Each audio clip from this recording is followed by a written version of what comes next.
7. If people want here for a later agenda item and you'd like to watch the first part of this meeting in that room, you're welcome to. You're also welcome to be here. I do want to make sure that we have of good quorum, that we're following good etiquette so that we can hear the speakers and the presentations beforehand. But anyway, after a rough and stormy night and day yesterday, welcome to the Natural Resources Board meeting. Please join me in saying the Pledge of Allegiance. Flag. States. Republic. Which stands. One nation. Under God. Indivisible. Justice for all.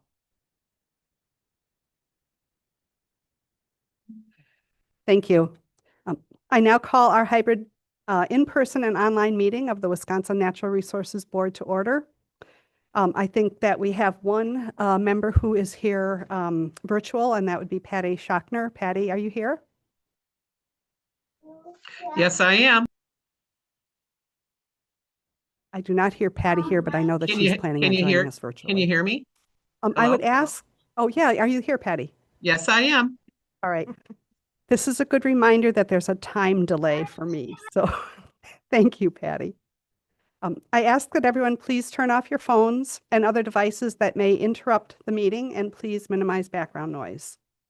Participants online, please make sure you're muted and your video is turned off until your item is announced. Note that there's sometimes a delay, as I just forgot, in the Zoom broadcast, and so it's easy to talk over each other. We just need to be mindful of that. The NRB meetings are televised via YouTube. We welcome and thank all viewers for tuning in. Records of past NRB meetings are available for review on the DNR website under Natural Resources Board Briefs of Action. Direct public involvement and open, transparent meetings are the foundation for how this board operates and has operated over the past 50 years. Our Natural Resources Board discussions and decision-makings are transparent to all, and public testimony is welcome at every regularly scheduled NRB meeting. To ensure fair and equal time for all, please limit your public comments to 3 minutes per speaker. And we have this little light system here. As people come up, I can remind them of that. That will let you know when your 3 minutes is up. I'd like to thank Secretary Karen Young and your leadership team for your support of the board and your commitment to enhanced collaboration between the department, the board, and the citizens that we serve. Thanks to all our issue presenters, DNR IT, Office of Communications, General Counsel, and all support staff who make these meetings possible. Your time is valuable, and we really appreciate your support. I will individually recognize Ashley Bistel, our NRB board liaison. Ashley's sitting over here. It's all good. That's right. Ashley provides tremendous administrative support to the board, and she is your primary contact for communications with the board. Thank you, Ashley. I have gotten numerous compliments recently about how expeditious you are in getting information to us, so thank you for that. Lastly, I thank all the employees, the citizen volunteers, and conservation partners of the Department of Natural Resources for your commitment and tireless work to protect and enhance our natural resources and to serve all citizens of our great state. Board members, do you have any other questions or comments? Right, then Ashley, please call the roll. Present. Patty Schachner, Present. Bill Smith, Present. Rachel Beresa, Present. Doug Cox, Present. and Robin Schmidt. Present. We have quorum. Our next item on the agenda is Secretary's remarks. Secretary Young. Great. Thanks a lot, Robin. And hi, everybody. Good morning. I just first wanted to recognize the amount of severe weather and flooding that's been happening across the state this week. In particular, it's affected people personally. It's affected communities across the board.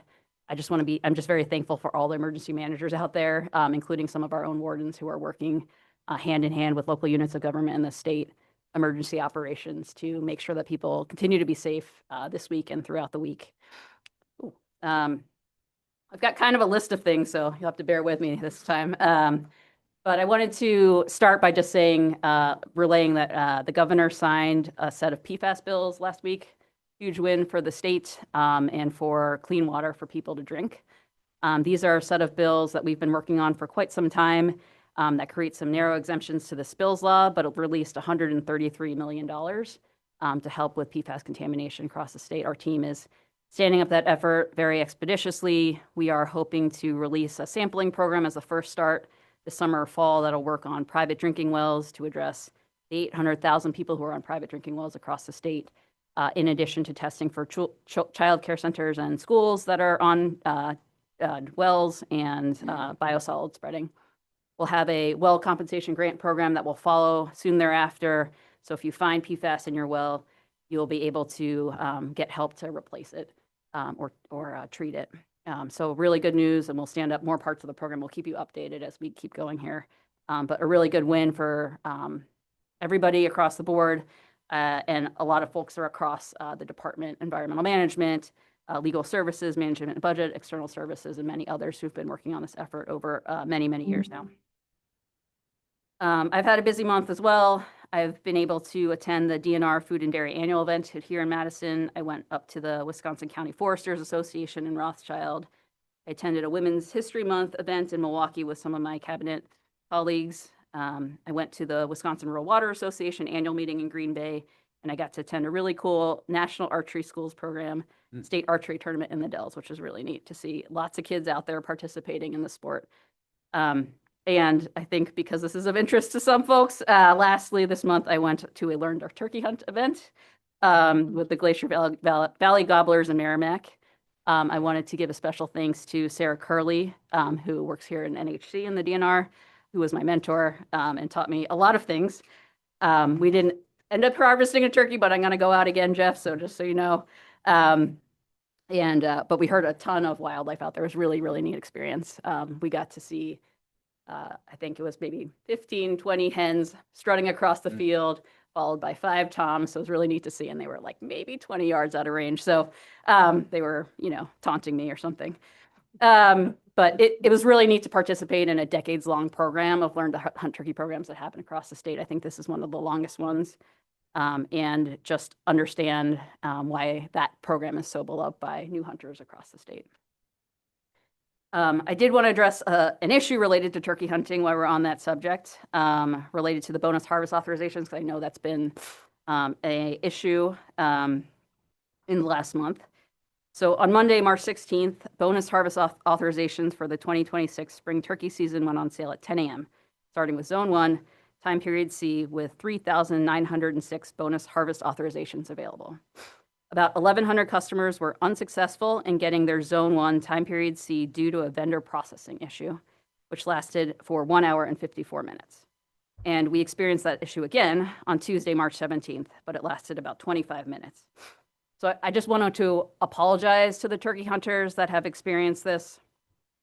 It's definitely not something we want to happen, and we want people to get their bonus harvest authorizations.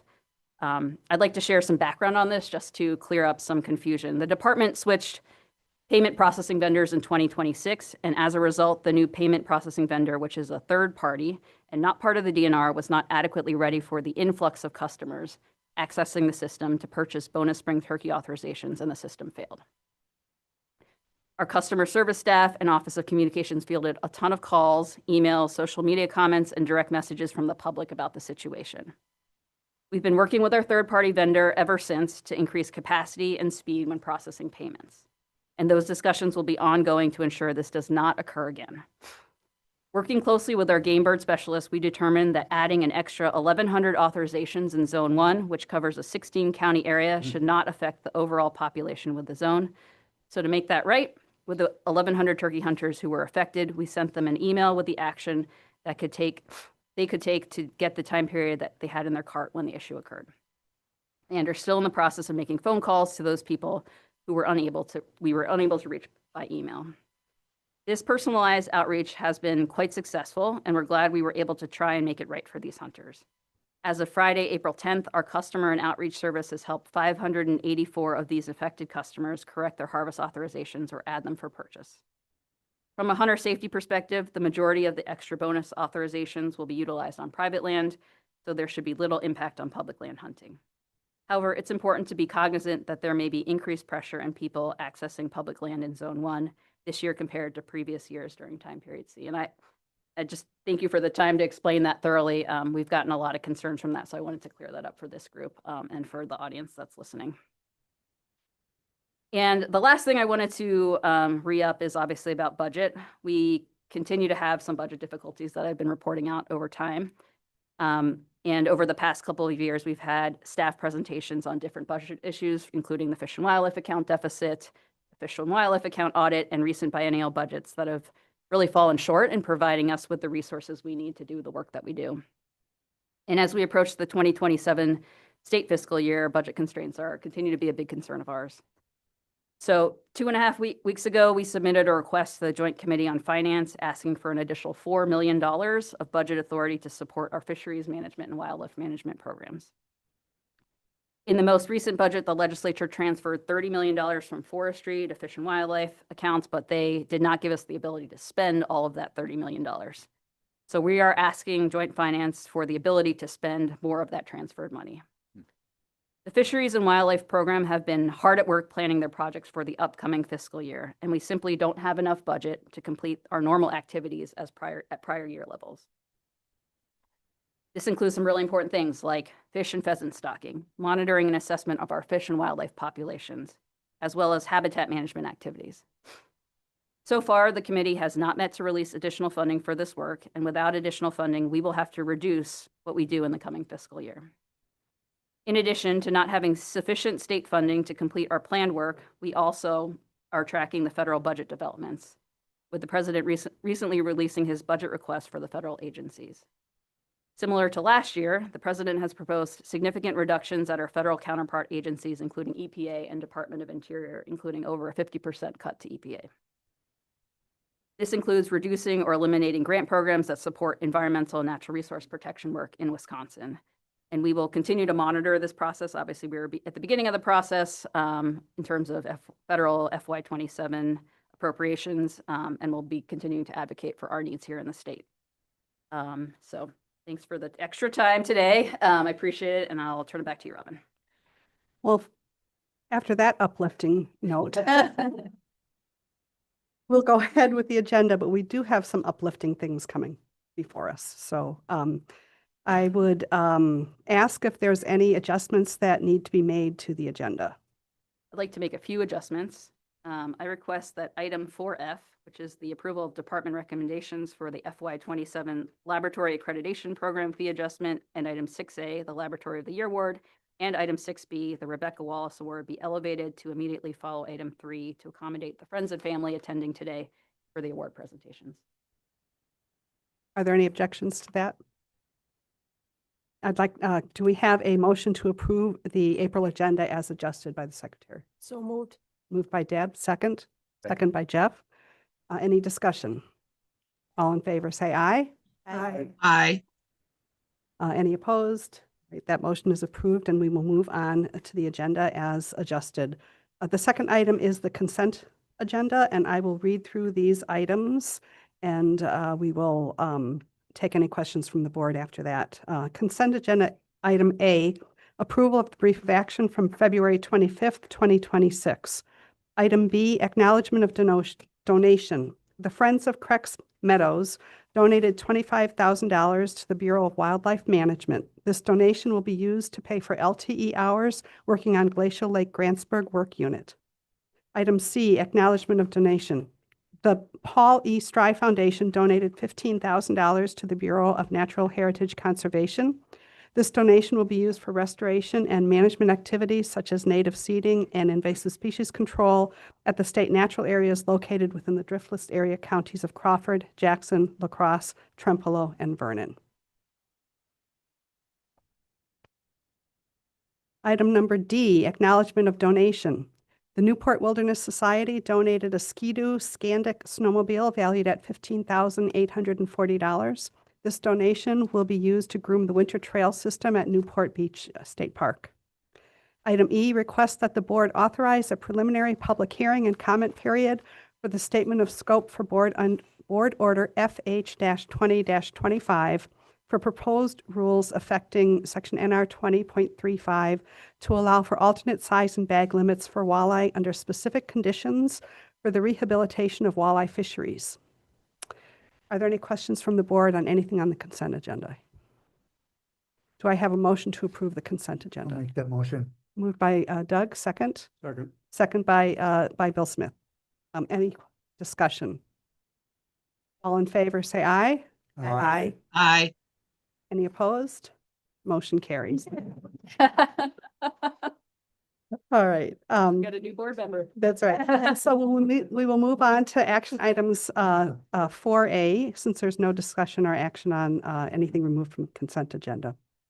So the first item is request approval of the department recommendation for FY27 Laboratory Accreditation Program fee adjustment. We have Joanna Cheyenne to come speak on this item.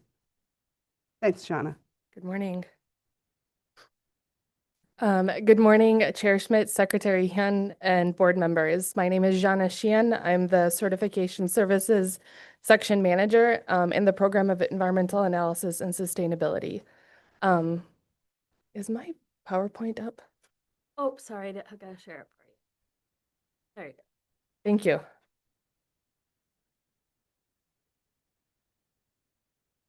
Does it work?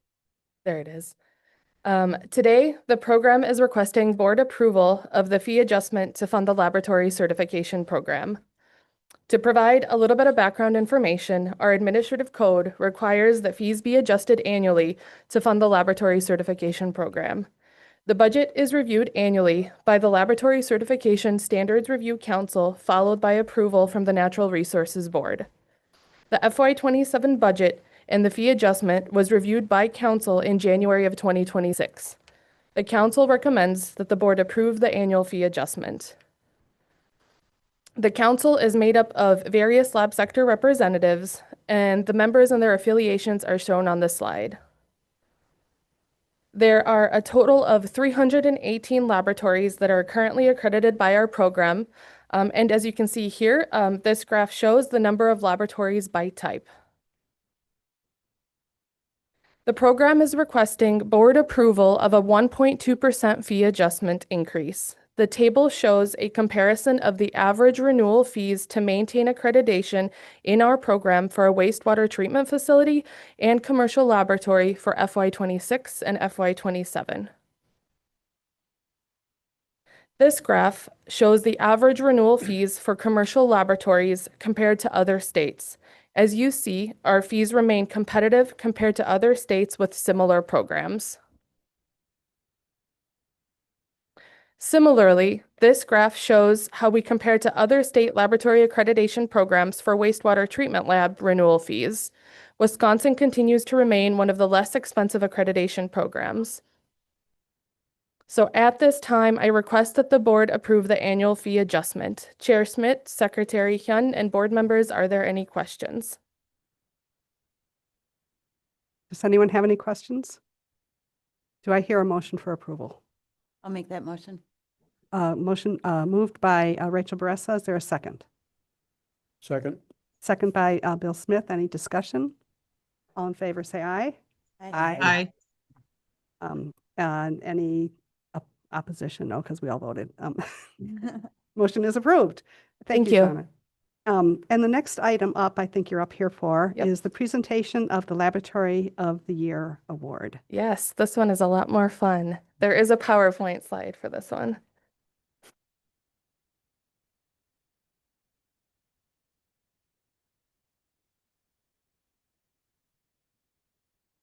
All right. So again, good morning, Chair Schmidt, Secretary Hyun, and board members. My name is Jana Xian. I'm the Certification Services Section Manager in the Program of Environmental Analysis and Sustainability. Once a year, the Laboratory Certification Program recognizes a laboratory for their outstanding work. There are a total of 226 industrial and municipal laboratories in our program. Laboratories are audited every 3 years. And each year, I ask our auditors to nominate a lab that they feel has done outstanding work. I'm excited to announce that this year's Laboratory of the Year is Madison Metropolitan Sewage District. There are several members of the MMSD team who are here with us today who will be accepting the award. The laboratory was nominated by our auditor, Matt Stowe, and here are some highlights from the nomination letter. Madison Metropolitan Sewage District distinguishes itself through a combination of a well-structured quality system, a highly motivated and knowledgeable team, and a strong drive for success.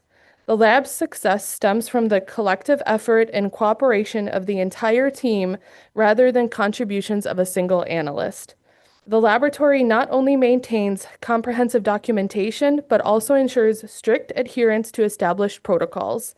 A key strength of the lab's quality system is the proactive corrective action approach, which includes thorough root cause analysis to prevent reoccurring issues.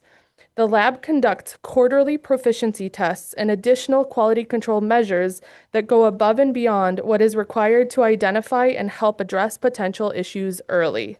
One example of the lab's strong commitment to staff training was their successful onboarding of a new BOD analyzer.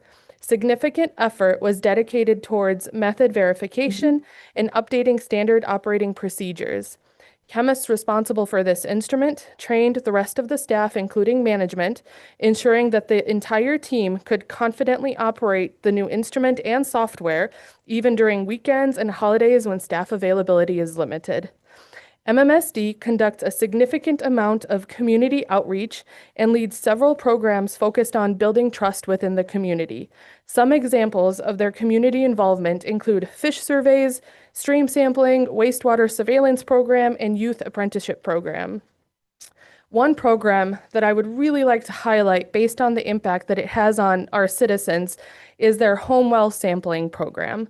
So this is a program that was established in 1970s, and it supports the district's biosolids land application program, Metro Grow, by providing free private well testing for homeowners located near biosolid field applications, or biosolids application fields. While most fields are in Dane County, some are outside county lines. Currently, the lab offers nitrate and qualitative total coliform E. coli analysis.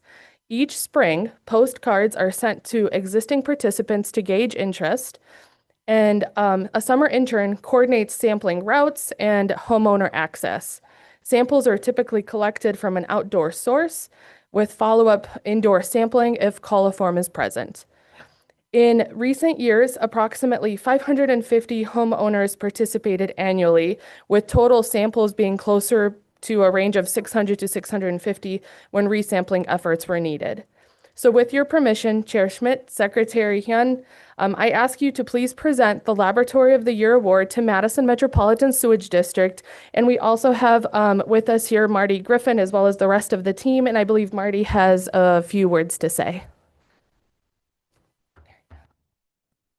Thank you so much. The District Lab is very honored to receive the Lab of the Year award, and this award really recognizes our 6 chemists, Jenny, Jess, Jessica, Brant, Josh, Chris, and our lab supervisor, Mary, for all the hard work they do, making sure that the water we return to the environment is safe and meets regulatory requirements. They do this through analyzing over 13,000 samples, 60,000 analysis every year, and it really just makes us feel proud that we have this positive relationship with the DNR, and this award recognizes this relationship, and it actually helps foster trust and transparency in all the communities that we serve. So thanks for this award.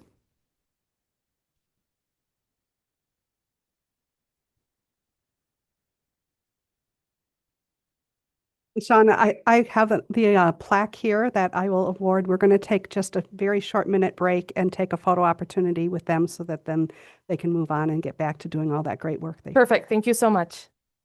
So I think we'll go So is that an outside that official way. Yeah. Give me one of those.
Right, that's 80.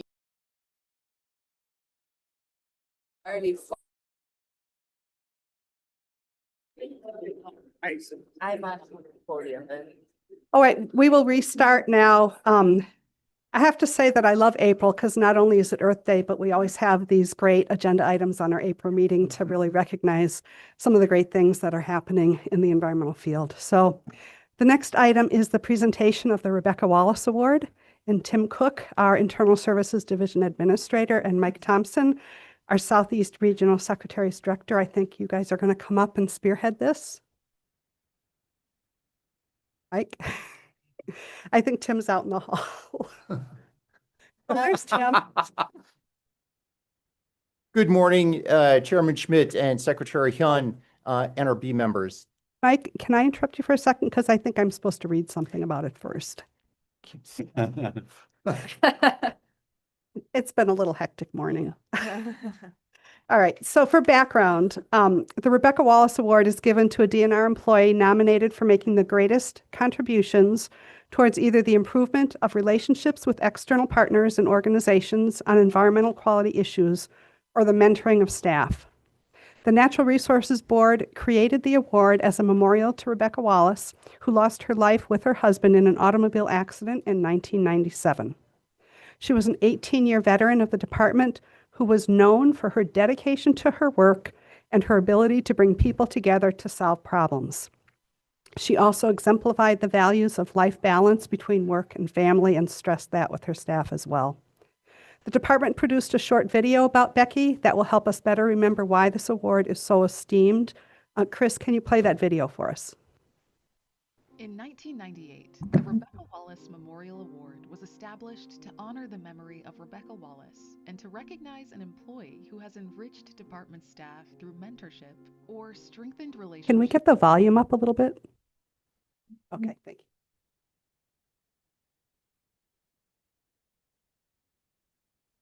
In 1998, the Rebecca Wallace Memorial Award was established to honor the memory of Rebecca Wallace and to recognize an employee who has enriched department staff through mentorship or strengthened relationships with external partners on environmental quality issues.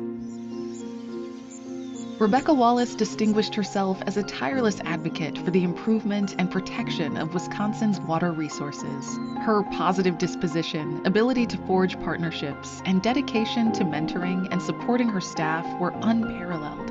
As a mother of 3, she set the bar for having a positive work-life balance and was active in her local community of Lake Mills. She could accomplish things that were very difficult to do. You always felt that you could talk to her at any level. You felt that she cared about you and wanted you to be a better person. She had a great vision for where to take things and recognize, where non-point source watershed programs were and where they needed to be in the future. How do you get to clean water? That was Becky's bottom line. Rebecca began her career with the department in 1979 as an environmental engineer in the Bureau of Water Quality in Madison. She transitioned to the municipal wastewater section before being appointed unit supervisor of the non-point source technical support team. Rebecca would lead her staff in this role for 3 years before being promoted to chief of the non-point source and land management section. As we came in as county conservationists, it was a challenge to have input into the conservation national and state programs. With Becky in particular, it became a cooperative effort. She set a standard for this partnership. That's what was really remarkable to me about having her as a partner. And she knew how to build trust, and so she could build things that others couldn't. Rebecca valued everyone she collaborated with, especially her staff at the department. She worked to grow the team around her through active listening, exercising patience, and developing trust. She empowered her own staff, which allowed that cooperation between the local conservation departments and her section. She'd moved up into management when women weren't doing that every day. She was like a big sister, although she was younger than me, because she had so much more experience. She trusted your abilities, and she kind of let you go and grow on your own, which was an amazing thing to have in a supervisor or as a friend as well. Rebecca Wallace recognized the value of developing relationships and elevating her colleagues at the department. Please join the Wisconsin DNR and Rebecca Wallace's family in honoring this year's recipient. Thank you. Mike and Tim, I think now you guys are on. I think it might be me.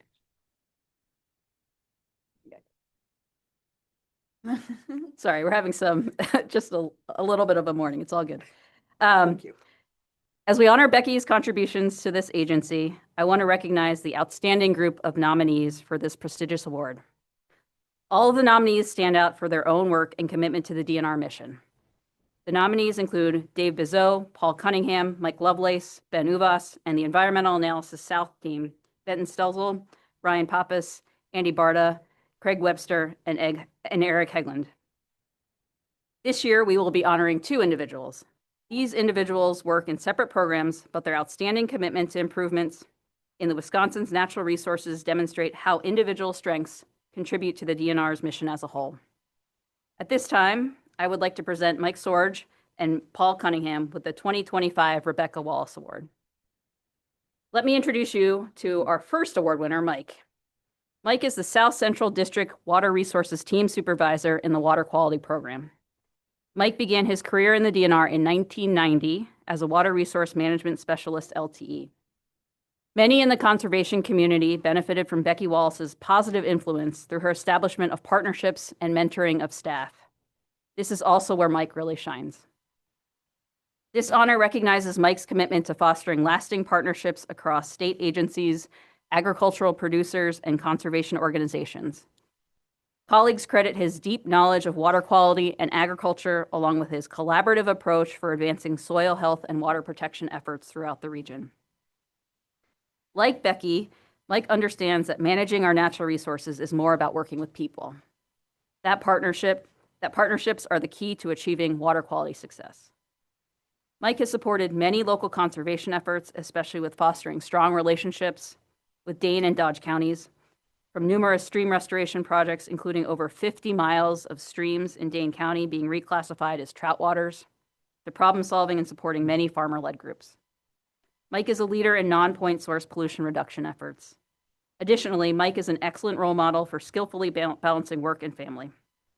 Like Becky, family is extremely important to Mike. He's a proud husband and a father of 2 children. Mike enjoys spending time hunting and fishing with family and friends and encourages his team to do the same. Mike also has a knack for treating his work team like family. Congratulations, Mike. Please welcome Adrian Stocks, Mike's supervisor, to share a few more kind words about Mike.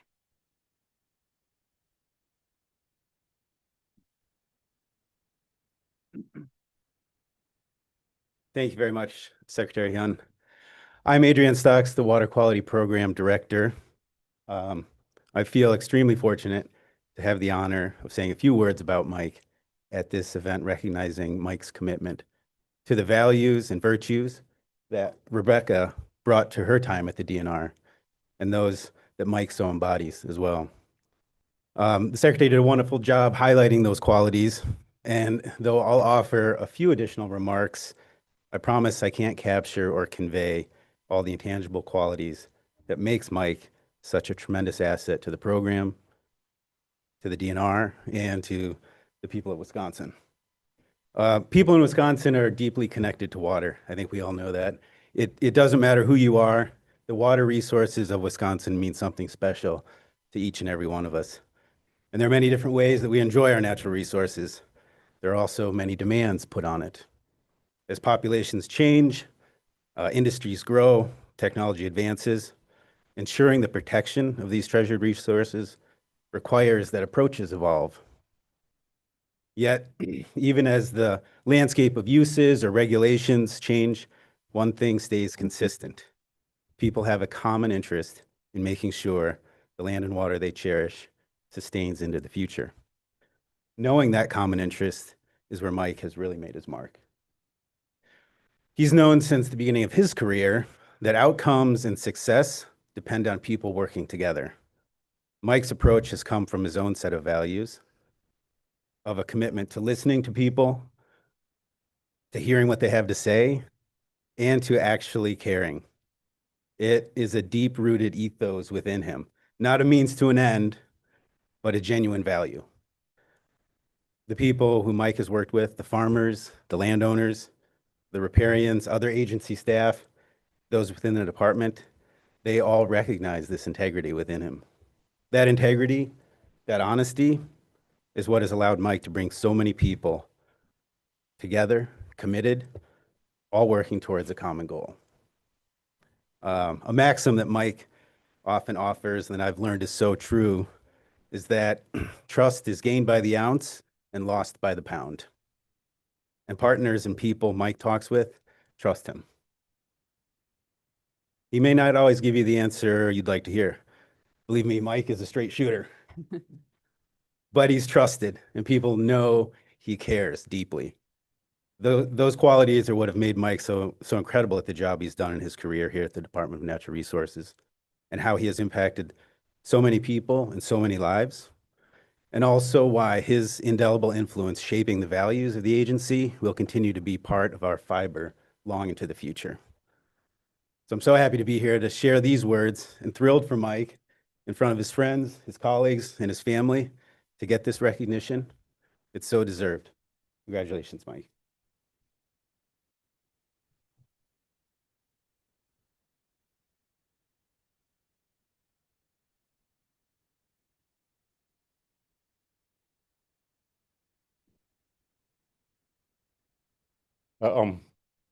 Thank you to the entire board.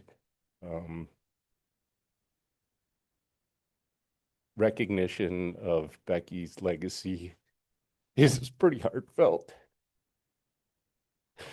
I didn't do any of this to be here. I don't enjoy this.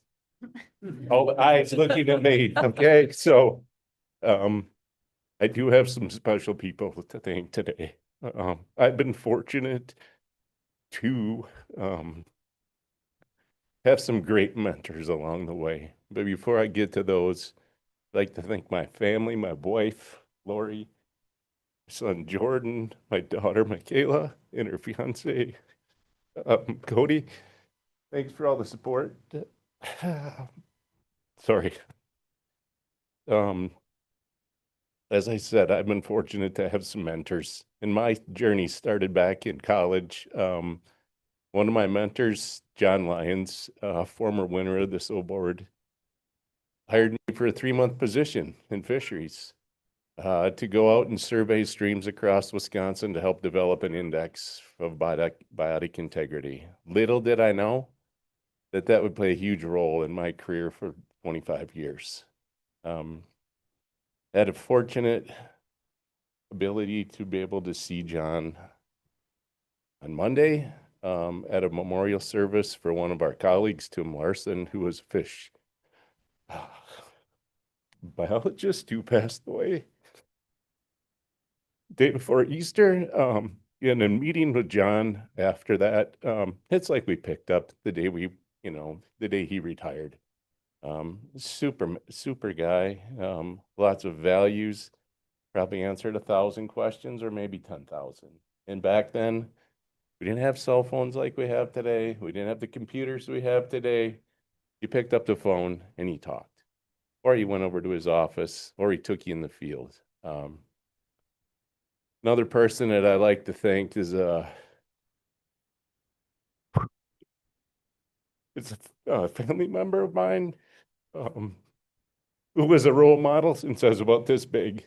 I remember sitting in my grandma and grandpa's living room in Blue River. Many probably don't know where that's at, but in southwestern Richland County. Jeff's familiar with it, being in that corner of the state.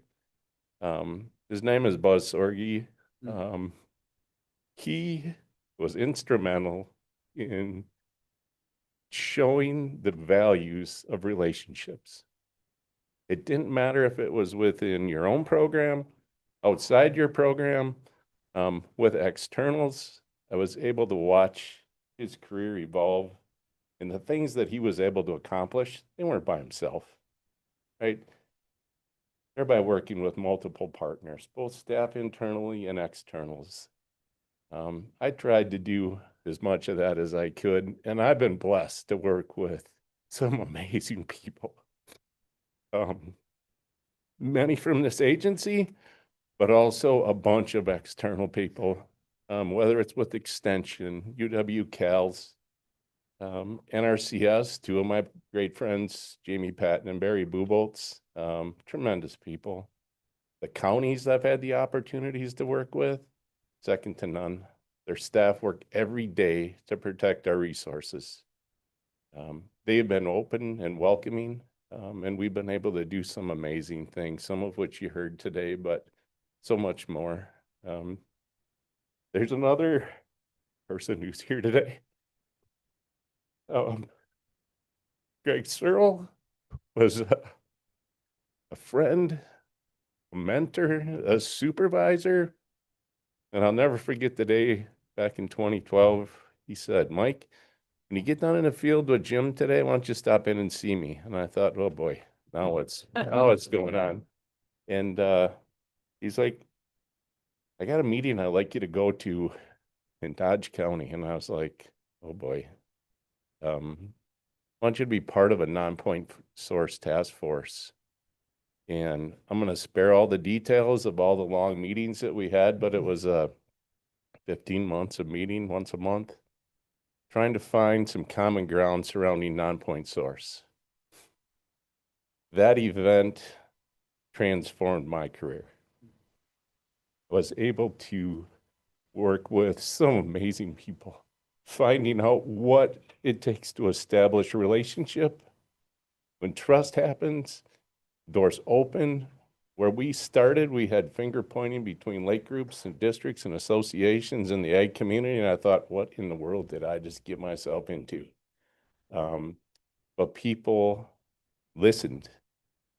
They listened to hear both sides of things. We found common ground. We could agree upon a concept of soil health. From that, it formed one of the largest producer-led groups in the state. And those of you that know me, I'm a huge advocate of that group. I'm also a big advocate for the program that Department of Ag has in the producer-led program. I've been able to be part of that in annual ranking of the grants that come in for funding. I've also been able to participate at a lot of their events across the state, and they are doing amazing things. In closing, I'd also like to thank my team.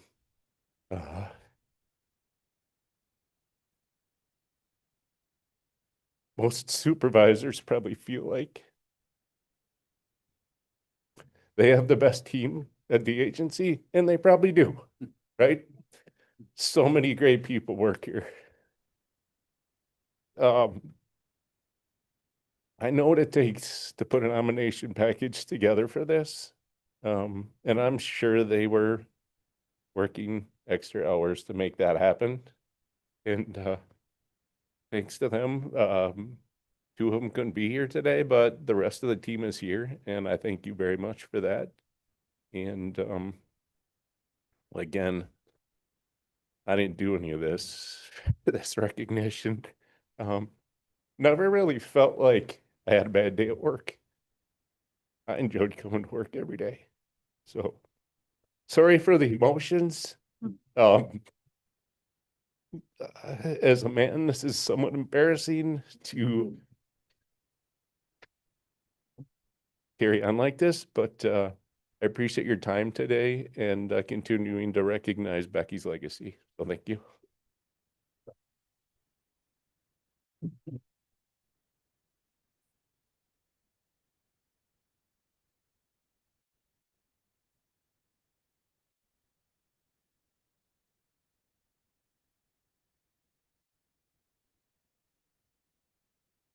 Thanks, Mike. I think you taught us a lot of lessons, and I'm very positive that your legacy is going to carry forward in a lot of the team here at the DNR. So thank you for all of your service and your work. It's pretty incredible. Let me introduce you to our second award winner, Paul Cunningham. Paul is a fisheries ecologist in the Bureau of Fisheries Management. Paul started his career with the DNR in 1982 as part of a Lake Michigan fisheries survey crew member. He left for a short period to continue his studies in Ohio and then conducted fisheries research with the Minnesota DNR. In 1992, Paul found his way back to the Wisconsin DNR as the warm water lakes and regulation specialist with the Bureau of Fisheries. Paul is known for his deep passion for the outdoors. When he's not working, he can be found hunting with his sons and treasured dogs, searching the woods for mushrooms, and of course, fishing. Paul brings his passion to work. He's motivated by his desire to work on projects with lasting impacts, stating that his grandchildren's grandchildren will appreciate the investments that the state has made to provide access to natural resources in Wisconsin. Paul has built a career focused on protecting Wisconsin's waterways while expanding opportunities for the public to enjoy them. He has helped secure over 100 miles of protected stream bank and public access. This honor recognizes Paul's collaborative approach. He has built strong partnerships with organizations such as Trout Unlimited, tribal partners, and federal agencies, helping secure funding and coordinate large-scale restoration projects. He is a true champion of the public trust and lives the mission of the DNR. Congratulations, Paul. Please welcome Lori Tate, Paul's supervisor, to share a few more kind words about Paul.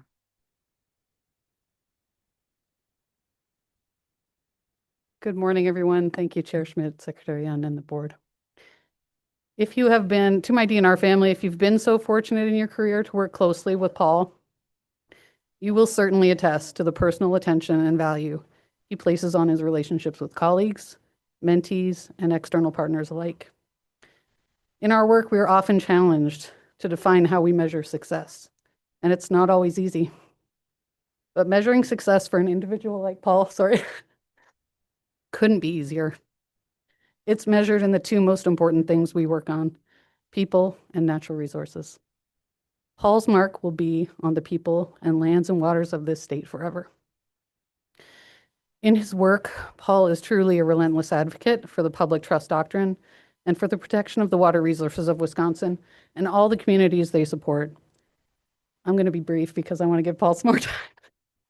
I am beyond thrilled to be here with all of you to witness Paul's accomplishments recognized in this very special way. I had the very happy task of notifying Paul of his selection for this award, and when I told him, he was literally rendered speechless. But I know he won't be speechless today. So I concede the floor to Paul. Thank you very much, everyone.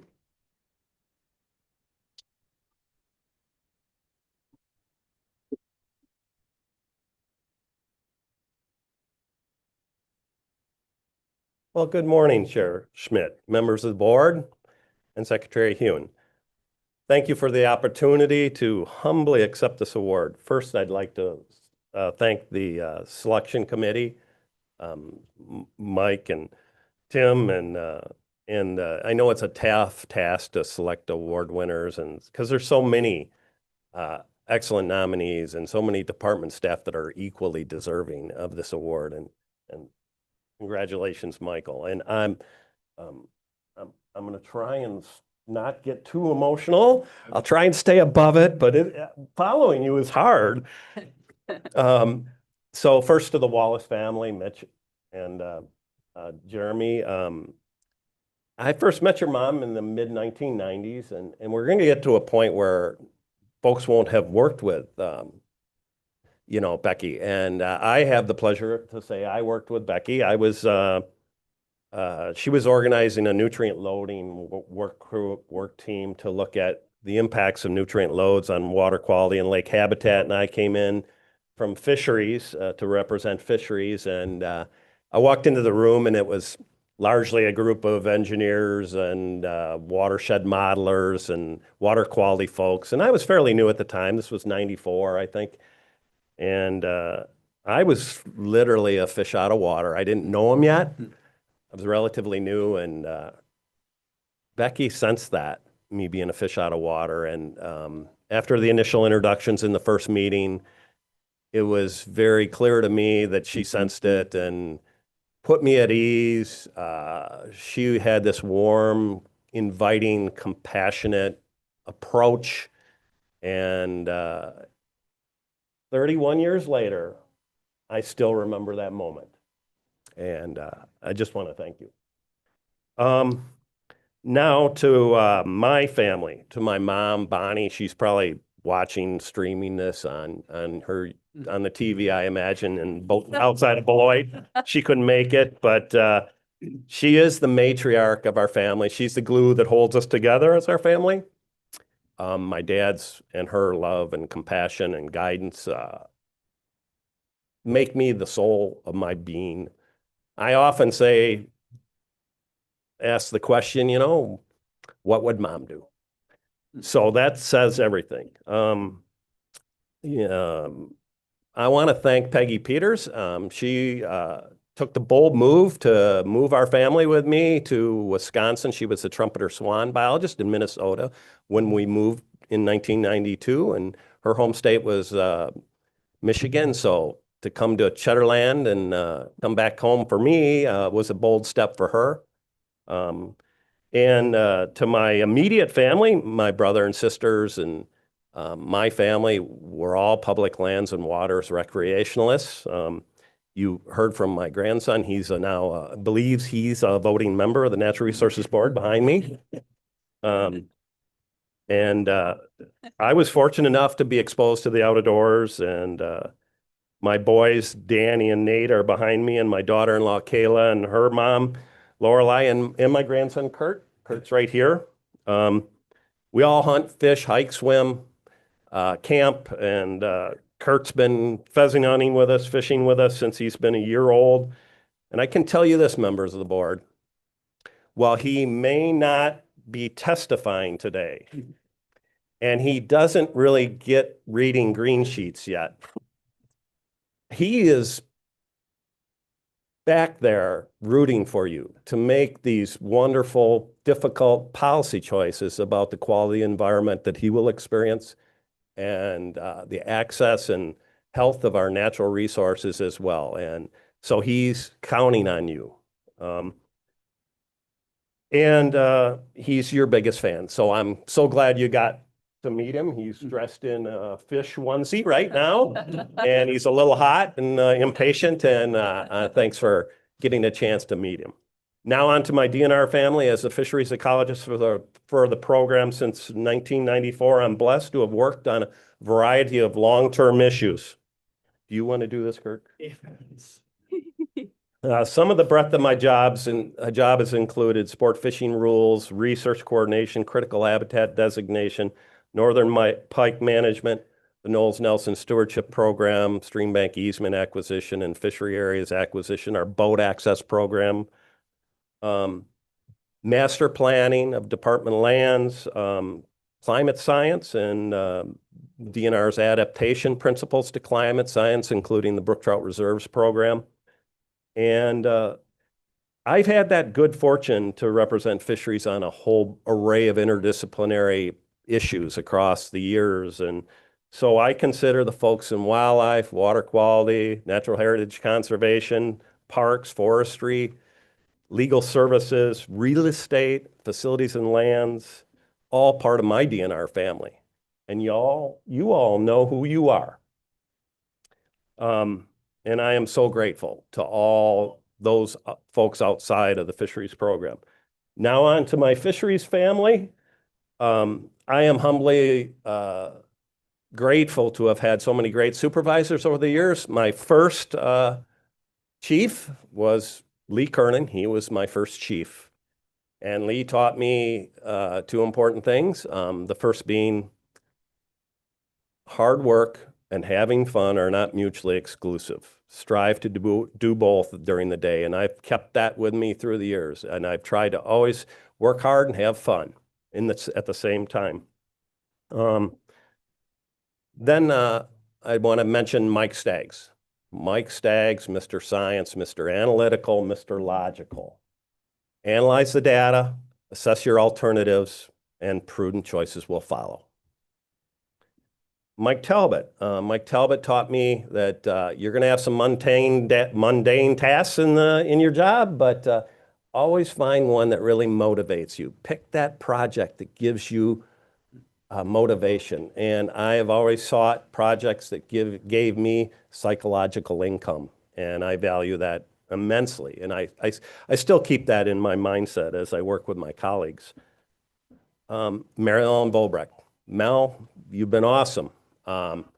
Mel taught me the ability to negotiate, the ability to surround yourself with people that were smarter than you, and more talented, to rely on them, to build effective teams. And Mary Ellen brought in a whole suite of skills that just by hanging around her, I gained immensely. And I'm forever grateful for Mel's work. To the late Steve Hewitt.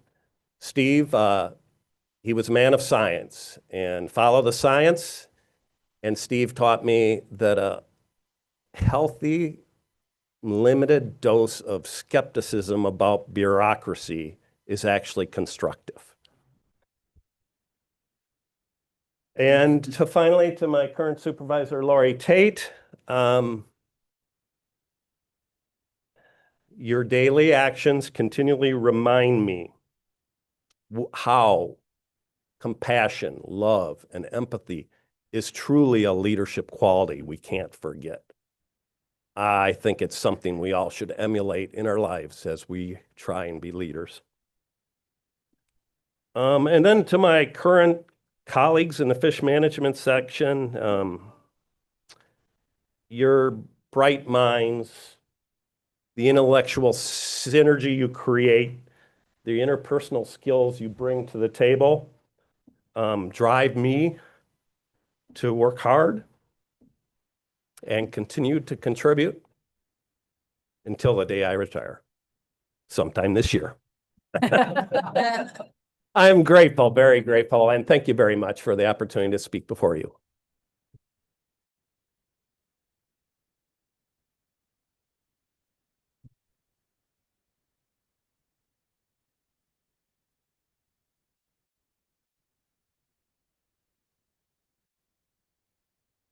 Well, Chair Smith, you said it. What a fabulous meeting and a chance to acknowledge folks.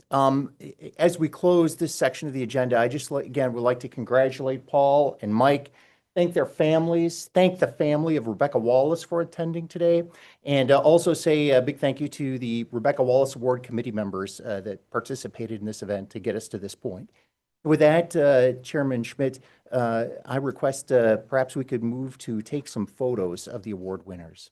That's a great idea. We'll break for 5 minutes, and Rebecca Wallace family and the award winners and your families and those involved in this can take a step out, and we'll get some photos taken. Thank you so much.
We're going to go ahead and continue with the rest of the items on the agenda.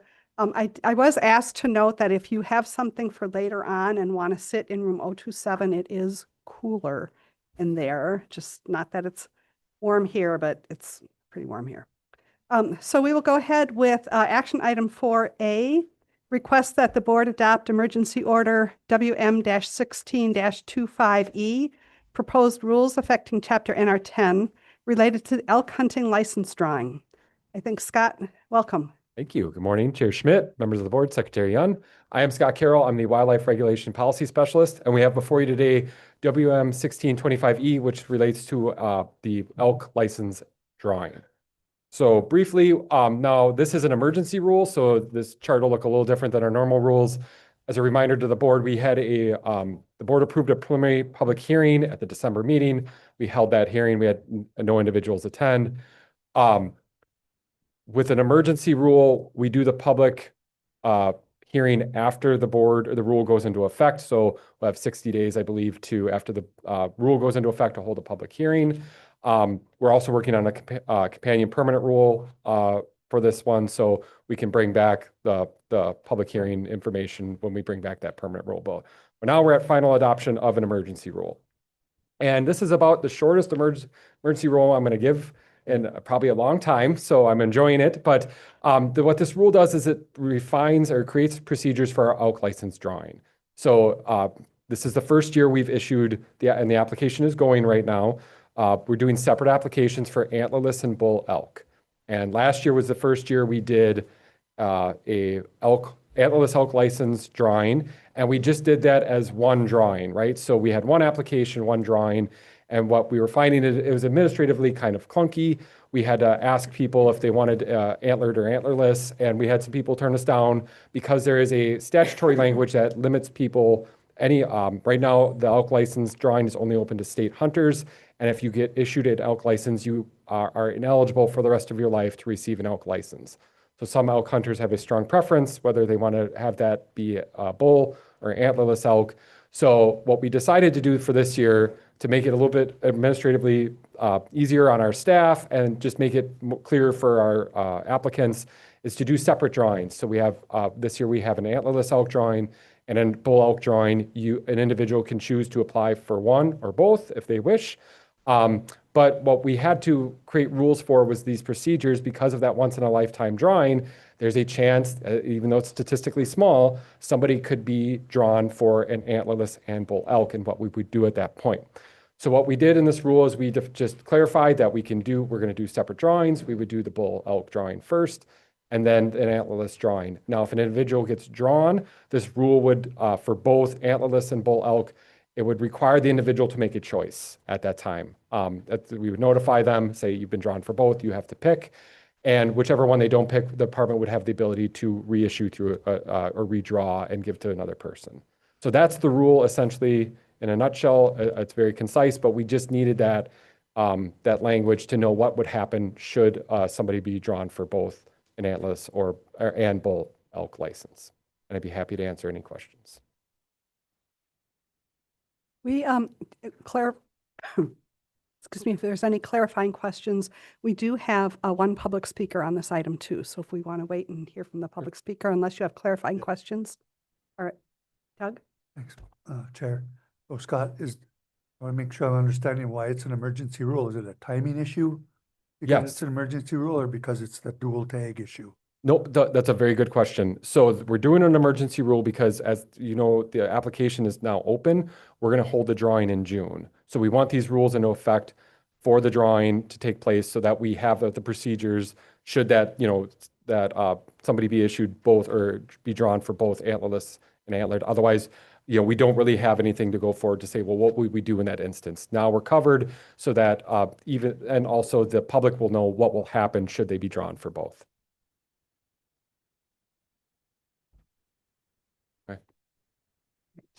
So we have one public speaker for this item. Rob Bowman is joining us virtually. He is representing the Wisconsin Conservation Congress. Welcome, Rob. Can you hear us okay?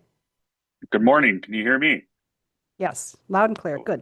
All right. Bill Smith warned me that I had a smile because I got my bird at 6:28 this morning. First time in 40 years that I've shot my bird on opening day. So it's been pretty good. I still have to get up there and finish taking care of it. But anyway, good morning, Chair Schmidt, Secretary Young, and members of the board. Thank you for the opportunity to speak on Emergency Board Order WM 1625 Parent E, proposed rules affecting Chapter NR10 related to the elk hunting license drawing. I'm Rob Bowman, Chairman of the Wisconsin Conservation Congress. The Conservation Congress's Deer and Elk Committee met back on Saturday, December 13th, and I'd like to thank department staff for presenting and discussing the proposed rule with our committee members. There was no formal action taken by the committee, but by consensus, the committee was in agreement with this rule. And then our executive committee met via Teams last Wednesday, April 8th, to review the items listed on today's agenda and unanimously supported this rule. So on behalf of the Wisconsin Conservation Congress and the citizens of the state, I respectfully ask that the board support Emergency Board Order WM 1625 Parent E. And in closing, I'd like to remind you that our annual convention will be at the Tundra Lodge Resort in Green Bay next month on May 14th, 15th, and 16th. Thank you so much, Rob. Really appreciate that. Does anybody have any questions for Rob?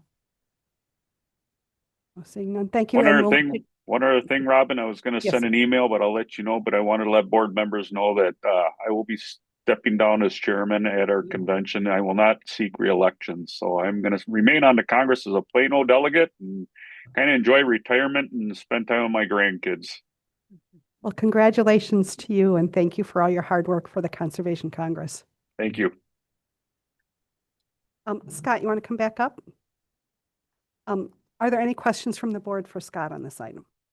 I just wanted to make one quick, I was at a Conservation Congress meeting Monday night, and I had one of the members from the public said, you know, we got that many elk that we have an elk season kind of a thing, and I was assured him that, you know, this was a permitting set thing, and it was like your odds were, I don't know how many permits we give out, but that, you know, that it was a regulated and we have established herds, but they weren't giving out hundreds of permits every year to, you know, to hunt elk. Nope, that's correct. And I believe as a kind of a preview, next month we'll have our elk biologist come to the board to give an informational item on the what happened last season, this upcoming season. So, are there other questions? Scott, how many permits do you issue, both antlerless and? That's a good question. So I believe in the north, and Josh is going to come next month and probably correct me. Estimate. 8, yeah. So northern is 8, I believe. Southern is 5 antlerless, and then I believe right around 8 antlered as well for the central. That would be the Jackson County or the central herd. So it's just nice for folks to have some sense of what that is. Yep. So it's a limited amount, and but it's not, you know. And Josh will come next month and talk about the quota setting process and how they came to that quota. So perfect. Thank you. Any other questions? I'd move approval.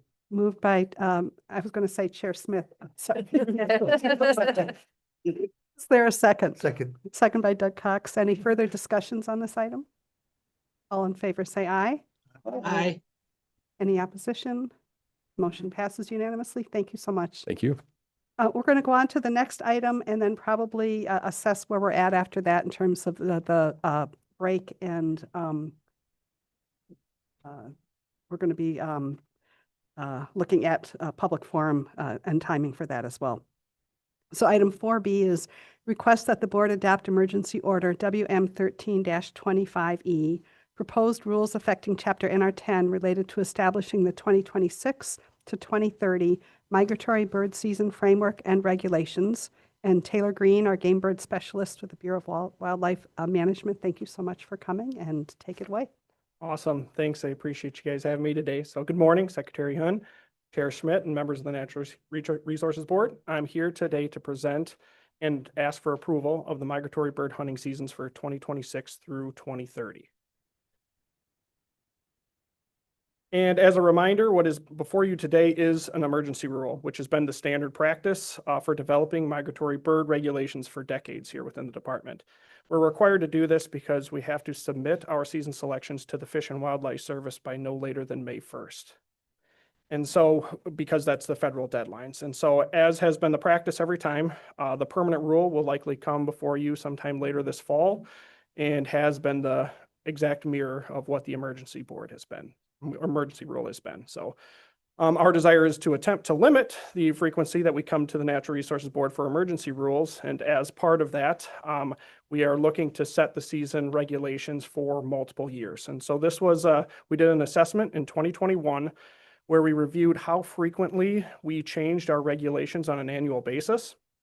And since 1997, over 90% of the time, the season regulations didn't change from year to year. So we found ourselves going to the same meetings and talking to the same people and having the same exact arguments to come out the same exact way every single year. And so with that being the case, we proposed to our partners and said, is there an opportunity for us to try to set the seasons for multiple years? And so we trialed that in 2023 through 2025 with full support from our conservation partners, and we had majority support from the public. And we said after that point, we would evaluate after that 3-year time period, do people still support setting the seasons for multiple years? And again, with less than a handful of emails or comments that came in opposition to this and unanimous support from our conservation partners, the decision was to try to align this with when we set our DUC frameworks, the federal DUC frameworks, which is set on a 5-year time basis for 2026 through 2030. And so that's what we're coming to you before today, we've structured a rule that allows us to incorporate all the bag limit options, allows us to incorporate options for a 30 or a 45-day hypothetical season, essentially anything that could change at a federal level, which we could then use the rule administratively to adjust the bag limits to make sure that our seasons reflected what the federal seasons allow. And so again, with that unanimous support, again, that's what you have before you today. Of all of the regulations in the rule, and again, it's a pretty dense rule that you have before you. There were only 3 instances in which we did make some changes or proposed changes. The first adjusts the Mississippi River Canada goose season opening date and split. And so historically, the Mississippi River Canada goose season had opened up concurrent with the duck season. And then in 2016, based on feedback from our conservation partners and the public, we made the choice in 2023 to change it to September 16th. So it would match the Mississippi River Canada goose season, would match the South goose season, make regulations simple, make everything concurrent, and add some early season opportunity. Well, after 3 years of that, we heard from local constituent bases and conservation organizations that said that they would prefer the season open back up concurrent with the duck season. And so again, based on that feedback and the input that we collected throughout this entire input process, we ultimately made the decision to revert back to what it was historically was. Secondly, as I pointed out, we do have in this rule a 30 and 45-day hypothetical season scenario. We haven't had anything other than a 60-day season since 1997. However, if populations were to decline or wetland numbers were to decline at a level at which the Fish and Wildlife Service would reduce the season length, we have now at least asked the public under a hypothetical scenario, what season would you prefer under a 30 or 45-day season framework? And so that's also what you have before you is some adjustments to what a 30 and a 45-day season would look like for the north, the south, and the open water zone. And then lastly, what you have is the concealment regulations. So again, we're proposing eliminating the concealment regulations for waterfowl hunting. And again, just some background on that. The current regulations for open waterfowl, or for waterfowl hunting on any body of water is that if you are further than 3 feet from shore, you need to have at least 50% concealment by naturally occurring rooted vegetation when viewed by one direction. And so again, as complicated as that sounds, you can imagine how complicated that is to enforce. And so as part of this entire process, our partners had got together, it was the Wisconsin Waterfowl Association, Conservation Congress, and Wisconsin Wildlife Federation. They met several times throughout 2025 and 2026 with the goal to review our concealment regulations as identified and see if there's any opportunity to increase opportunity or simplify regulations. And so as those groups met, their request to us was to ask from the public through our public input process for feedback on would hunters and the general public support removing the concealment regulation. And as pointed out, from a law enforcement perspective, this improves enforceability by removing that 50% requirement. You no longer would have to have that if you're further than 3 feet from shore, essentially allowing people to hunt anywhere out within the body of water. Additionally, this improves consistency. Wisconsin and Minnesota are the only 2 states in the country that have any concealment regulations related to distance from shore. Again, as my role, that group of our conservation partners, they invited the DNR to do literature review and ask biological questions in terms of why this was a thing and is this still a thing. This is based on decades ago, 40s and 50s, of the belief that waterfowl needed an area to get away from hunters. And so we had to identify what that area was in the open water. And again, based on a review of current literature and discussions with experts all across the country, the current literature shows that unless this area is an actual sanctuary in which we don't allow boats to go through, we don't allow fishermen to go through, we don't allow them to disturb the birds, those refuges function, they don't function at all. They are no different than any area that is already hunted. And so again, that was the biological justification for doing so. We, again, without having any strong, inferences that that's still the case, we don't, and it's complex, it's not consistent with other states. We made the proposed to eliminate that. Lastly, we did exempt Lake Michigan and the Mississippi River. We exempted Lake Michigan because there already is a zone, a hunting zone that is 500 feet from shore. And then the Mississippi River is the Upper Mississippi River Waterfowl Refuge, federally owned, and they have their own open water regulations on the Mississippi River. And so with that, those are the 3 that we have before you. I just wanted to highlight here, I think. I don't know why it's not going. There it is. Oh, now, of course. All right, struggling. There we go. So here's just a highlight of the waterfowl breeding populations that we have here in the state and total estimates of breeding population. You can see the top left graph there is our total estimate, and you can see we've kind of been a tick up the last 5 or 6 years, and I account that to we've been flying the waterfowl survey earlier for the last 4 or 5 years because we've had really warm springs. And when you do that, you tend to capture a lot of migrating waterfowl that wouldn't have been here in late April or early May, which is when the survey was historically ran. And so I don't think that that's actually counting the birds that are breeding here. It's those birds that would be gone by the time we normally ran the survey.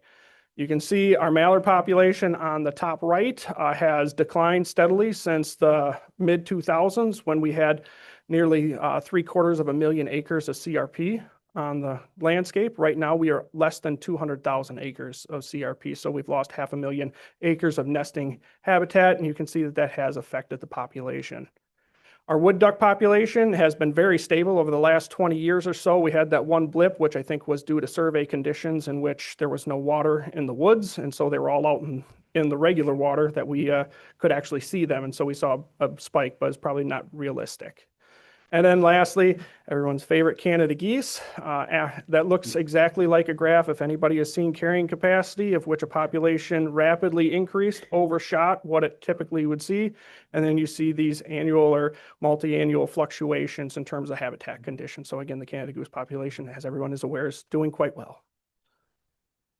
I did want to highlight our public involvement in this process because, again, this is something that we have done annually. And again, it's a pretty extensive public involvement process in that we do a random hunter survey, a social science survey that is conducted every 2 years, asking hunters across the state what their preferences are, what season selections they like, satisfaction levels, all of that information. So our regulations are based on that. Our committee recommendations, so again, the Migratory Advisory Committee has met every year for the last over almost 30 years. So that information is critical in how we set seasons. We did in February and March press releases related to this opportunity to provide public comment through press releases, our website, gov delivery emails to anybody that held a license. Social media reached thousands of people through Instagram and Facebook. Our online input tool, historically, when we used to go to public meetings, we didn't have an opportunity online for people to provide comments. So we were setting regulations based on 100 comments, because those were the people that showed up at the meetings. Well, now we have this online input tool and we're nearly approaching 1,000 comments. And so this is a great way to include people that couldn't make it on a Tuesday, a Wednesday, or a Thursday to a public hearing. And so we had nearly 950 people provide comments and input on this on this entire structure. We did hold multiple meetings, met with the Conservation Congress Migratory Committee on February 11th and March 25th, met with the Migratory Committee of the Wisconsin Wildlife Federation on February 10th, met with the DNR Migratory Advisory Committee on February 16th, and then we opened up a public comment period that we solicited feedback from the public from February 20th through March 6th. And then again, the public comment period, we were still receiving comments, and I know you guys as Natural Resources Board members were receiving comments up until last week. So again, roughly a 2-month comment period for providing input related to these regulations. I held public hearings in La Crosse, Rice Lake. We did a virtual one and one in Appleton the week of March 2nd through the 5th. And so again, with regard to all of the comments that we received, the Conservation Congress, who you'll hear from shortly, supported every one of our season proposals with the exception of a single one on the South Zone opening date. And so with that, I'm willing to take any questions. So thanks, Taylor. We do have 11 public speakers for this item, and we did receive 12 written comments. Does anybody have technical clarifications they'd like to ask now? Okay. So Tyler, yeah, don't go too far. Yep, I won't. As I said, we have 11 public speakers. I want to remind speakers who are here in person that we have this little light system to keep you within 3 minutes. And when the light turns orange, you have 30 seconds left. It starts green, and then when it turns red, we ask that you please consolidate and summarize your comments so we can keep within a reasonable time frame. For those who are virtual, we are testing out a new system this time that there will be a 1-minute timer that goes on when you have 1 minute left on your screen. So you can then see how much time you have left if you're providing information virtually. So with that, Mike Britton is the first person up in person. Thank you, Mike.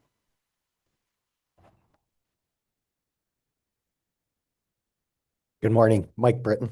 I'm with the Wisconsin Conservation Congress. I chair the Migratory Committee and I am an executive member.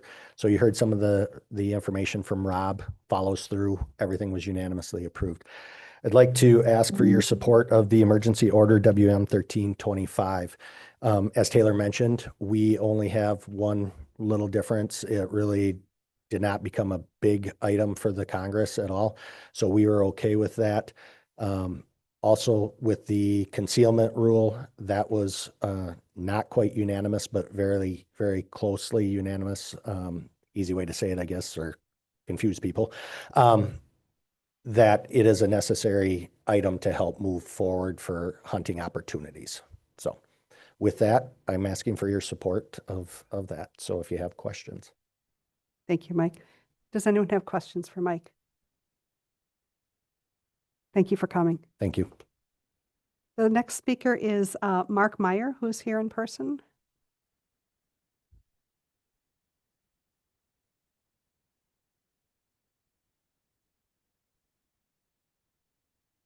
Welcome, Mark. Good morning.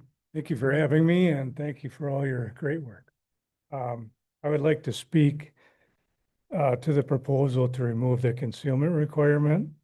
This proposed change caters to a very small group of open water waterfowl hunters.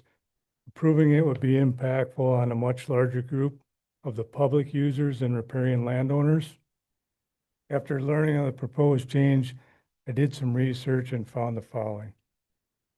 Committee proposes the removal of the concealment regulation, the 2026 to 2030 Wisconsin Waterfowl Survey. Last question.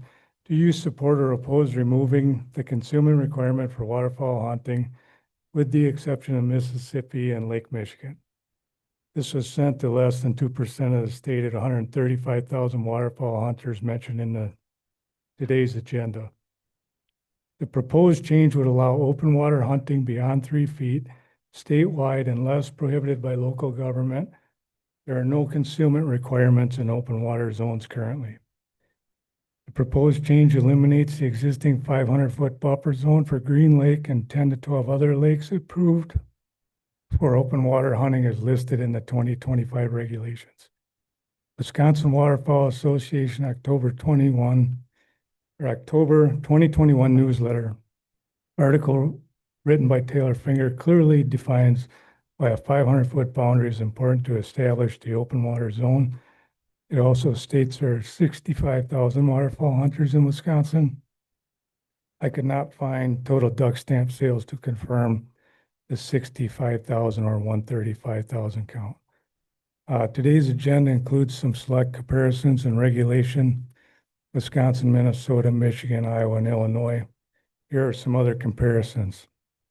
Distance from dwellings: Minnesota is 500 feet, except when hunting from water. Illinois, 300 yards, including dogs, 100 yards for shotguns, and even 100 yards for trapping. Iowa, 200 yards. Michigan, 150 yards. Wisconsin, 100 yards. And as I understand, it's not enforceable when hunting from water, similar to Minnesota. Open water hunting: Minnesota, illegal with 5 exceptions. Wisconsin, illegal with 15 exceptions. Iowa, illegal from a blind or other place of concealment camoed with natural vegetation. Illinois appears to be legal, but still 250 yards from occupied blinds or recreational area. Michigan, illegal, open water zone, 500 feet from shore. Riparians have exclusive rights to hunting and trapping. Distance rules are common throughout these regulations, and the proposed change removes many that were in place for separation and safety reasons. Our navigable waters are held in the public trust. Thank you. Does anyone have any questions for Mark? Okay. Thank you. The next speaker presenting their information is Rick Wachowiak, virtually. I'm sorry if I butchered your name. I apologize. It's Go ahead, okay, Rick. Wakoliak. Wachowiak, thank you. Look, can everybody hear me? Yes. Okay. Thank you, and thanks for giving me the time to speak on this proposal. The part I'm focused on is within this emergency rule, removing the 3-foot concealment rule and therefore allowing open water hunting on all Wisconsin lakes. I understand that increasing access for hunters is generally a good thing. However, in this case, there are several negative factors that need to be considered. We already have many open water hunting opportunities in Wisconsin. Opening up all our lakes will give new access to some, but at the same time, it will take away access from many private property owning duck hunters, as open water duck hunters would now be able to set up and hunt right in front of them on the lake. I don't think disenfranchising our private property owners makes sense, as they do a lot of work to maintain our habitat and keep the land for hunting versus selling it off for development. My understanding is the new rule would simply require open water hunters to stay 100 yards from any house or structure. What if that house is set back 25 yards from shore and the owner's pier is 30 yards long? This means that open water hunters could hunt 45 yards from his pier. That is simply not safe. This change would take a sport that occurs in mostly secluded places and now advertise it in front of thousands of lake home owners, many of which will be non-hunters. How will those non-hunters respond to seeing ducks killed, and even more so, potentially cripples killed right in front of their peers, potentially with their children watching? I don't think this is a problem that's worth the chance. The lake I hunt on has ducks that rest out in the middle of it during the season. In the virtual public hearing on March 4th, Mr. Finger basically said the Mississippi River would not be included in this change because they don't want to disturb the canvasbacks and move them out. That is precisely the way I feel about the ducks on the lake I hunt. I like the fact that they have a resting spot. I find the speedy and low profile nature of this proposal problematic. I've been duck hunting now for over 40 years, and if it wasn't for a friend that informed me of this proposal in late February, I still wouldn't even know this is going on. Allowing open water hunting on roughly 15,000 more lakes needs more notification and then input from fishermen, birders, and the thousands of lake homeowners in our state to strike a good balance on the resource use. I personally don't accept the enforceability, consistency, and complexity issue, especially when you compare it to our walleye situation. Each lake has a different size limit, bag limit, panfish limit. You basically have to look at the landing to see what's going to happen there. And the wardens enforce this because it's the right thing to do. In short, Summarize, please. Summarize, please. Short, the many negatives on this proposal far outweigh any positive. I strongly oppose this change, and I ask you to deny the request to eliminate the 3-foot concealment rule and allow open water hunting. Thank you. Thank you. Does anyone have any questions for clarification from Rick? Okay, we're not seeing any. Thank you so much.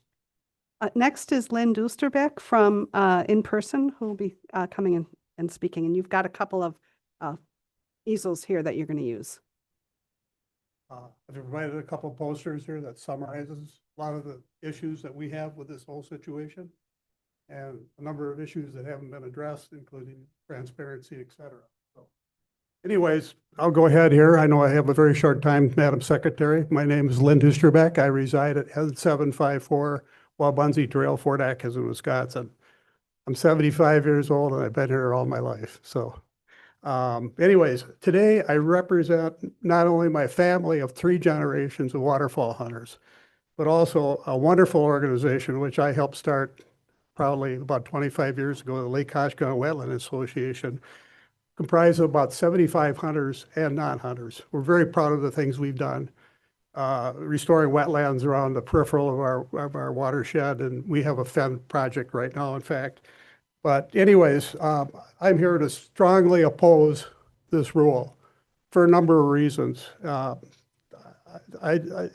fact that it would be put forth as an emergency rule is an absolute sham.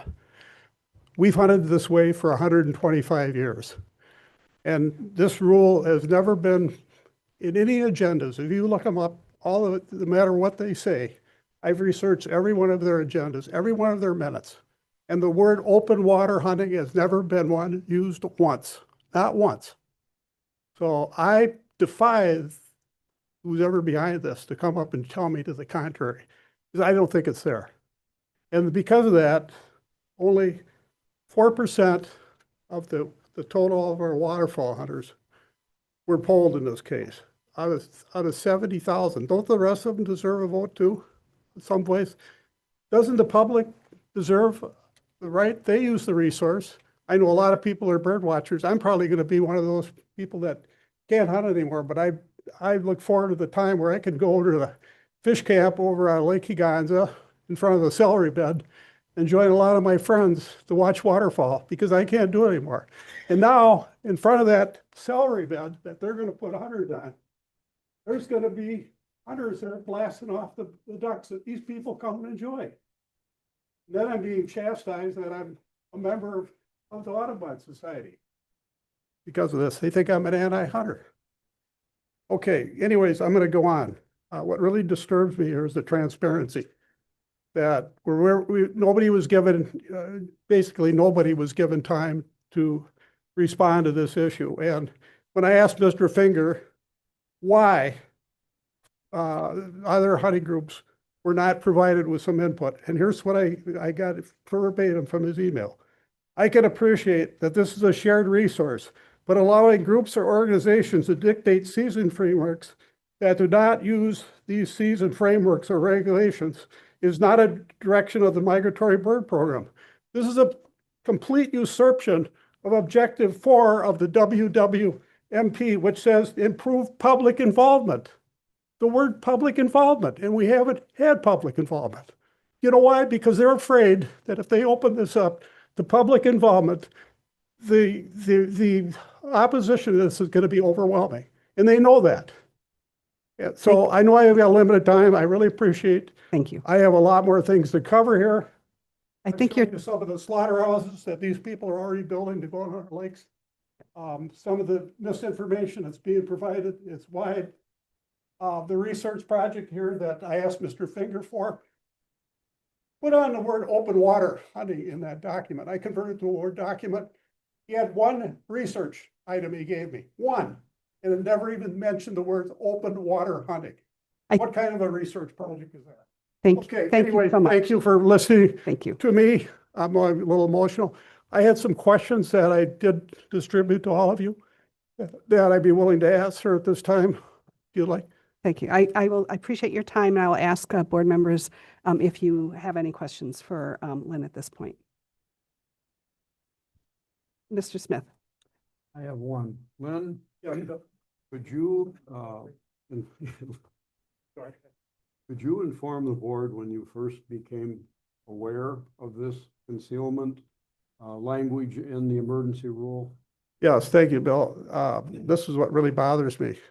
The only way that I was able to find out about this is when the migratory framework was sent to me on an email February 20th. And I immediately called a number of my friends. I said, did you know this is attached to their framework? It's a hidden item in their agenda. And I have a network of 50 different hunters. I talked with, they didn't even know about this. They were appalled. And every person that I've talked with, hunter and non-hunter, respectfully they just can't believe that something like this would go on. It's a sham to our. I don't want to be a part of a fraternal organization that hunts like this. It's getting out of control. Waterfowl hunting is getting to be a circus with spitting decoys, with mud motors, and what are these people going to want next? Swans? Is that what they want? I don't know.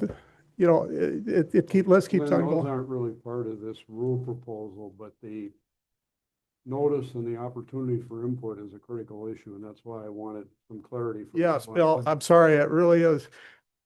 To put together a very important issue that's going to affect literally thousands and thousands of people in this state and expose it to a minimum number of people over a 10-day time, 10 business day time, is ridiculous. Well, thank you. You've got many other people to hear from on this issue. I know. Thank you, Bill, for the Appreciate question. your I don't know time if there's any and other your questions, effort. but the summary is all on my boards here, and I appreciate the time and consideration and everything. Okay? Thank you. Ashley, do you think we could put those posters over here while the other speakers talk? Thank you. The next speaker are Tad and Jerry Schumacher, and they're here in person. Well, thank you for having us. My name is Tad Shoemaker. I reside at N255 Charlie Bluff Road, Milton, Wisconsin. I'm 66 years old and been hunting since I was 14 in public lands. I've hunted a lot of different Red Cedar Lake, Goose Island, Busseyville Creek, so I understand public hunting. For years, it's always been my understanding that the ducks needed a place to rest. And this is one of my biggest concerns with this concealment rule. I think what's going to end up happening here is with this open water, these ducks aren't going to stay around anymore. That they're going to be harassed and keep moving as the boats move to different areas to hunt on the lake. And I just don't believe that's fair to the people that have land along the shorelines that will sit there and take their time and hunt.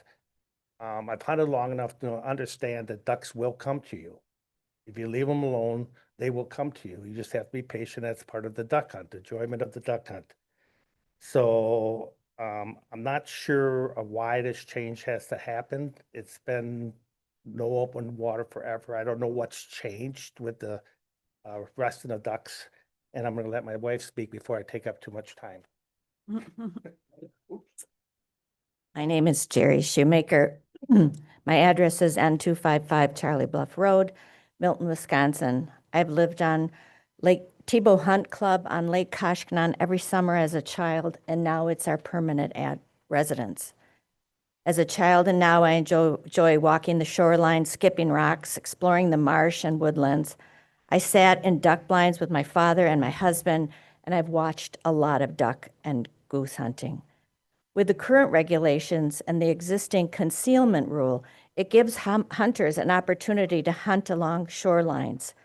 Hopefully, they are shooting out away from private property.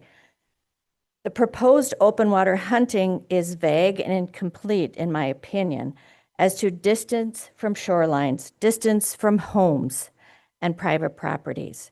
That information is important to property owners and lake owners.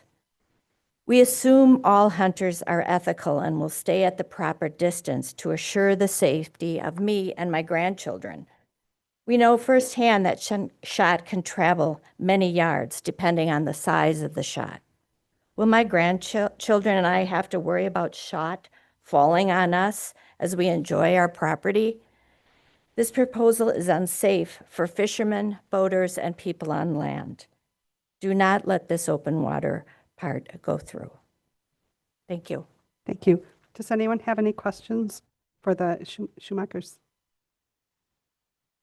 Thank you. All right, next we have Jim Ramos, who is here in person.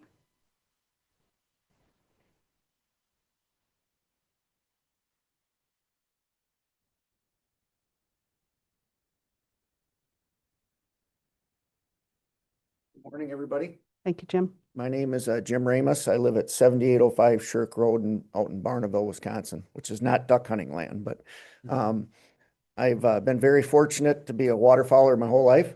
I was 17 years old the first time I took my trip to Canada, and I've only missed 3 years ever since. So I'm a pretty avid waterfowler. I am definitely against this open water hunting. And what really strikes me is in all the literature and what I heard earlier, the word open water hunting is not used. I think you're trying to hide behind, the concealment law. I'm amazed at that. So the word open water hunting should be put to the public because I think you're trying to hide behind something here a little bit. But most important to me, with open water hunting, these birds do not have a place to rest. I hunt very often down to the Mississippi. And as a matter of fact, about 5 years ago up in Beloit, or excuse me, up at Baraboo, I spoke because at that time they were going to allow open water hunting on the Mississippi, and I spoke against it. The canvasbacks there and the other divers don't have a place to rest. Same thing will happen on Lake Koshkonong or, what Lake Mendota or Monona, I don't know. But as people set up these long lines, again, these ducks, it's not so much the geese, but these ducks have no place to rest. And they need to rest to have enough energy to make that trip farther to the south, and more importantly, when they're coming back north. Again, I'm looking at it more for the ducks than I am for the hunter. And I truly do believe that this is a mistake. It's something that needs to be researched even more, but more importantly, if it's going to be brought in front of you as a board or as other duck hunters such as myself, use the right literature. The literature in this is not correct. And so therefore it could probably, just like I say, I don't want to sound too elementary here, but it could get slid right under the table. And then we're stuck with this rule for 5 years. And, there's more to waterfowling than just killing ducks. As Len Dusterbeck spoke, I mean, I've for the last 2 weeks have been out looking at ducks that are migrating back. I have property in Portage. I went up there with my dog. I don't want to shoot those ducks. I want to look at those ducks. I want to watch them. So thank you very much. And I hope you take my thoughts into consideration. Thank you so much. Does anyone have any questions for Jim? Thank you. The next speaker in person here is Brad Heidel.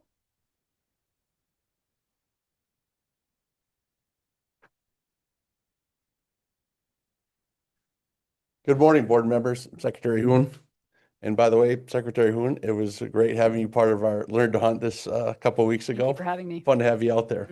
So, my name is Brad Heidel. I am the Executive Director of the Wisconsin Waterfowl Association. The Wisconsin Waterfowl Association is a statewide nonprofit conservation organization which represents more than 61,000 waterfowl hunters here in the state of Wisconsin.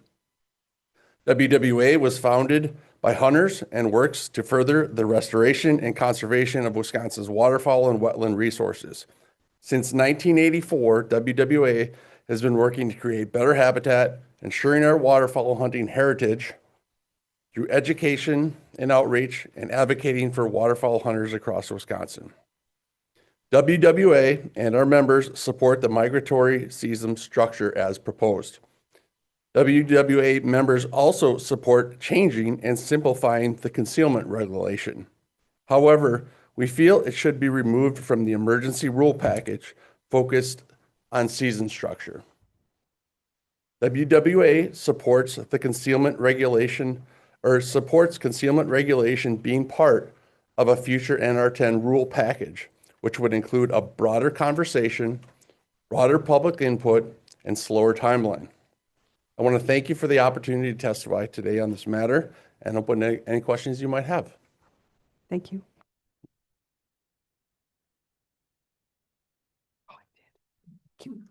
Does anyone, Doug?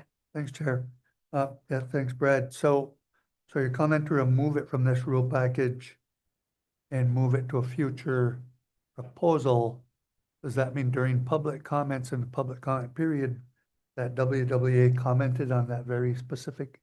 Would we comment on that, on this specific During issue? the comment period Did we comment on it? Yes, we did. in the same fashion you just presented? Yes. Okay, thank you. Mr. Smith? Thanks, Robin. Yes. Brad, along the same line as Doug, the concealment part of this rule is in the emergency rule, but it also is part of the permanent rule as these packages go forward. Yes, sir. Is it possible to settle your concerns with concealment or the clarity as a part of the permanent rule package, or are you advocating for an entirely different, lengthier, longer term approach to this? What we would like to see is probably the longer term approach to this. Separate package. A separate package, have the regulations package move, or the season structure package move forward as it already is, and simply remove the concealment regulation from this package and put that through a longer process with more public input. Thank you. You're welcome. Any other questions? Thank you. Next up is John Richter. John, are you here? Thank you.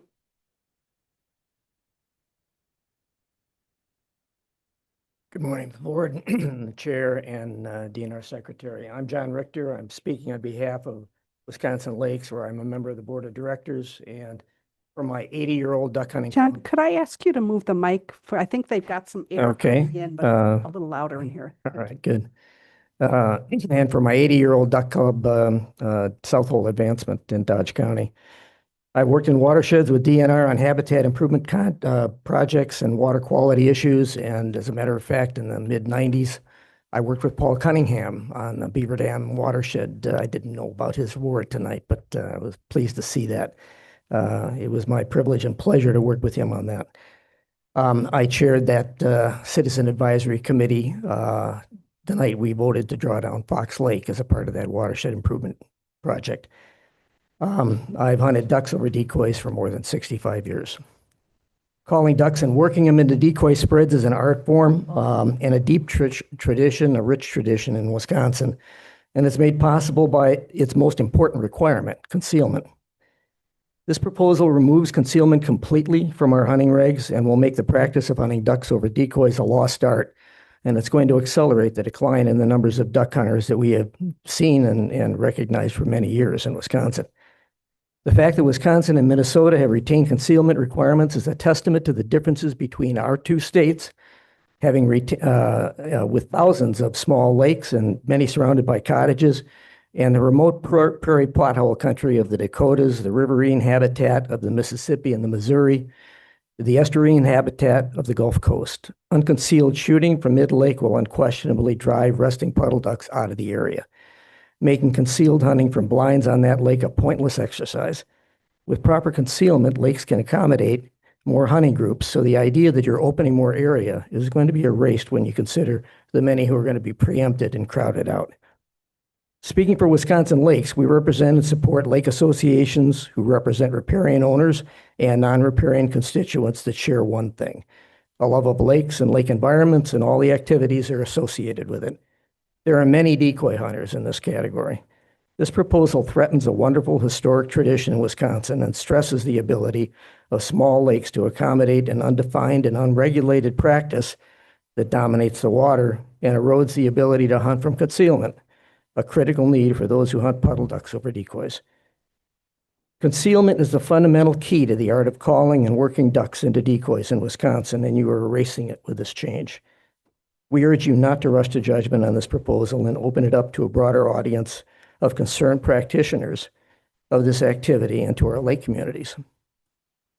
We plead for your reconsideration of this proposal and to take the time to listen and to be informed of the serious implications of this change. Thank you. Thank you. Does anyone have any questions for John? Thank you.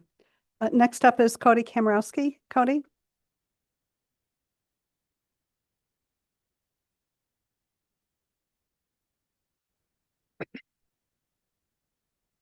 Good morning, NRB members and Secretary Hune.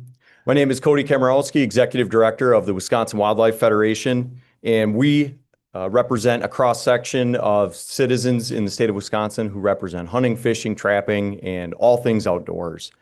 We support the current season framework as proposed with the elimination of the concealment requirement to allow expanding open water hunting of waterfowl. This is in support of the survey data, strong partnership engagement, and the state's public trust doctrine.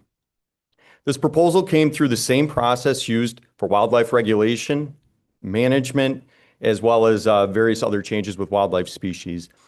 Advisory committee meetings were always open and publicly noted on the DNR's calendar, and public input was gathered through those public meetings that Taylor Finger referenced earlier.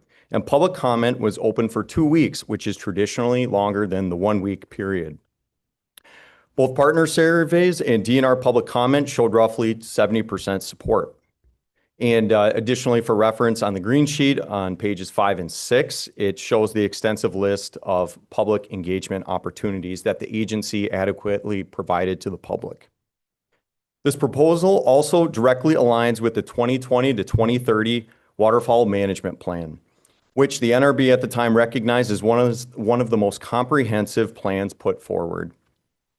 In that plan, under Objective 4, it called for regulation simplification, and another section specifically mentioned open water hunting opportunities.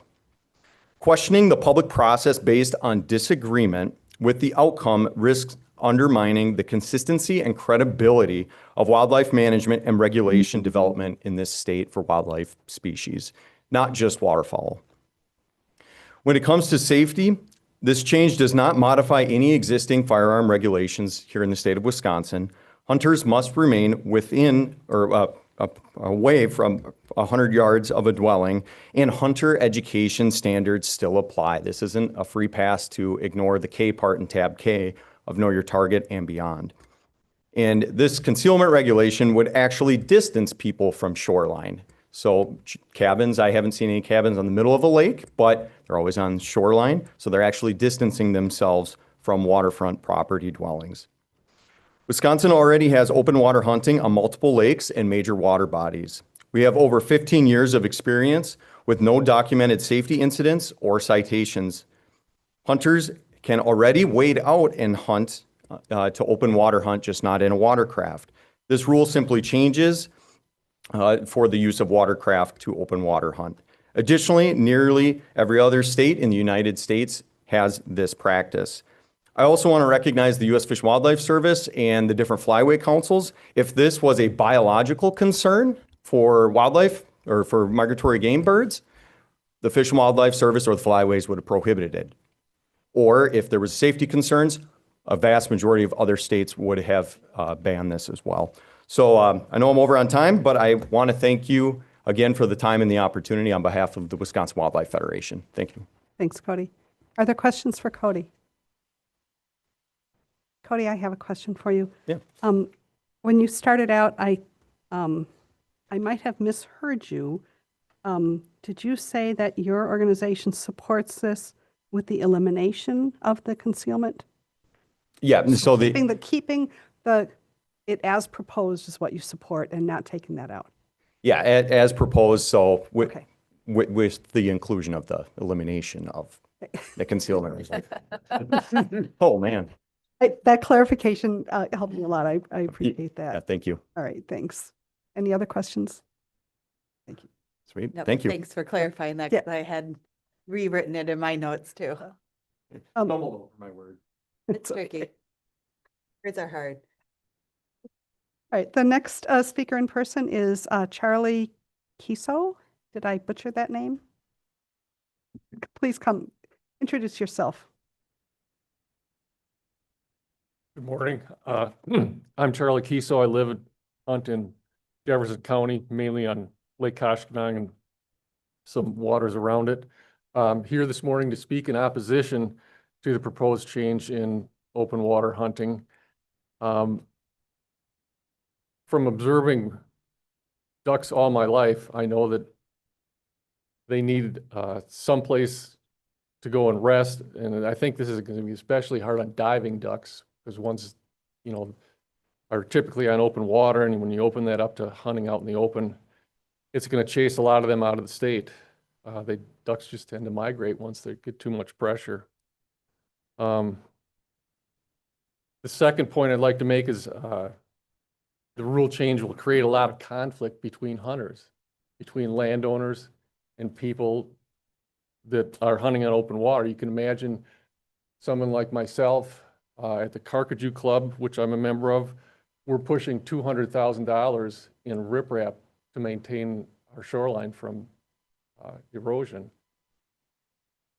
Someone pulls in out in front 100 feet, 100 yards, 300 yards offshore and ruins the hunting experience for us when we're paying all the bills. I think that's extremely unfair to the riparian owners that people can basically hunt part of their land. The other thing is going to create a lot of conflict between others that use the lakes, boaters, fishermen, etc. Non-game species are going to be impacted, loons, cormorants, grebes, birds of that nature. I think the other point that needs to be made is it's going to open a lot of lakes up to hunting where it hasn't occurred in decades. And believe me, at shooting time, when people open up on those lakes, phones are going to be ringing off the hook because people aren't used to it, and they're non-hunters for the most part. So I think they're going to be extremely disturbed and calling the county or the game warden or whoever. The last point is I don't understand why this wasn't out in the open a year ago, 6 months ago, so that everybody had time to consider it. 2 weeks between the notification and the hearing, I heard about it from Lynn Duserbeck in a phone call. I never got any notice of it. I just think that's extremely unfair to present it in this way, and it seems like there's an effort to jam it through in a hurry. Thank you. Thank you. Any questions for Charlie? Our last speaker on this topic is Rick Person.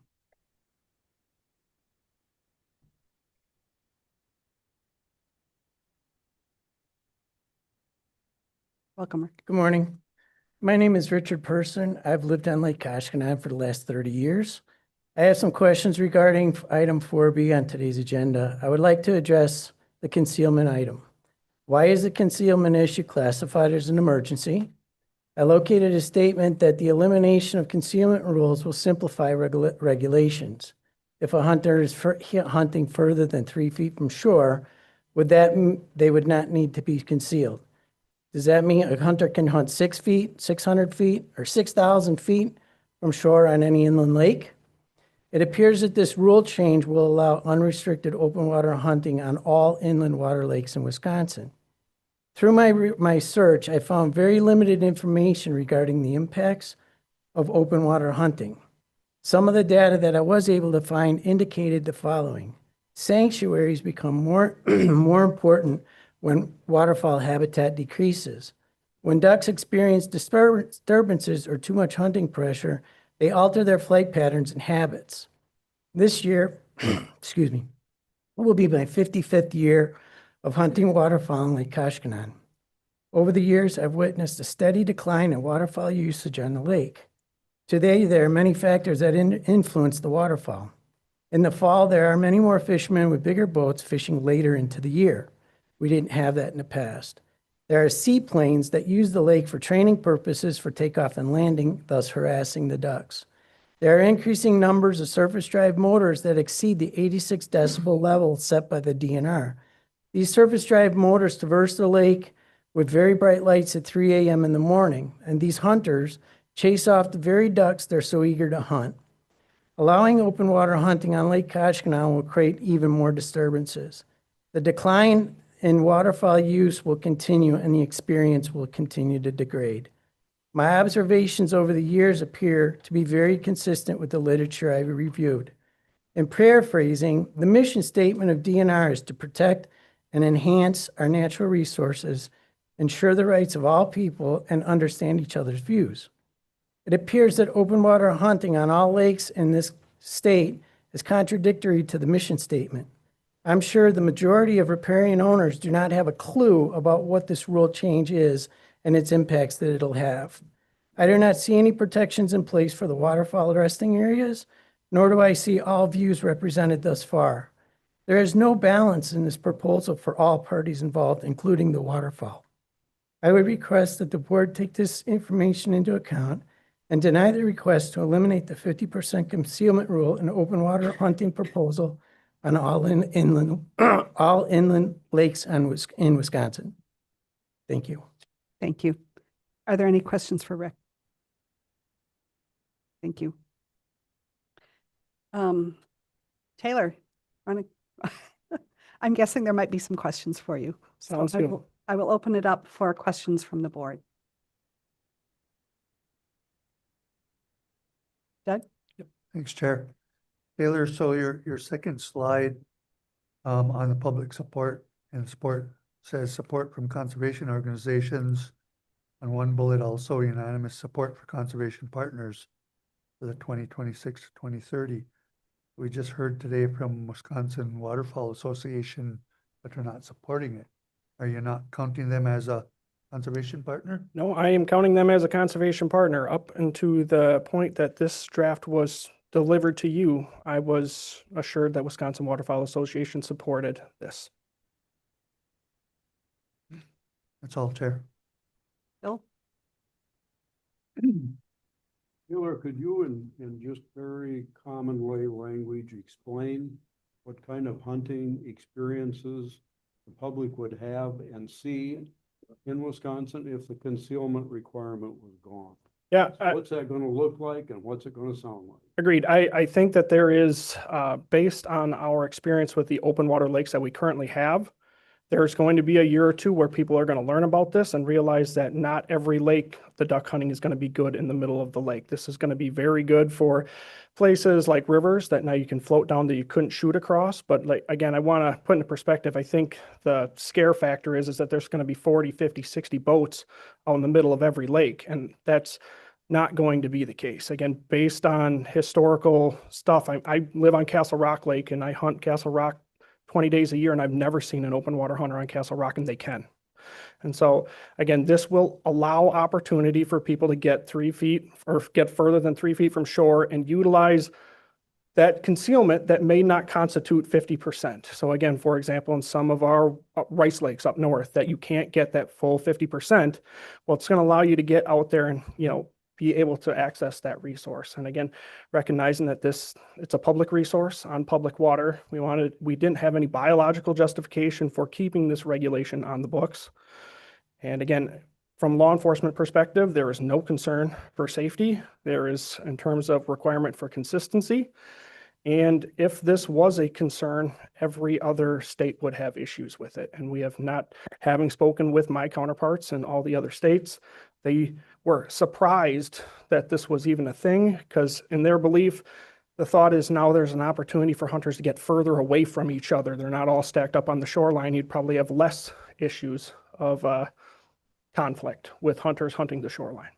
And see how that would work in a large marsh system where some of the cover is lighter.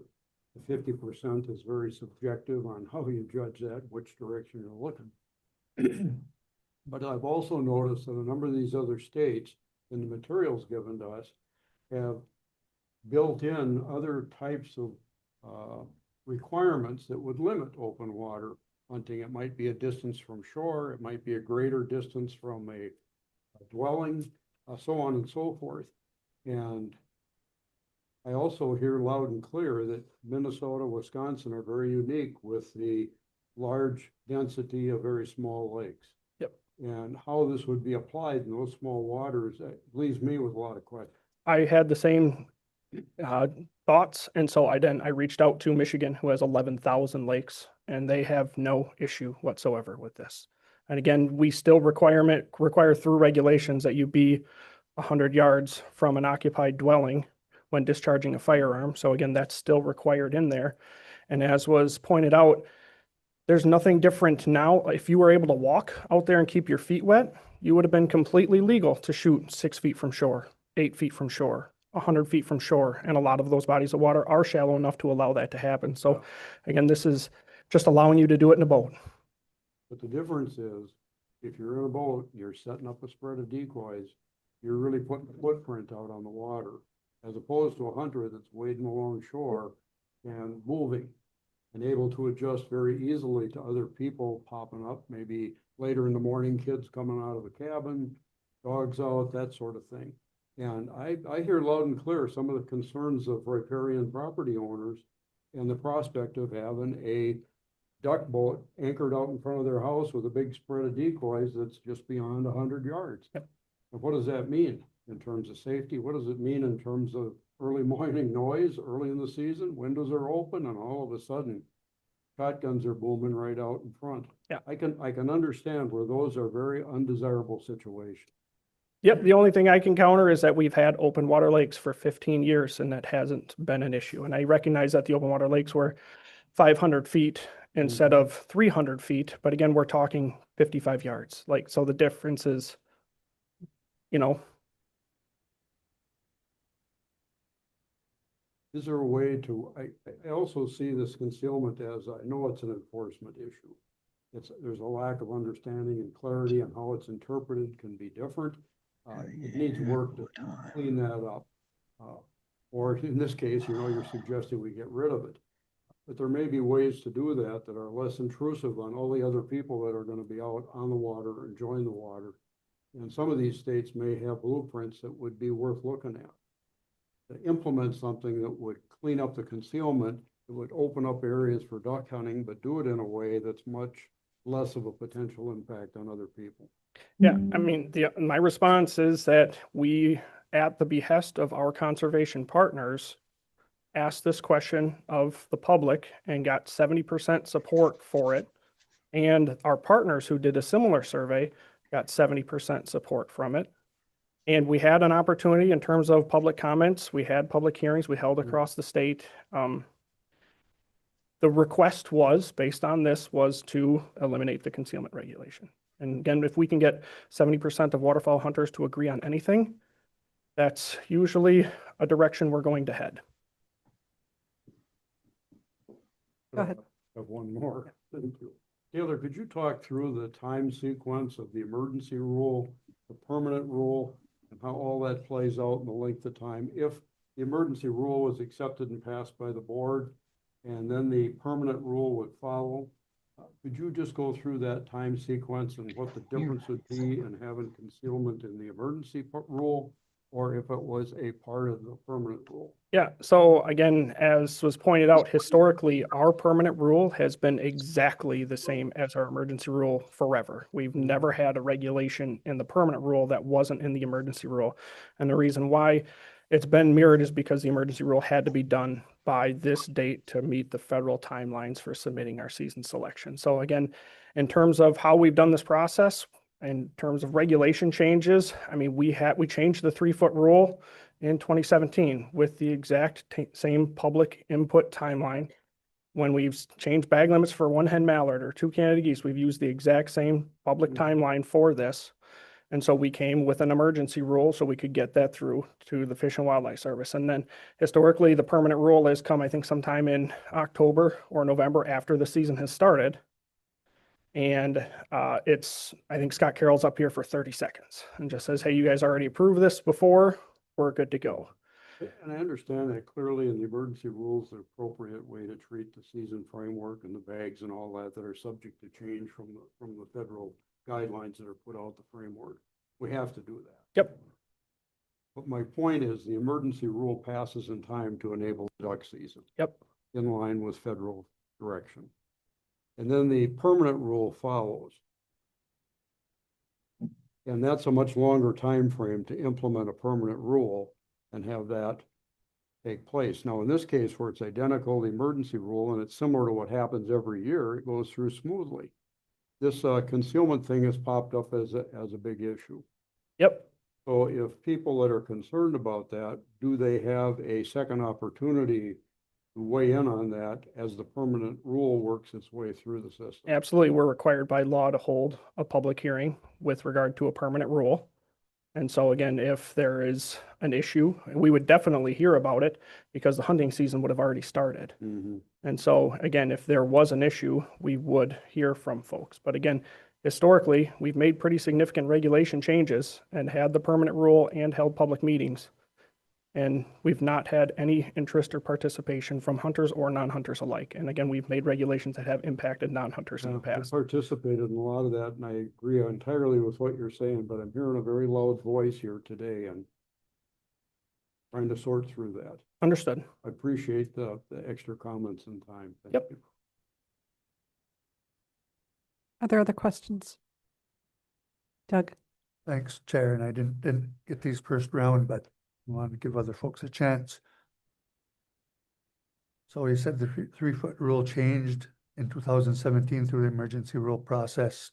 What changed in 2017? You were required to have the 50% concealment even if you were within 3 feet of shore. And so the argument that based from the hunters and our partners was that a lot of our river systems, or if you have a lot of high water or low water, you don't have that vegetation to provide concealment to allow them to hunt.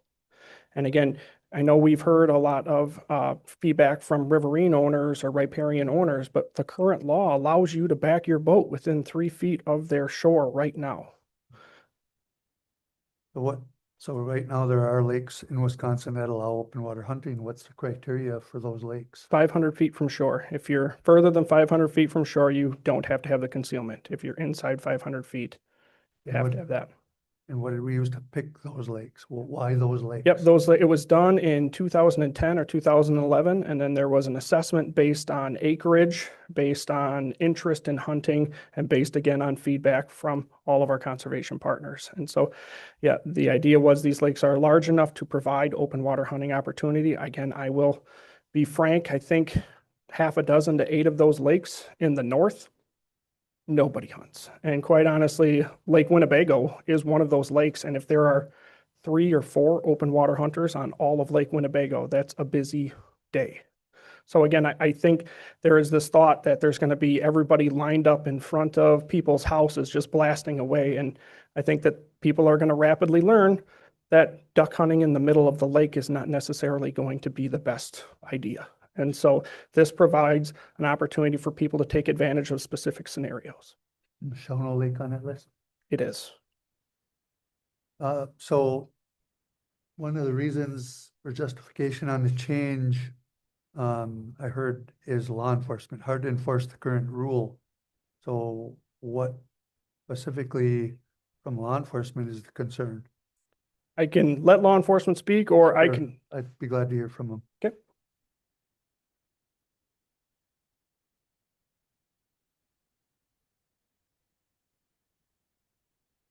Good morning, Chair Schmidt, Secretary Hoon, members of the board. My name is Matthew Wen. I am the Law Enforcement Policy Officer. We didn't go to Wildlife Management and request the change, but anytime we have a simplification of the regulations, it makes it a lot easier for everybody, the riparian owners. It makes it easier for Wildlife Management. It makes it easier for us to message out what the regulations are. When you have that 50% requirement from one side, 3 feet from shore, multiple variables, it becomes more of a calculus problem for people to understand where they can and can't hunt. So for us, yes, it's a simplification, just easier for us to message out to people when we have contact with them or to answer their questions. Thanks, Matt. And and there's not a big issue then with citations being issued that you're not able to enforce because of the current rule. I mean, there aren't citations out there being issued to duck hunters that are being thrown out or. Not that I'm aware of, no. Okay. I mean, I could pull numbers and look at them and look at dispositions, but I haven't done that, so. All right, thanks. One last one, Chair. On a public hearing and the public numbers, not for law enforcement. Thanks, Matt. I can just touch base. I talked with Tyler Straight. Oh, sorry. So the memo in our packet says in Rice Lake on March 3rd, there was 12 people. Virtually on March 4th, there was 28 people. And in Appleton on March 5th, there was 12 people. That was the extent of the public attending the. And lacrosse would have been the bullet before that. I think there was 13 at lacrosse. Yep, 13 in lacrosse. That was it. That was who attended the public hearing, correct? Right. I just did want to give you an opportunity. I talked with Tyler Strayer, our law enforcement officer, and he said, I think over the last 5 years, there's been 34 citations written related to the concealment regulation, and they've all been related to the hunter thinking he had the 50% and the law enforcement officer thinking that they didn't. Thanks, Chair. Thanks. I talked to our local conservation officer Monday night, and he said he has more questions on open water than any other questions. And he said, you know, the trouble about the water regular, you know, up and down, and vegetation changes, you know, and you could be hunting there 1 week, next week, you know, it wouldn't fit in the bill, he says. And then you got hunters that know that that's the point, that if they can get out to that point, you know, where they've got 50% concealment, there's a rush to get out there. And then that kind of takes, you know, that guy kind of ties up the whole area then, because he's got the only one spot that, you know, he can meet the requirements. Other questions? Taylor, I have a couple questions. Can you explain to me for what kind of conflicts there have been, if any? And I think you mentioned it, for those areas where you can do this now. Has there been an increase in riparian landowners' complaints or things? Has there been any feedback on that? No, we actually, so again, in 2023, I believe, we made the change for those inland lakes to be 1,000 feet to 500 feet. And we thought potentially we might hear from people saying, okay, they're, you know, half as close. Nothing. Again, no comments from folks on these large lakes that have, you know, property owners on them. And so again, we haven't heard, if anything, again, I hear from certain people, you know, I hear from the duck hunters that are mad that the muskie hunter just cast a bait into his decoy spread or things along those lines. And so again, I absolutely understand the concern about user groups. The only thing that I'll highlight is duck hunters are out there for 60 days. So again, out of a 365-day year, they should have as much opportunity to access a public resource as anybody else using the resource. Can you also talk a little bit about this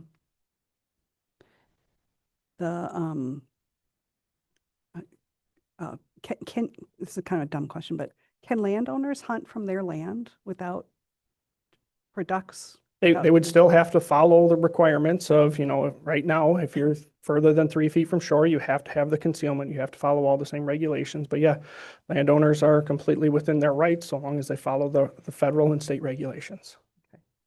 And then I have a question for the wardens. Do you see safety issues related to allowing hunters to be out there without concealment, either for their own safety or for folks around them?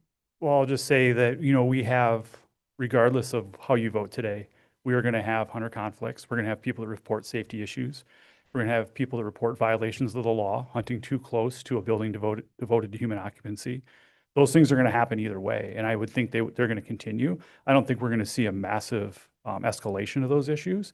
I think we have a recreational safety an outdoor skills bureau within our division that does a very good job with Hunter's Ed that teaches not only, the firearms basics, and Cody stole a lot of my thunder here, but the firearms basics, but also, mentorship, learn to hunts.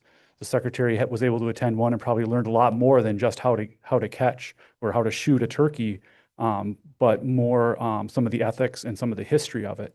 I think we have a lot of people in this state that push those things forward, and they'll continue to do so. So this will be a change, but I don't anticipate that we'll see a huge escalation of reported safety issues because all those things are still in place. Thank you.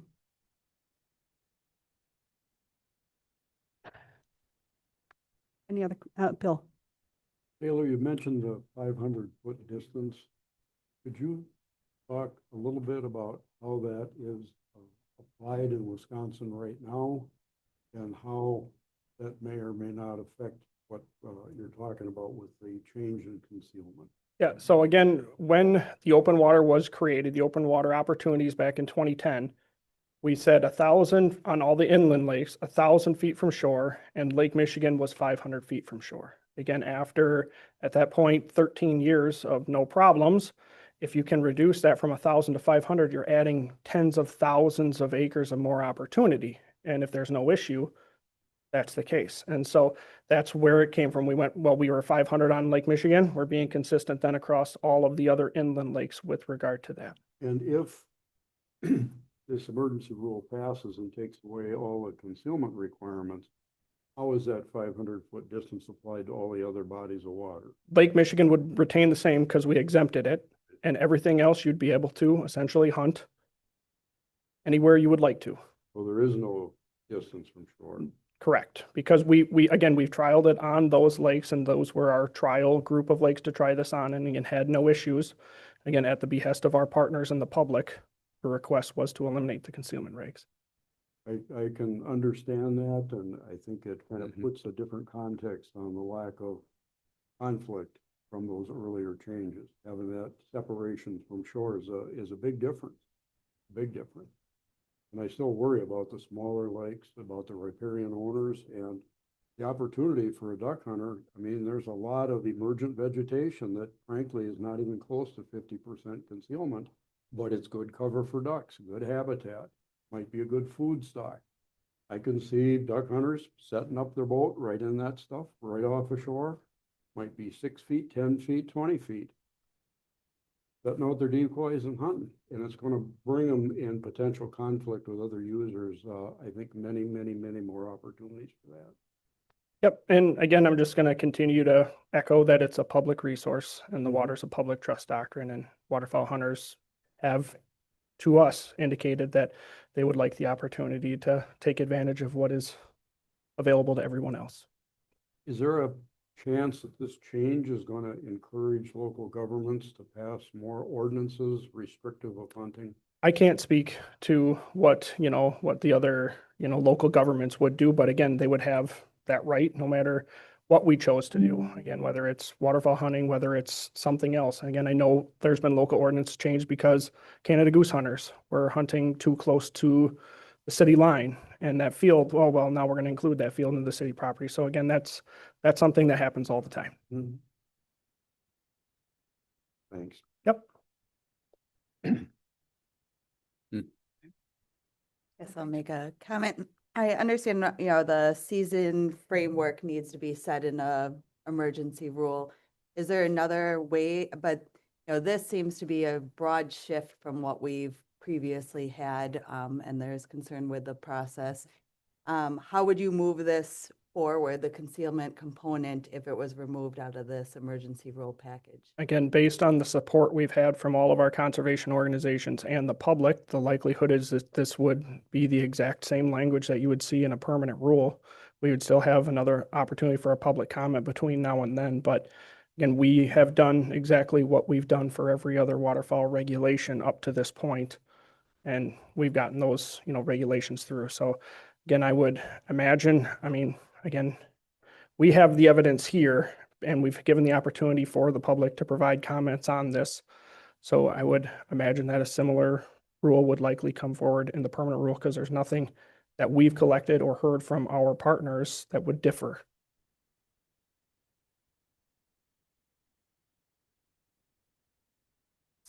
So a question. I'm a strong advocate for following the science. Yep. And I thought there were a couple of points that were made that just, you know, made me wonder a little bit. I do think that, you know, Minnesota, Wisconsin, Michigan, geologically, we have a lot of lakes. Like, it's hard to compare what we're doing here with states out west or other areas because they just don't have that vast water resource that we are fortunate to have here. I'm wondering if you can tell me whether you feel the science behind this is adequate, whether you feel strongly that the science supports what you're doing in terms of disturbances and things like that. Can you just share a little bit of your understanding of whether there is sound science behind this change? And so again, yeah, I appreciate that. I looked back to the 40s and 30s when this was created, and there wasn't sound science then. It was just an assumption that this is going to be good for ducks. And again, I don't disagree with folks that here presented that said sanctuaries are important. The importance is understanding what a sanctuary is. And a sanctuary is not the middle of a lake that people can fish through, shoot out into, disturb duck hunters, as was pointed out, with its mud motors, with all those other things. That's not a refuge. Refuges are areas that provide refuge and no disturbance. And so as again, there's a Deitmer paper that I can share with the board that showed that areas that do not have, or that have disturbance, even if they're called sanctuaries, function no differently than areas that are already waterfowl hunted. So again, there's nothing out there to suggest biologically that this is good for ducks. And again, we've heard from a lot of, like in the past, that the youth season is ruining the regular duck hunter because those ducks are gone before the regular season opens, or the early teal season is pushing all the ducks out before the duck season gets there. And we're hearing the same here, is that, oh, the hunters are going to disturb them and they're going to leave. And there is no evidence based on harvest that those effects affect the overall harvest at a statewide level. And so again, those birds will move. There's nothing suggesting that they're going to leave. And so, as we've said with waterfowl hunters forever, is that people that scout and are willing to move shoot 3 times as many birds as somebody that isn't. And so, again, we recognize that everyone likes to go back to their same spot and hunt their same spot and expect the same exact thing, but unfortunately, that's not how hunting works in today's day and age. So I don't want to put you on the spot here, but it sounds to me like perhaps it's more of a cultural issue than a scientific issue. Correct. Thank you. Yep. Any other questions for staff? The only thing that I'll offer is that we do a biannual survey and work with our partners on these types of issues when we implement a regulation. Canada Goose season framework on the Mississippi River, for example. And so that if 2 years from now or 3 years from now, we get to a point, we're going to be asking a social science survey. We coordinate with Wisconsin Waterfowl Association, with the Wildlife Federation. We could even include it as a question on the Conservation Congress spring hearings of, hey, has this regulation negatively impacted your ability to waterfowl hunt? We can make a change. We have that opportunity to do so. It's just, yeah, again, we collect that information. We're willing to do so.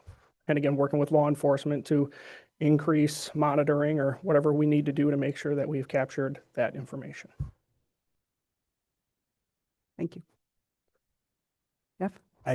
I'm an open water hunter myself. I've done it for over 60 years in Illinois, but it's been on the Mississippi, and it's been on rivers like the Pecatonica River and things like that. So really the only conflict is other hunters on the shoreline kind of a thing, and respect that. But so it's definitely a different scenario with all the lakes that we have up here in Wisconsin. I personally can't see myself hunting these small lakes. You know, I just, you know, I mean, it doesn't seem like it would be, you know, I'm going to go where the ducks are kind of a thing. I know you have ducks landing right in front of your houses and stuff like that, but I don't think it would be worth my effort to put a boat in and go after them, you know. I can't totally answer the question about resting areas. I mean, there are resting areas on the Mississippi. But when I'm out there duck hunting in the pools, I mean, there's people fishing, there's all that kind of a thing going on already. But I can appreciate, you know, being a landowner with a house, you know, and the thought of, you know, someone putting in a boat or something and hunting those ducks, you know, in front of your house, you know, but I can't help but think that it may happen once or twice, but I don't think it's going to be an everyday scenario in that 60-day season. Yep. But I surely can appreciate that, so, for what it's worth. Other comments from board?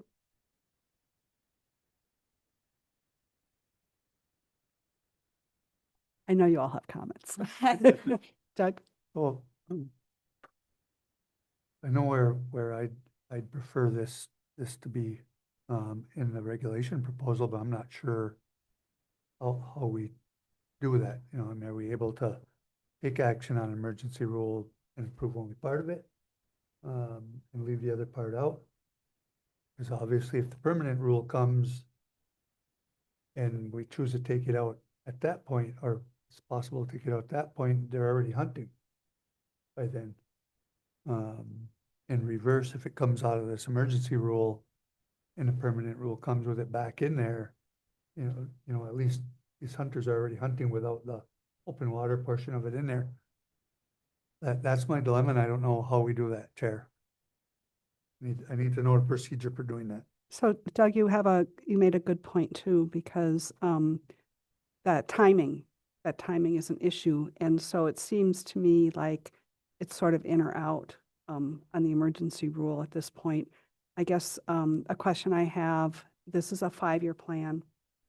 If we were to recommend approval of this with the concealment requirement eliminated, as it's currently drafted. Yep. I'm saying this correctly.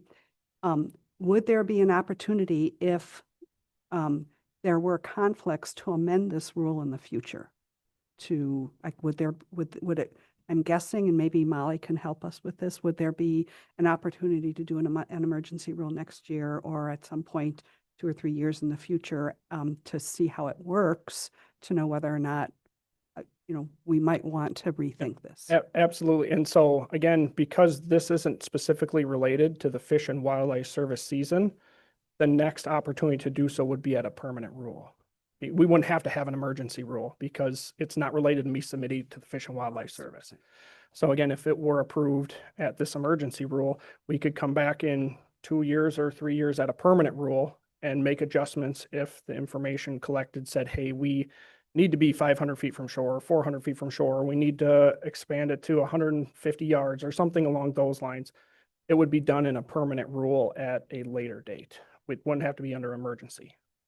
Is there ever any thought about the size of a lake and saying lakes under a certain acreage might not be appropriate for this? We had asked that question, and the problem is then the regulation book would look similar to our fishing regulation books, and there would be 200, 300, 400, 1,000 lakes that meet that. And are we going to list every single one of them? Are we going to expect that hunters figure out, is that lake over 1,000 acres or not? And those types of things. So again, in terms of rule simplification, that was not a way that they wanted to go. And the concern I have is the rulemaking process itself, it really is a 3-year process. So it's not something, if we start seeing complaints in the first year or two, it seems like by the time you did a permanent rule, we'd be tied up at the same time as processing the next 5-year plan. You know what I'm saying? So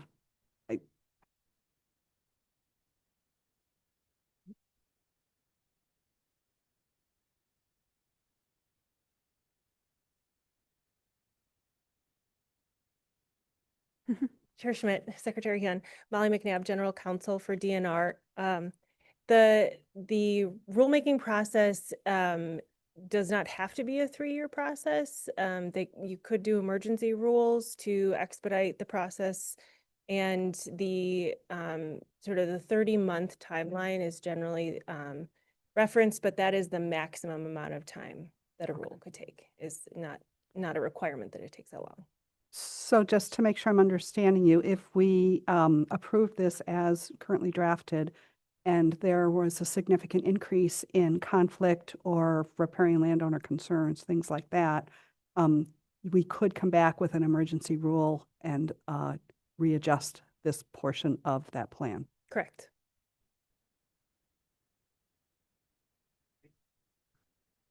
Doug? In what time frame, though, Chair? I mean, I'm not clear on what. I what think at timeframe any- you're Thinking of, I mean, what if the first season, what if this season, all of those comments come? I mean, we've heard today a significant amount of concerns over it. These folks come right back in 30 days, in 60 days, or right after the season starts and raise these same concerns? What do we do? So my assumption is that we let, if, I'm just saying hypothetically, if we let this, if we approve this as drafted, I think that the law enforcement folks would have a record as to whether or not they saw increased conflicts, and that they would be able to report back to us when the season is closed as to what impacts they saw, how many instances of concerns they had, things like that. And we could reassess in time for the next season. Correct. I'm just throwing, I'm not saying I'm advocating for that, I'm just throwing that out as one of the options that we would have. Or the opposite. We could take it out and then add it back in at another point in time if we felt that there was justification for doing that, although I don't know if that meets the criteria for an emergency rule. So that might not. It might be that the way to invoke the emergency rule is based on concern about public health, safety, things like that, and needing to be timely action. Right. I guess I have a hard time passing this forward as is based on the feedback from these groups, including the Wisconsin Waterfall Association, where even they were saying that this needs to go through a longer public comment period. That's kind of my feeling on it right now. Yeah, again, I had the same discussions with Wisconsin Waterfall Association on this topic, and they said that they didn't oppose this decision. It's just that they wanted to push it to a later date because, again, their data indicated 70% of their constituents wanted a change on this. And so, again, I understand where they're coming from, but just recognizing that I don't know what their intention is to collect more input or, between now and the permanent rule as well. So again,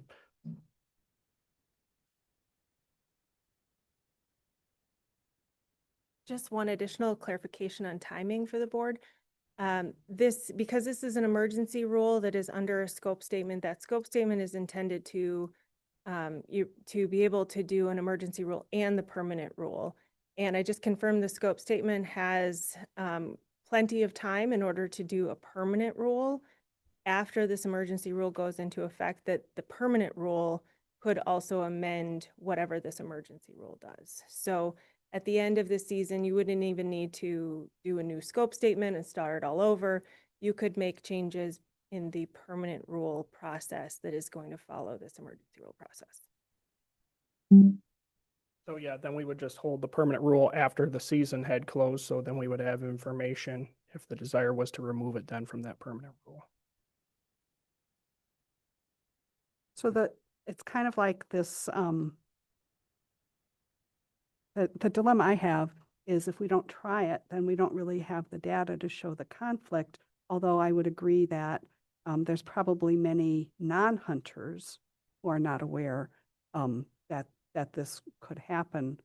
But we don't have any data that shows, well, how many people would come to a more remote lake if they're, so that's where I'm kind of feeling like, in absence, like, I don't know how we get data until we try it. So that's Right. the dilemma I have is, Well, and that would, through that permanent rule process, allow for more public comment.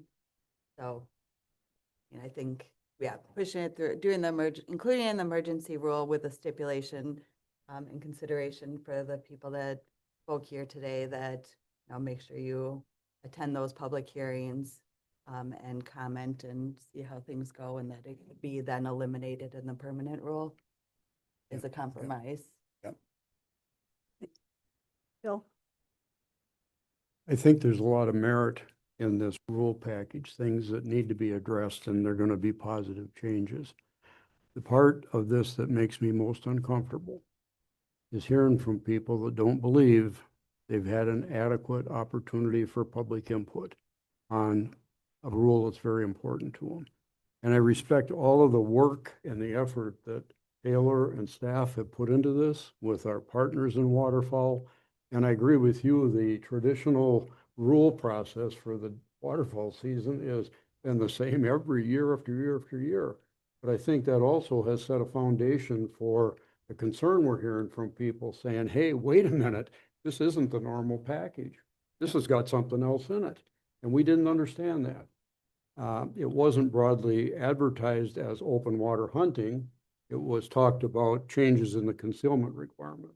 And those things describe the same thing, but they mean different things to people, to the lay person. And I'm moved strongly by hearing from people that have not, they feel like this was a surprise, that it was, despite, I think, best efforts and concerns by the waterfowl community. We're hearing from people that feel that this was put upon them as a surprise and it's being rammed through as an emergency rule, and they have not had adequate time to provide input. And to me, that's the compelling part of this discussion. And I would suggest a reasonable solution would be to pull the concealment language out of the emergency rule, take action on the emergency rule, and then encourage staff and the waterfowl community to take this concealment issue out and get more input from the public, take another look at how the other states are using it, gain some of the data, I guess, from them, and see how that might apply in Wisconsin. And when we implement those changes, we'll be doing it in a way that I think gives us a better chance for success and retains the confidence of a broad spectrum of Wisconsin citizens that we serve. Other thoughts? Madam Chair. Yes, ma'am. I think actually earlier today there was a quote that was trust is gained by the ounce and lost by the pound. I think today's a day, this is a typical issue that we need to think about that while we're figuring this out. That was a really Wise comment. Yes. So, is there further discussion? Would someone like to make a motion? I would move that we amend the emergency waterfowl season framework bag limit rule to remove the concealment language for further discussion. Second.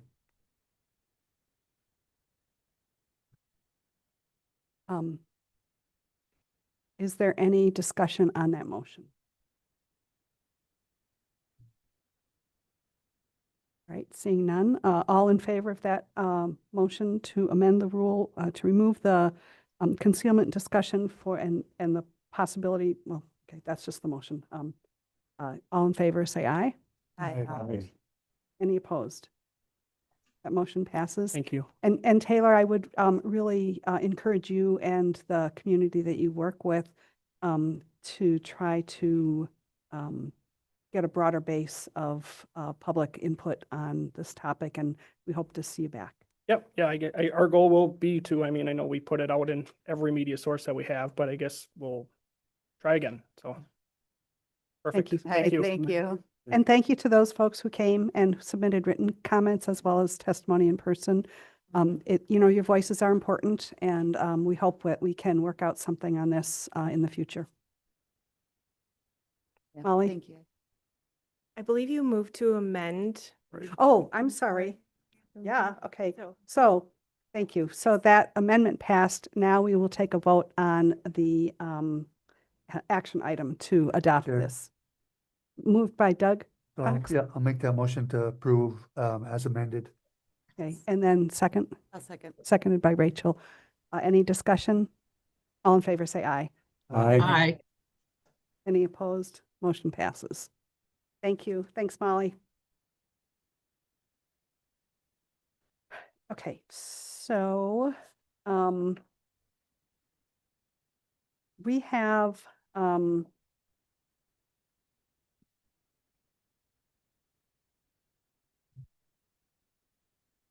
we have a scope statement and then a couple other items before we even get to open forum, and it's 11:30 right now. I would like to ask the board, do you guys need a break or should we go through a couple of things? Should we take a break and then have public forum and come back to these other action items? What's your preference? I kind of feel like the public has been waiting an hour and a half past their normal time, so I'd kind of like to get to that. Yeah. Fine with me. So take a short break Sure. or just, I mean, we have, I need to think my public comment list. We have quite a few speakers. Yeah, it's gonna take a good half hour to 45 minutes for the open forum. I'd say go with it. Oh, yeah, if they're waiting, you know. All right, can- do you guys need a break or should we just go? All right. Ashley, I think we will, do we need a motion to do this? Take things out of order? Can we go to public open forum or do we need a motion? Okay, all right. We will go ahead and start the,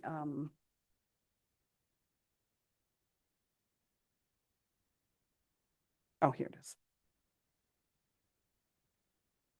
We will start the open forum part of this meeting.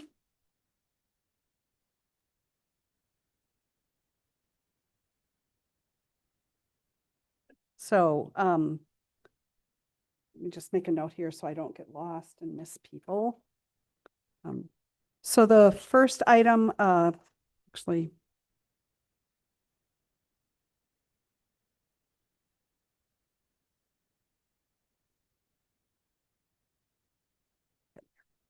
right, open forum. So some background information for our speakers presenting information as part of our open forum. Please keep your verbal comments to 3 minutes or less. If you need more time, you are welcome to submit the whole of your comments in writing to Ashley, who will forward them to us. In order to help you monitor your time, we have this light system. Those people here who have been patiently waiting all morning, thank you so much. But you see how that works. And then the folks online, we also have that timer online to help you manage your time. We are grateful that speakers honor the time limit and close their comments when the red light appears. I also want to make sure that people understand that open forum is not typically a time when the board debates a typical or a particular topic. The topics that you bring to us for discussion haven't been public noticed for discussion or action, so we're here to hear what you're saying, but don't be disappointed that there is not action taken on what you're presenting to us. We listen, we ask clarifying questions, we consider your thoughts for future agenda items or actions as warranted. Also, please understand that some topics brought forward during open forum may be outside the scope or authority of what DNR can do, and so there's little response we can make, but we value hearing citizens' concerns about a wide variety of topics, especially if they're periphery to DNR and are impacting conservation and the environment. If we don't ask questions, please know that we heard you and your voice is important. And then I also note that in addition to speakers during open forum, we received a number of comments relating to the killing contest topic and industrial wind farms that all the board members have seen and read.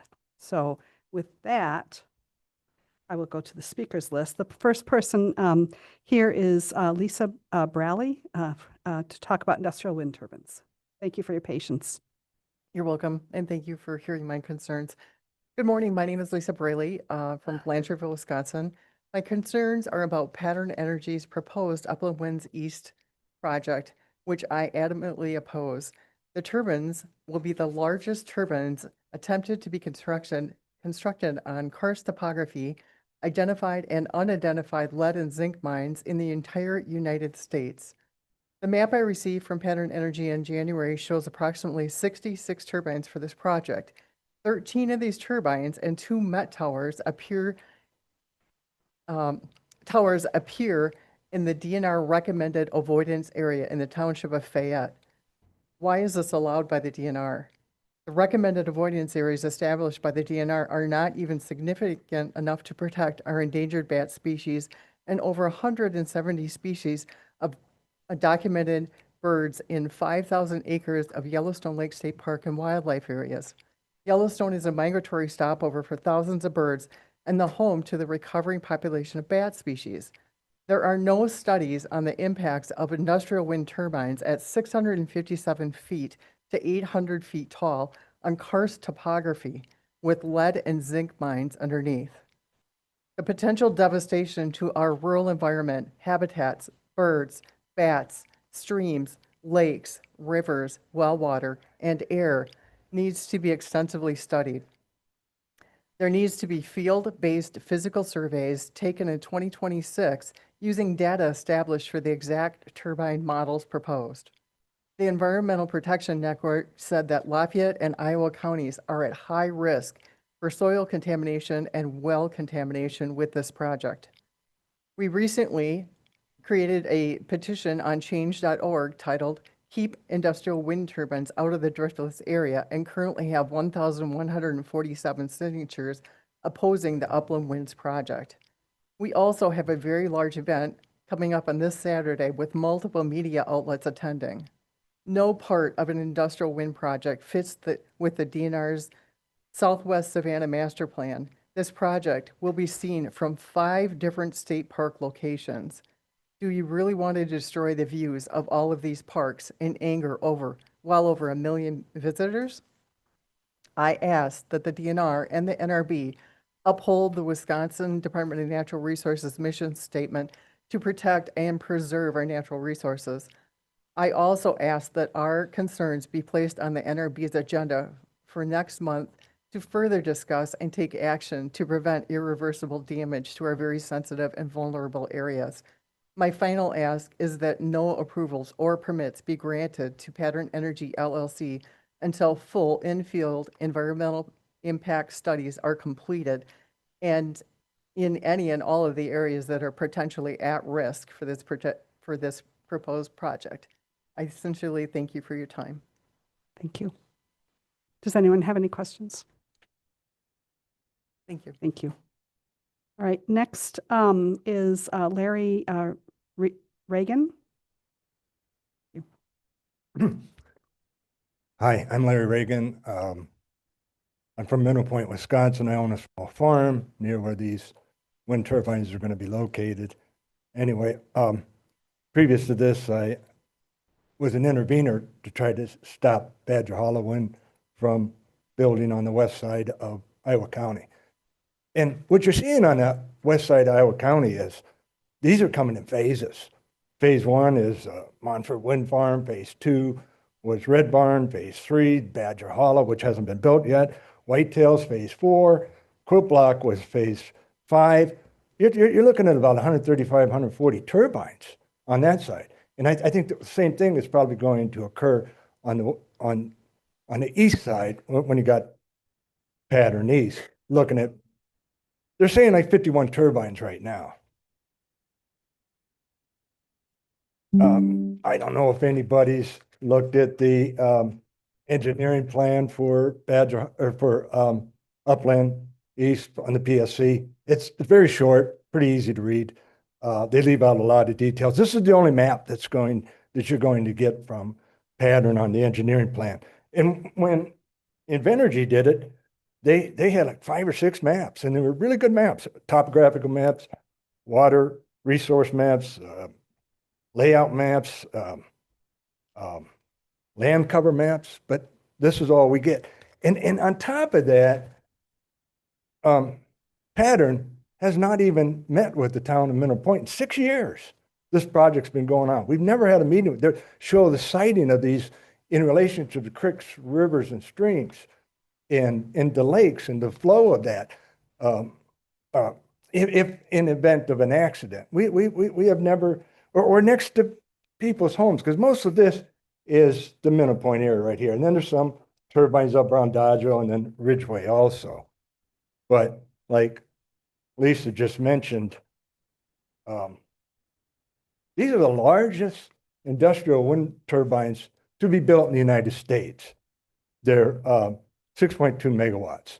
Now, what you see around Montford and Red Barn, they're just like 1.2, 2.5s. They're little. These are going to be the largest industrial wind turbines that ever been built. They're over 800 tons.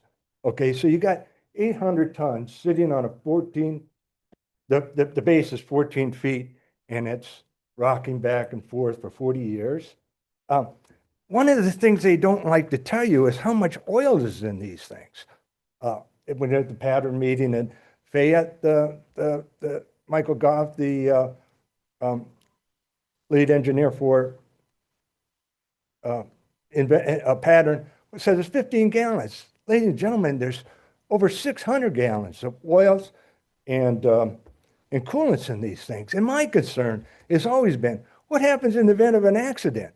If these things, you know, like the Barneville tornadoes several decades ago, where an F4 and F5 tornado comes through, 600 gallons is going to end up in the creeks, rivers, and streams. I need you to summarize your conclusion, please. Okay. Well, a lot of the information is kept from us. Like these are the spread footings. The spread footings are a whole different subject on top of it. I'm sorry I don't have enough time to talk about it. They can go 50 to 60 feet. They will not tell you exactly what they're doing with the spread footings, and they're massive. Thank you. I apologize, but we're Okay. we're all I'm sorry. I appreciate you Yep. having me speak here. I could, like my kids say, I could talk about this all day. But again, you know, if you have additional information you want to send us in writing, studies, things like that, you're welcome to do that. Certainly. Thank you. Thank you. If you have any questions, I'd sure like to answer them. Any questions? Thank you.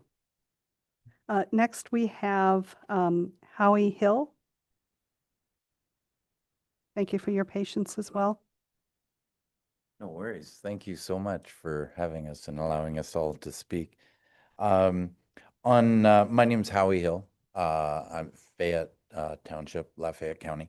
I'm a retired environmental science teacher, AP Environmental Science, and retired adjunct professor of environmental science at Loyola University in Chicago. So I know of alternative energies and things very well, but it's at the expense of what that is the issue.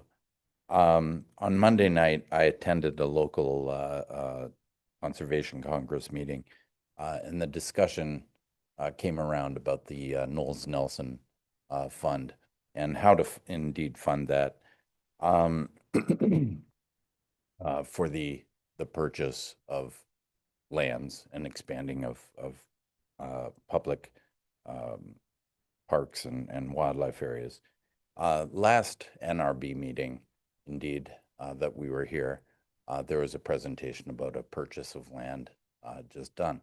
With regards to the environmental or the Uplands East project, many of the turbines are restricting the expansion of the Yellowstone Lake wildlife area. Right now, Yellowstone Lake is landlocked to the north, and it would seem that it would be very sensical to use roads as borders rather than having landlocked fence lines behind private properties.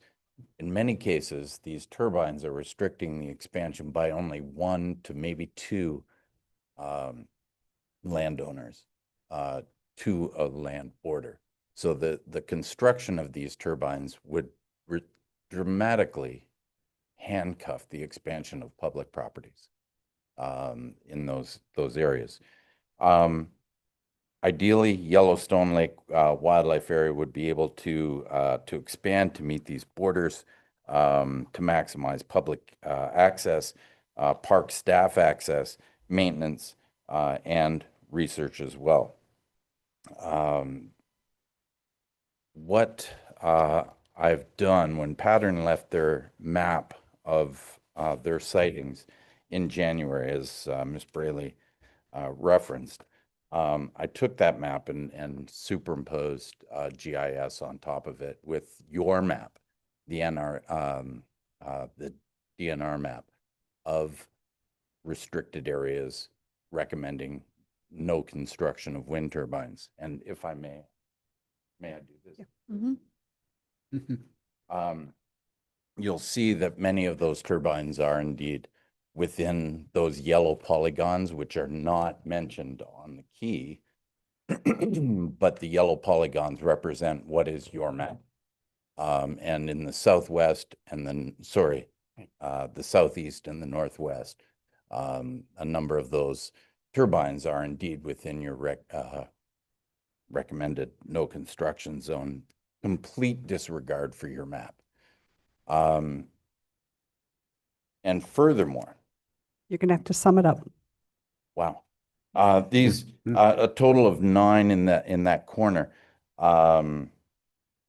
The protections of those species in that area, because that's why you constructed that map, was to protect the migratory bats and bird species. And also, Governor Evers has an initiative of reducing pesticide use, and you have one of the only recovering areas of the little brown bat in the entire country, a national success story from white nose syndrome recovery. And it is completely counterintuitive to have turbines constructed right beside the biggest recovery area in the country. And those bats are exploding their lungs, not by they don't get killed necessarily by hitting the turbines, but their lungs actually explode. And it's completely counterintuitive to his initiative of having pesticide use reducing when you've got bats that eat 1,200 pests to humans and crops, 1,200 an hour. Thank you. Thank you so much. Yes, you bet. Appreciate that. Okay, our next speaker is virtual, Gina Metellica. Gina, can you hear us okay? Yes, I can. All right, thank you. Go ahead. Thank you for the opportunity to present to you again. My name is Gina Metellica. Our property is in Lima Township. And again, I'm here because of my serious concerns with groundwater issues from the installation of turbines in karst geology with underground abandoned lead and zinc mines. I'm here in front of you admitting my citation mistake from the February meeting and want to provide my apology and the accurate information from the Ohio Power Siting Board. To set the record straight, the Ohio Board completely denied the Republic Wind Turbine Project in Seneca and Sandusky counties, both initially and on appeal. Republic Wind is a wholly owned subsidiary of Apex Clean Energy. My error occurred because shortly before the February meeting, I received the Ohio Supreme Court wind turbine case. In reviewing and seeing that it was the same developer, Apex, and it was 2 counties to the east with a more current date, I made the wrong assumption that it was a revision and a continuation of the Republic Apex project, and I wanted to include the most current information. The Republic and the Supreme Court case are 2 totally separate projects. The reason for the complete denial of the Republic Turbine Project was because the extensive karst geology in these 2 Ohio counties, very similar to Iowa and Lafayette counties, created groundwater risks that were too severe, and since karst aquifers are highly complex and vulnerable to contamination by human activities. The board concluded that any predicted economic or environmental benefits cannot outweigh the potentially catastrophic damage that would result from contamination of community private wells and water supplies. They determined there was a high likelihood of harm with no reliable remedy. Karst in Iowa and Lafayette County is some of the most extensive in Wisconsin and is some of the closest to the surface in the state, 0 to 50 feet. Areas with soluble carbonate bedrock within 50 feet of the land surface are particularly vulnerable to groundwater contamination, whether they have classic karst features or not. Another issue in the driftless is the presence of loess soil. Loess is a highly productive wind-deposited sediment, excellent for agriculture, but has poor water sensitivity or filtration. A third unique issue in these counties are all the poorly mapped abandoned lead and zinc mines. And the fourth unique issue is the largest concentration of springs and disappearing streams in the state, and some say the country, located in these 3 counties. In Ohio, they reached their decision based on the groundwater contamination risk from the karst geology. that we're not dealing with lost soil, abandoned poorly mapped lead and SIG mines, and highest concentration of waterways in the karst geology, and how those issues would potentiate in the groundwater contamination in our counties. Additional money and jobs to the community is not in the public interest if the groundwater is contaminated or lost. For those reasons, a full environmental study needs to be done before any other turbines are built in the Driftless. Thank you very much for your time. Thank you. Any questions? All right, thank you very much. Our next virtual comment is from Richard Jenkins. Richard, are you there? Yes. Let's see if I'm.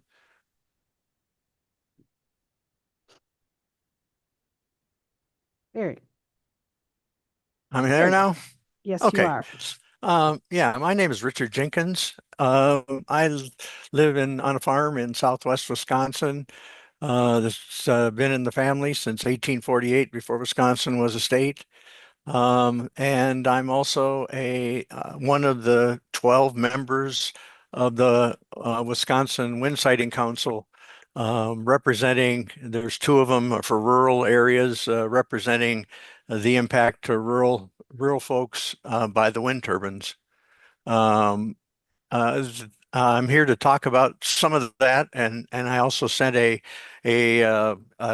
research document that just came out from Poland, and the title is "How Far Are Birds, Bats, and Terrestrial Mammals Displaced from Onshore Wind Power Development? A Systematic Review." In the Wind Siting Council report, we reproduced a minority report. I was one of the 4 authors that signed on to that, and we called out a lot of issues. I'd recommend you read Appendix E or find Appendix E of the Wind Siting Council report from this year, from 2024. But one of them, we did not have this document. There was lots of studies, for example, badgers. In the UK, they did cortisol tests at distances away from the wind turbines and saw increased cortisol or stress from the wind turbines caused by the animals. This paper that I sent to to Ashley, he talks about that paper, but a whole lot of others with respect to how far the birds, bats, and mammals are displaced. Along those lines of mammals being displaced, one of my family members, even though we lived 3.5 miles from Montfort wind turbines since 2003, we didn't have any problems with wind turbines, the Montfort ones, because they're only 1.5 megawatts. We had an issue occurred after the Red Barn wind turbines went up that are 3.4 megawatts that are even farther away. And it has to do, you'll learn, because of the frequency that the blade passes the tower. The frequency is the determining thing that causes, especially humans and anybody with an audible channel, to be disturbed and get motion sickness. And in my case, or our case, my wife cannot stay at our home on the farm 4.1 miles from the nearest Red Barn wind turbine when they're operating and those emissions are coming into our home. That's going to cause both the animals and the humans, but you're responsible for the animals and mammals. So I would appreciate you doing your own research and reading some of these papers and understanding what you're going to subject the animals to, and forcing them to leave their homes also. Thank you. Thank you very much. Any questions? Thank you. Our next speaker in person is Craig Schmidt. Welcome, Craig. Thanks for your patience. No problem. Thank you, everyone, for allowing me to speak today. Also, thank you for the way the previous parts of the agenda have gone. I thought that that was handled very well, and the understanding of public comment is really appreciated. Last February, or back in February, I attended this meeting and made a request that full environmental impact statements be required for all future energy developments. And after hearing others speak about the potential consequences the turbines present to the driftless, so PFAS, BPAs, the karst geology, lead mines, the impacts on streams and wildlife, I would like to once again ask this board to adopt a policy that requires EIS for all future energy projects and to do so quickly. Failing to do so puts the driftless at risk for generations and maybe forever. Yes, this will add time to the process, but the impacts are generational. PFAS is eternal. Yes, it will add cost, but the cost is a fraction of a percent that the revenue will be generated from these turbines. Additionally, I'd like to point out that further strengthening of protections for our bats and birds is needed. The driftless is home to several species of concern, including the threatened little brown bat, which, as I was writing my notes, I got to see 3 of them fly around me. That was really cool.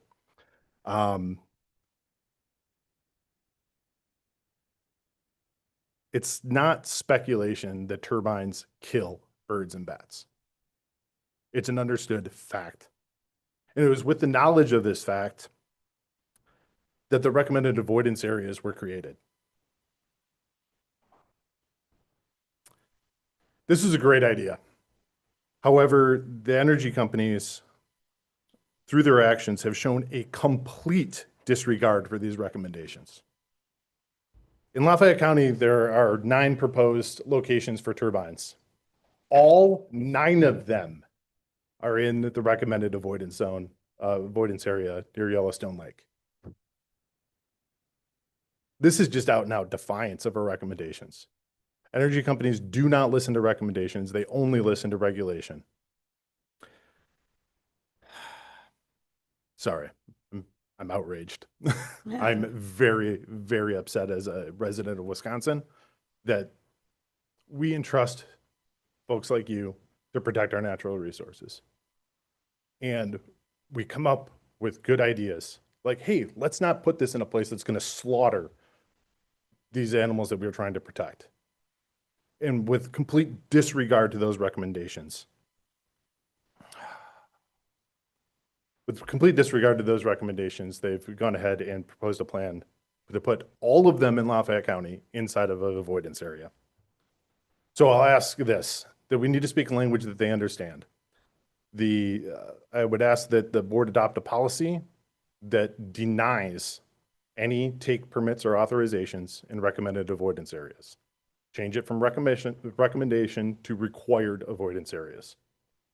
Thank you very much for your time and patience and understanding. Thank you. Thank you very much. Any questions? Thank you. And our last speaker on this topic is Stan Farrell. Stan, are you here? Stan got a message from his doctor. We had those that he was supposed to be in public, so I apologize. He is not. Okay. All right. I think that's a good thing, probably. Okay. Yes. Thank you. Thank you. I appreciate that. I wanted to just make a quick comment. Because again, as I said, when we started public forum, you know, we get to hear what you have to say. We can't debate it. But I did ask for just kind of some feedback from staff about like kind of where we're at with all of this. And I just want to emphasize that the Public Service Commission is the regulatory body that authorizes the siting of the wind farms, that we do engage with them on issues relating to specific environmental impacts. And if the project is approved by PSC, then the DNR will review permit applications based on specific project details. And at this time, there's nothing pending before DNR for action from a regulatory perspective. And I'm assuming that you guys are also sharing your concerns with the Public Service Commission. So I think it's great to come here, share with us your concerns. I can't pass judgment. I'm not an expert, but I think that information is good for us to be aware of, good for the department to be aware of, as I'm guessing they already are. But I just want to make sure that there's, from the process that this project goes through, we will have to wait until PSR makes PSC makes their decision, for us to then have input on environmental impact statements and assessments? Does that come as part of their process? Yeah. So more to come. We're on top of it. I think staff are on top of it, and at opportunities that are available, DNR will provide the appropriate information. Is that okay to say? I just said it. So thank you. I just wanted to share that and make sure you guys also understood the role of PSC. Yeah. Doug? Chair, do you know if is PSC federally regulated, or is it state? It's a state agency, yeah. And then the instance of policies on things like EISs would come during their own permit process. Correct. Right, thanks. Thank you. All right, we will continue with the additional public comment we have coming up. We have Cynthia Samuels here virtually. Cynthia, welcome. Good morning. Thank you so much for allowing me to speak. My name is Cynthia Samuels, and I'm the author of the most recent resolution to ban wildlife killing contests. I sent materials to all of you via email ahead of this for background. As coyotes are the most common species in the contest crosshairs, I will speak to coyote contests today. To date, our DNR has 0 published scientific data supporting claims that these contests reduce coyote populations. In sharp contrast, decades of published data from across the U.S. find that indiscriminate killing of coyotes during these contests fails to reduce populations. Instead, they may, in fact, have the opposite effect and act as reproduction catalysts. Most Wisconsin killing contests occur in the winter months, just prior to or during mating season. Coyotes are an incredibly resilient species, killing random members of their families who are not sick or injured simply destabilizes the pack. Fragmented pack members will disperse and seek new mates and eventually establish a new pack. In so doing, this may accelerate reproduction. To reiterate, there is no science the DNR can reference today providing contest killing as an effective management tool. Killing contests exist for like-minded people to gather for fun, entertainment, to facilitate shooting practice, to win money and prizes. Grand prizes and side pots in the forms of cash is generated by entry fees, and high-value prizes are donated by sponsors as a form of advertising. A Wyoming judge recently ruled that a bar's coyote contest killing event and associated prize winnings amounted to illicit gambling. Contest organizers and participants tout that they help struggling farmers with problem predators. The department and USDA already have a formal process in place to address conflict wildlife causing problems, including coyotes. Ethical hunters will testify that trapping or the use of sharpshooters are lethally removing problem animals is the best way to do that. Sorry, that didn't make much sense there. Ethical trappers will testify that trapping is the best form for addressing conflict wildlife. I feel confident that I can speak to every single person who has tried for decades to be heard through these processes that we have been instructed to follow, beginning with our Wisconsin Conservation Congress. We trusted you, the DNR, and the WCC to follow the science. We have exhausted all avenues within the WCC and the DNR to effect change. We have barked up every single tree. For over a decade, the WCC has refused to present the DNR with a widely supported resolution that meets every single part of their criteria for passing. They simply don't like it. The DNR doesn't want to deal with it. The DNR may lose some venue from small game licenses. The DNR may have to do some work, regulating, monitoring, making sure there is no waste at these contests. The DNR claims to be helpless as no rules are being broken during contests. We need you to conclude. No rules are being broken because there are no rules to break. Unlike other states, the DNR has zero wanton waste rule for bag limit or wildlife contest species. Thank you for your time, and I look forward to seeing wildlife killing contests prioritized on your agenda. I'm asking that you today immediately initiate rulemaking or ask the DNR to do so. There are a wide varieties of topics you can address, and we are done waiting. Thank you very much for your time. Thank you. Thank you. Appreciate that.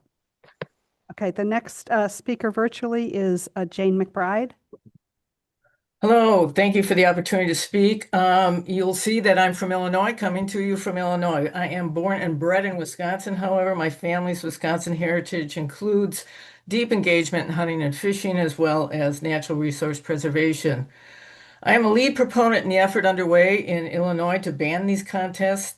Despite initial pushback from the Illinois DNR, the agency has gone neutral on the issue. We are in the legislature. The ban has passed the House. The bill has now been amended to add language to make it very clear that the ban does not threaten other means of hunting and trapping fur bearers. I wanted to speak today to support and encourage the members of the board questioning this activity to continue to do so. I became aware of these contests in Illinois as I was nearing retirement, and determined that I would make advocacy one of my retirement projects. I served as a staff and managing attorney for the Illinois Attorney General's office for just short of 24 years in Springfield in environmental enforcement and natural resources protection, representing both the Illinois EPA and the Illinois DNR. I am also licensed in Wisconsin. I currently serve on the Indian Law Section Board of the State Bar of Wisconsin. Further, I coordinate the annual Illinois State Bar Environmental and Natural Resource Law Conference. My bachelor's is in fisheries and wildlife biology from Iowa State, and I have a degree in ag journalism. My first employment out of college was as the outdoor and farm editor for the Shawano Evening Leader, which I don't think exists anymore, but it was one of the smallest dailies in the state. I harken back to these days as an outdoor editor. I can assure you, if I had become aware of these contests then, there would have been some scathing opinion pieces against this activity. Ethics is incredibly important for the use of hunting and fishing as conservation and management tool. These contests fly in the face of the North American model, fair chase, and wanton waste. If you feel in your bones these contests are morally offensive, you are right.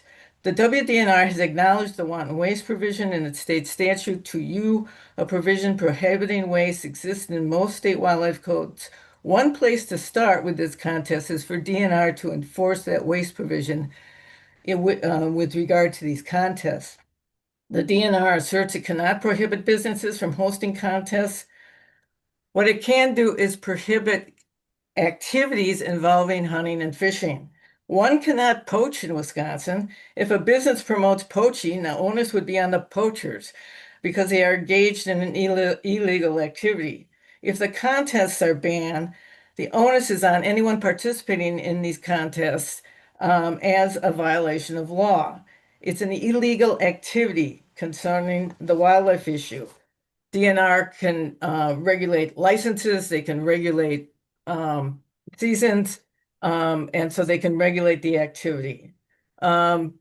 We need you to bring to conclusion. Yes, so I just want to point out that the University of Illinois Extension, at the request of the legislature, has done a report on this, and they have concluded that there is no beneficial purpose for these contests. In fact, there can be some negative effects. So again, I encourage the board members to continue to look at this, and thank you for your time. Thank you very much. Any questions? The next speaker is Patrick Quaintance, speaking on this topic virtually. Patrick, are you with us? He sent me a message saying he was removed from the meeting for some reason and was unable to log back in, FYI. It was blocked after he was removed. Okay, thank you. We'll circle back to that. Hey, how about Mark Pope? Is Mark available online?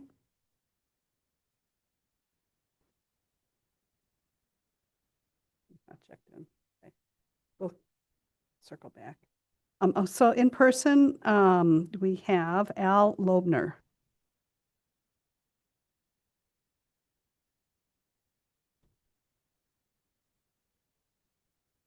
Welcome, Al. Thanks for your patience. Thank you.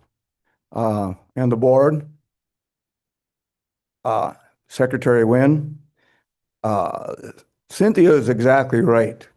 These coyote contests are basically a social event. They're not done all the time. We have one for our club, which once a year. We have women, wives, girlfriends, children. We have significant amount of neighbors that come as well. And I've had several neighbors tell me, you guys got to start getting after these coyotes. There's way too many. I got pictures of them right by the barn. Wolves as well. We do make some money at some of these things. We have brat fries, we have auctions, there's a lot of things we do. Some of the things that we do with those funds are scholarship for students, donations to other benefits, and Hunter's Ed, where we pay for the ammunition and help the kids have a brat fry for them as well. One of the benefits that we donated to was a lady that her husband had just gotten killed in an electrical accident. Those are things that we're just regular people. There's not a lot of things that you can do in Milladore, Wisconsin. There's no rec centers. There's high school sports, basically, that's all there is. Those are the only things you can do. And I think one of the things that these people don't understand, or some people, I'll say it that way, is the effect of an overpopulation of coyotes. I myself have had coyotes run up to me closer than from here to that screen, with mange so bad they had no idea what they were doing. They were just out of it. Well, you got to do sometimes what you got to do. So we get these coyotes, and I know they complain that, well, we don't do anything with them. If you try to sell a coyote now, the fur buyer will tell you, unless he has a contract with somebody, and I know one guy that had a contract for 25, so he was willing to buy 25, but when you look at about 10 clubs or 10 hunting groups in the county of Wood that are all getting these, that doesn't leave you, a lot of time to do that. So a lot of times they just tell you, take them out in the back 40 and burn them. Because especially if they're mangy, you just can't get anything for them. And close to half of them will have some sort of mange. It may not be real bad, but it's a killer. It will kill those coyotes. It's only a matter of time. So it's catch-22. If you leave them go like these people would prefer, they're going to die anyway, sooner or later, from mange. And it's because it's spread by the breeding process and dens and whatever. I guess I've run out of time, so thank you. Thank you. Any questions? So how many years have you been having a contest like this? We've probably done it for 10 years or so. So do you think have you seen any changes in the population at all, do you think? No, as a matter of fact, like I said, some of the neighbors are coming and, hey, you guys got to get out here and take care of some of these. There's just way too many. They're not good for cattle. No. And there may be less coyotes only because there's more wolves. They will kill coyotes, just like a coyote will kill a fox. Thank you. Any other questions? Thank you. Thank you. Let's see. The next is Nadia Steinzor with the virtual comment. Nadia, are you there? Hi. Yes, hello. Thank you very much for having me and for the opportunity to speak today. My name is Nadia Steinzer, Carnivore Conservation Director with Project Coyote. And while I'm coming to you from New York, we work nationally to promote compassionate conservation and coexistence with North America's wild carnivores. And I am here to speak today on the on the topic of wildlife killing contests. I greatly appreciate the interest of the board members to understand these contests and consider potential ways to end them. Since the department has referred to these events simply as organized hunts, I would like to clarify what they in fact are, as prior speakers have as well. Wildlife killing contests are often advertised as tournaments or derbies. Whatever form they take and whichever species they target, they have one purpose. That is killing wildlife in order to win cash and prizes, which are awarded for the most, largest, or smallest, which can also mean youngest, coyote, fox, bobcat, rabbit, or other animals. A few years ago, Project Coyote identified over 40 of these events across Wisconsin. These are not in any way the same as organized hunts involving regulated game animals, such as fishing derbies and big buck competitions. Make no mistake, killing contests are not hunting. These events legitimize the indiscriminate, unlimited killing of wildlife for no purpose other than entertainment. At the end of the contest, the dead animals are thrown away like garbage. No one eats the targeted species, and bullet-ridden carcasses render pelts completely useless. Given this, killing contests directly contravene the state of Wisconsin's prohibition on damage to natural resources, which includes wasting wildlife. It is also no surprise that given all of this, 10 states to date have banned killing contests, and as the prior speaker said, Illinois, right on your border, is poised to do so. There are several other bills making their way through legislatures in multiple states as well. Scientists have widely condemned killing contests as counter to wildlife management goals and ethics, and as damaging to ecological systems because of the key and vital role that coyotes and other carnivores play in rodent control, bird diversity, and preventing transmission of Lyme and other diseases. It is an unfortunate fact of wildlife management today that many species that agencies deem to be abundant are then treated as disposable. Yet wildlife are a shared natural resource, and the more people, including yourselves, learn about killing contests, the more horrified and concerned they are.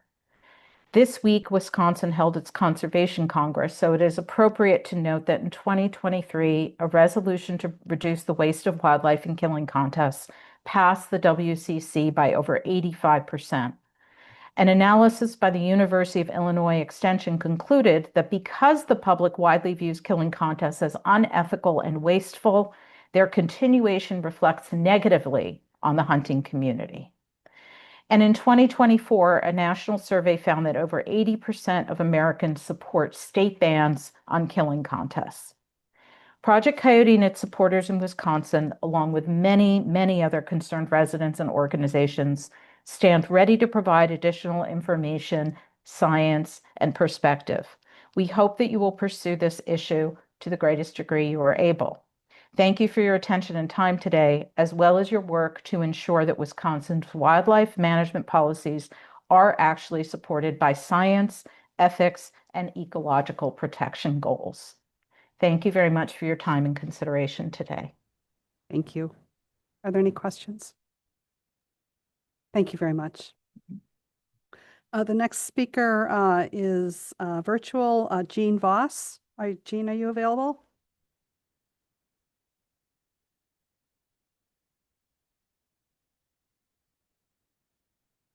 Hi, Jean, are you there?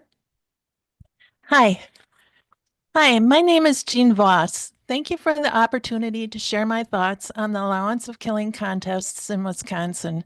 My main concern is with the negative impact these contests may have when food sources such as rabbits and squirrels are depleted in a condensed range shared by birds of prey who are dependent upon squirrels and rabbits as a food source, and specifically during times when voles and mice are either experiencing lower reproduction cycles or when there are larger amounts of snow or layers of crusted ice that create barriers to obtain mice and voles. If a bird of prey is forced to seek prey farther away from its immediate range, the likelihood of that prey colliding with the vehicle increases while it searches for more accessible food near the roadsides. Owls lay eggs during the same time that many of these killing contests take place in the winter. There is only a short time frame in sub-zero conditions to search for food when incubating eggs, sometimes as little as 20 minutes. Of course, winter conditions vary throughout the state and from year to year, but during severe conditions, winter conditions, the hunting regulations still remain the same for bag limits for rabbits in both hunting zones in Wisconsin. Bag limits are set based on a number of factors, one which includes data from hunter surveys. Not every hunter participates in the DNR surveys, and I have yet to come across any small game hunter survey that actually asks how many rabbits or squirrels were collectively taken at a killing contest event at the time of harvest. Although rabbits are considered to be prolific breeders, it still takes time to reproduce. So the gap between the loss of rabbits in the area and the time that it takes for the rabbits to birth could certainly be critical to a bird's survival during adverse winter weather conditions. There's not any regulation requiring an alternative use of lead shot to kill rabbits or squirrels, which also poses a serious health risk to birds of prey and other wildlife who consume the lead from the dead animals that Where is there any mention in the DNR's management plans that analyzes the number of kills in these contests or data that supports these contests, in fact, do not adversely impact any of the objectives in Wisconsin's Wildlife Action Plan or other plans? In closing, it is my opinion that allowing a large number of participants to kill specific species in the same general area should not be dismissed as being merely bad optics with a minimal impact. Protecting all wildlife requires walking a fine line, and our state's wildlife deserves genuine respect. The economic gain from any of these contests should be secondary at best when implementing wildlife management policies. Thank you for your time. Thank you very much. Appreciate it. Any questions? The next speaker is Chris Vaughn. Chris, are you available? I am. Can you hear me okay? We can. Thank you. All right. Well, thank you. My name is Chris Vaughn, and I serve as the Wisconsin State Director for Hunter Nation. Chairman Schmidt, members of the board, and Secretary Huhn, thank you for the opportunity to speak today. I'm speaking to express our concerns regarding the proposed emergency rulemaking for wildlife killing contests. This terminology is a mischaracterization, used by anti-hunting animal rights activists who oppose lethal harvest as a conservation tool. Assertions made in January regarding the lack of oversight and regulations are categorically false. All species harvested during these events are subject to existing wildlife laws, and any violations can and should be prosecuted accordingly. The Wisconsin DNR specifically manages coyotes as a year-round game species. The methods of night hunting and use of thermals or hounds are legal and an efficient method of responsible predator management. The statements of "we feel" and "I think" are feelings and not facts, with very little science behind them from individuals who simply do not hunt or trap. Furthermore, it was previously stated that a coyote is killed every minute in a year. If this is true, it represents anywhere from a 10 to 17% take of the estimated population in North America. I'm sorry, not in North America, of the United States, of between 3 to 5 million coyotes. Scientific predator management indicates that the coyote populations can withstand up to a 50% harvest rate without any impact on their populations. Here in Wisconsin, wildlife research, including the work cited by the Wisconsin DNR, states that removing 60 to 70% of coyotes annually would be required to reduce the population long term. And I'm not advocating for that by any means, and neither is the DNR, it's a fact. The reality, and I agree with what was stated earlier, is that, and the science behind it, is that hunting and trapping is not an effective tool for coyote population control. However, it is an effective conservation tool for removing bold and aggressive animals, and that in fact lowers predation on fawns, livestock, and pets. The request for an emergency making rule is not based on species protection or conservation, but rather an effort to further restrict hunting and trapping methods. The Natural Resource Board should not implement any changes, and certainly not an emergency rule based on misinformation from groups seeking to eliminate hunting and trapping methods simply because they disagree with them. On behalf of our Wisconsin members, I want to thank you for your time and for considering our position on this critical issue. Thank you. Any questions? No, thank you. Thank you very much. Thank you. Next, we have Dana Herman. Dana, are you here? Yep. Hi. Hi. Can you hear Go me ahead. okay? We can. Thank you. Okay, great. Before I start my testimony, I just want to give a quick shout out for the Wisconsin Governor's Fishing Opener in Hayward on May 2nd.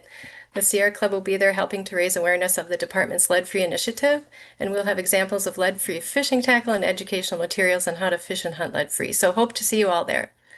Thank you, Secretary Huynh, Chair Schmidt, members of the board. My name is Dana Herman. Over the last few months, you have received information regarding wildlife killing contests, documenting the ecological harm and the lack of respect participants show towards these species targeted in these contests. I think we can all agree that each species serves an important ecological role, and it is vitally important to protect biodiversity, especially in today's rapidly changing environment. These contests are wasteful of the resource and are not science-based wildlife management. I grew up in a hunting and fishing family, and these contests we see today are far from some long-standing tradition. This has nothing to do with anti-hunting. This is about responsible, ethical hunting and treating the resource we use with respect. As a former educator, I understand the importance of teaching young people about respecting our resources. We can do that by making sure we have policies in place that reflect those values. Department wildlife leadership has called these killing contests organized hunts that are, quote, not likely to depress local abundance, unquote. Unfortunately, most of the species killed in these contests are unprotected, creating an avenue for exploitation, and there is no way for the department to verify where they're being killed, how many are being killed, and in what manner they're being killed. And that's why Wisconsin has piles of dead coyotes showing up in places like Bayfield. Coyotes have no season and no bag limit, so they can be hunted year-round with an unlimited number being killed, and they are the #1 target of these contests.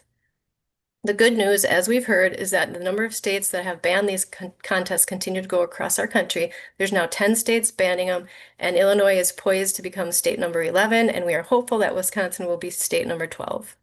Sometimes it's the state legislature that takes action, while in other states it's the State Wildlife Commission or DNR that sets policy to ban these contests. Policy options have included prohibiting prizes or monetary awards, prohibiting contests for certain unprotected species, and or increasing protections for species that are targeted in these contests like coyotes.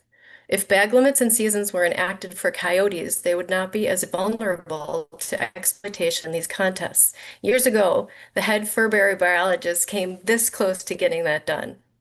We appreciate and support the interest and concern that you have all voiced with respect to the unethical activities that take place during these contests, so thank you for that. I respectfully ask that the board move forward on directing the department to pursue policy changes to rein in these unethical hunting practices.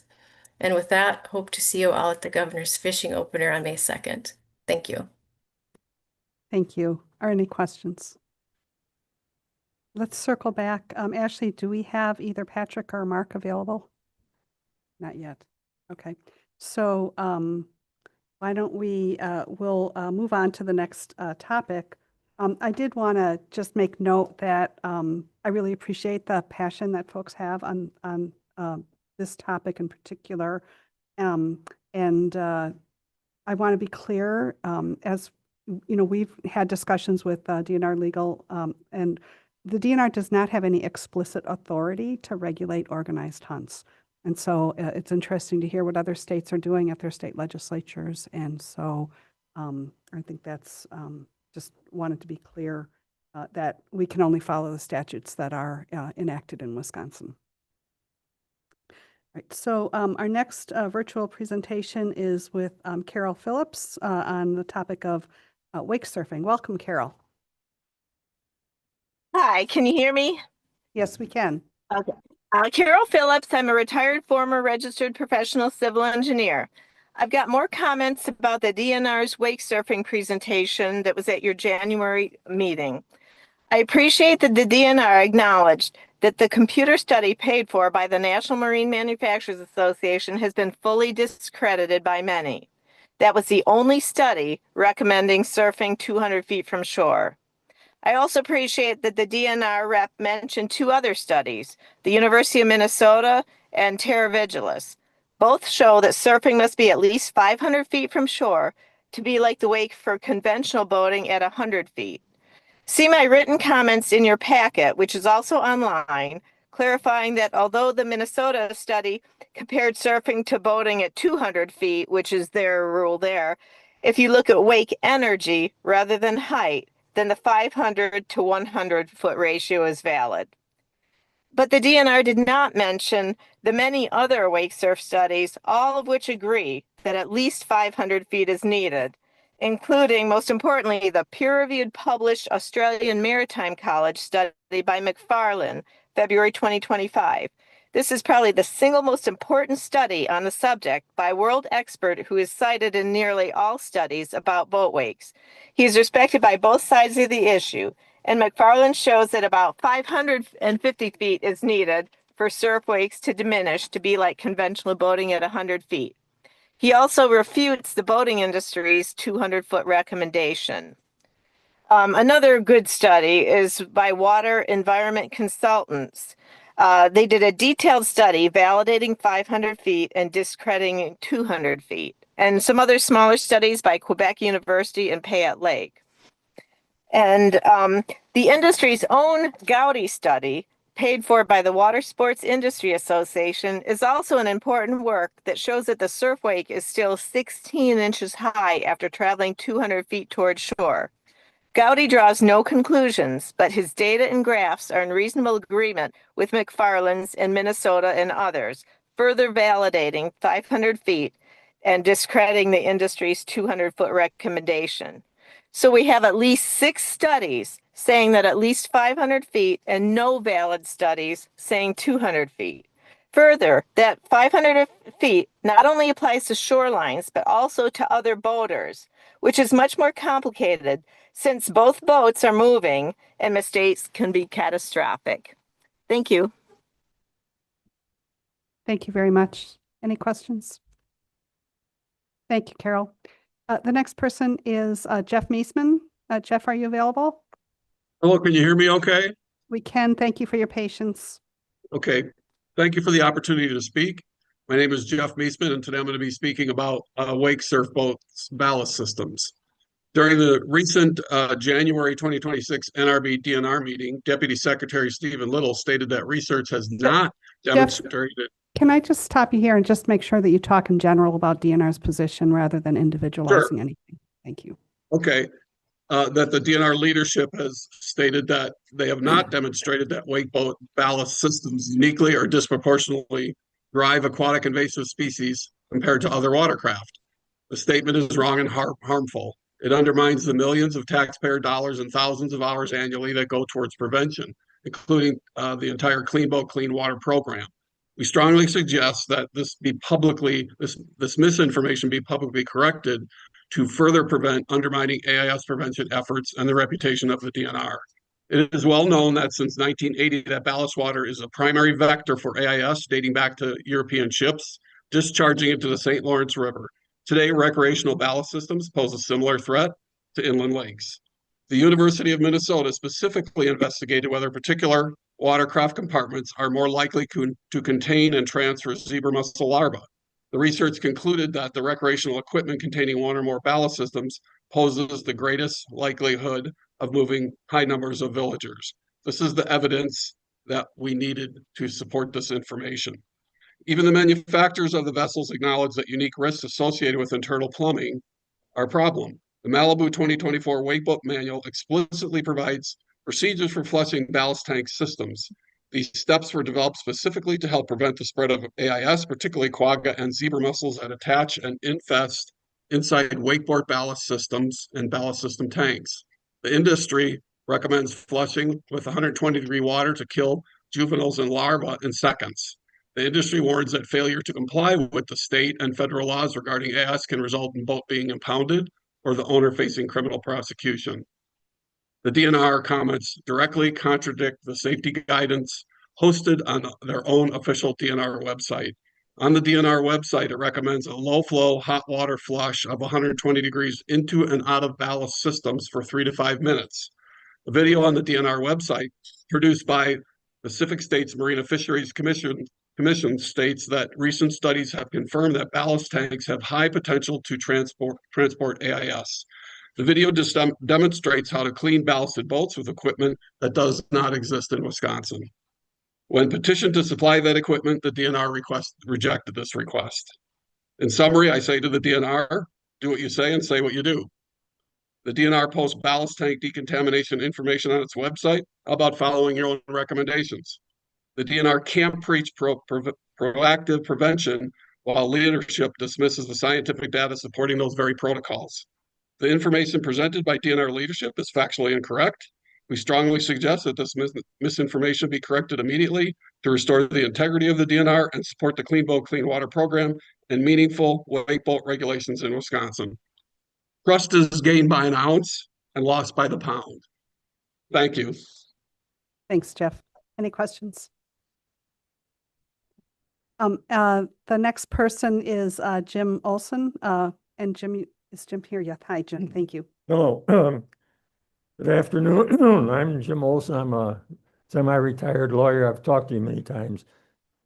You are the policy-making board for the DNR.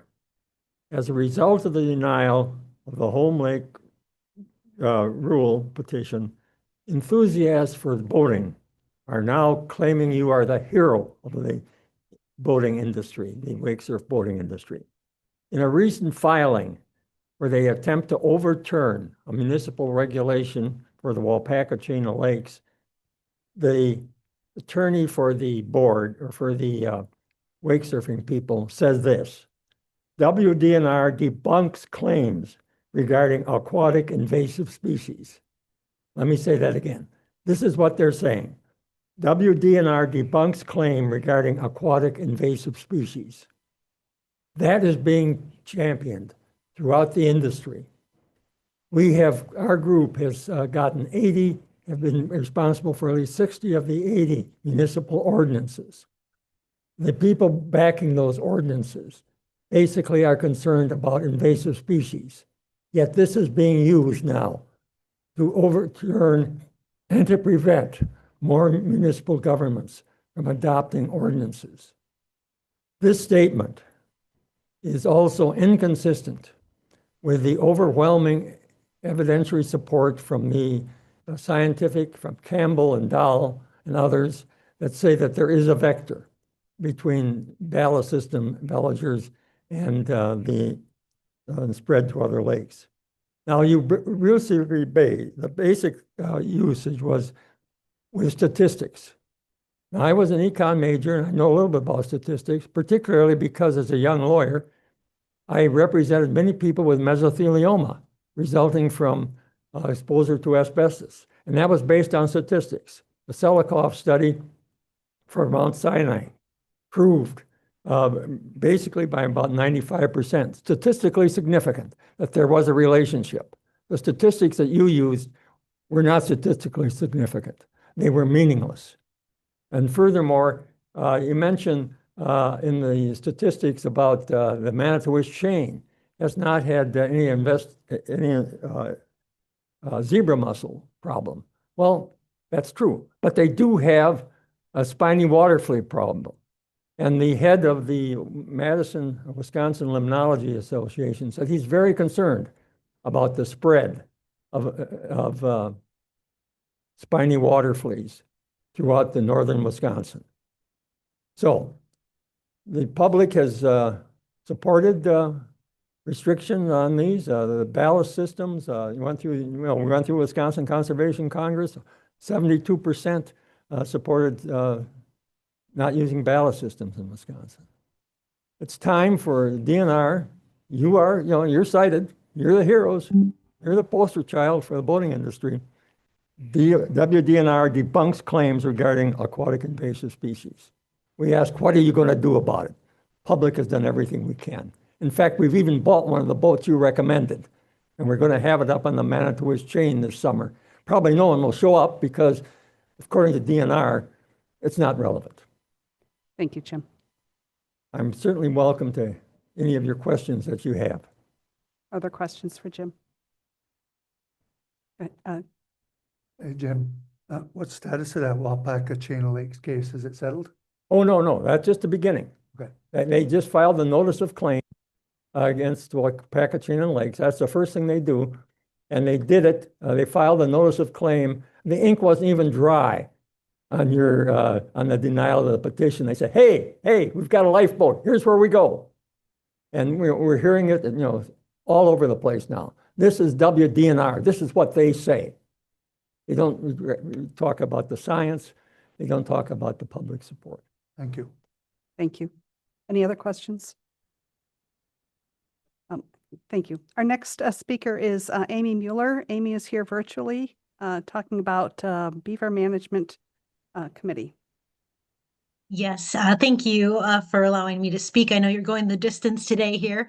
I'm going to change the topic a little bit. My name, again, Amy Mueller, and I am the vice chair of the Wisconsin Sierra Club and a volunteer leader there. I recently represented our group on the Beaver Management Plan Committee with the DNR. Today, I wanted to share our final statements that the Sierra Club made at the conclusion of the committee process last month. Our last meeting was the 18th. And so I'll start there. The Wisconsin Sierra Club cares deeply about science-based natural resource management, and beavers are one of the most powerful nature-based solutions we have. They reduce flooding, they store water during drought, they support threatened endangered species, and they create natural fire breaks. It's hard to name another species with a more impressive ecological resume. Our biggest concern in this process is the Trout Stamp Program, which directs Wildlife Services to remove more than 1,000 beaver dams and kill thousands of beavers every year on so-called trout streams. This program also kills more than 100 otters annually and many other species as bycatch. What's most troubling is there's no stakeholder group in Wisconsin that publicly supports this practice. Not anglers, not conservationists, not landowners. The DNR stands alone. The beavers have become a convenient scapegoat to the real threats to brook trout, such as warming waters, land use changes, pollution, development, and invasive species. Even more concerning is there's no scientific evidence supporting this large-scale removal. Even the DNR's own feedback presented to the Beaver Management Plan Committee showed that every situation is different, and nothing demonstrated that removing beavers benefits trout populations. In fact, even USDA Wildlife Services environmental assessment just released explicitly states that Wisconsin's beaver trout policy relies on outdated research and does not reflect modern science or current climate conditions. That's a federal agency critiquing what we don't have, actually. That brings me to our core issue. You can't manage what you don't measure. And Wisconsin is killing thousands of beavers every year without a population estimate, without a monitoring system or any way to know the long-term impact.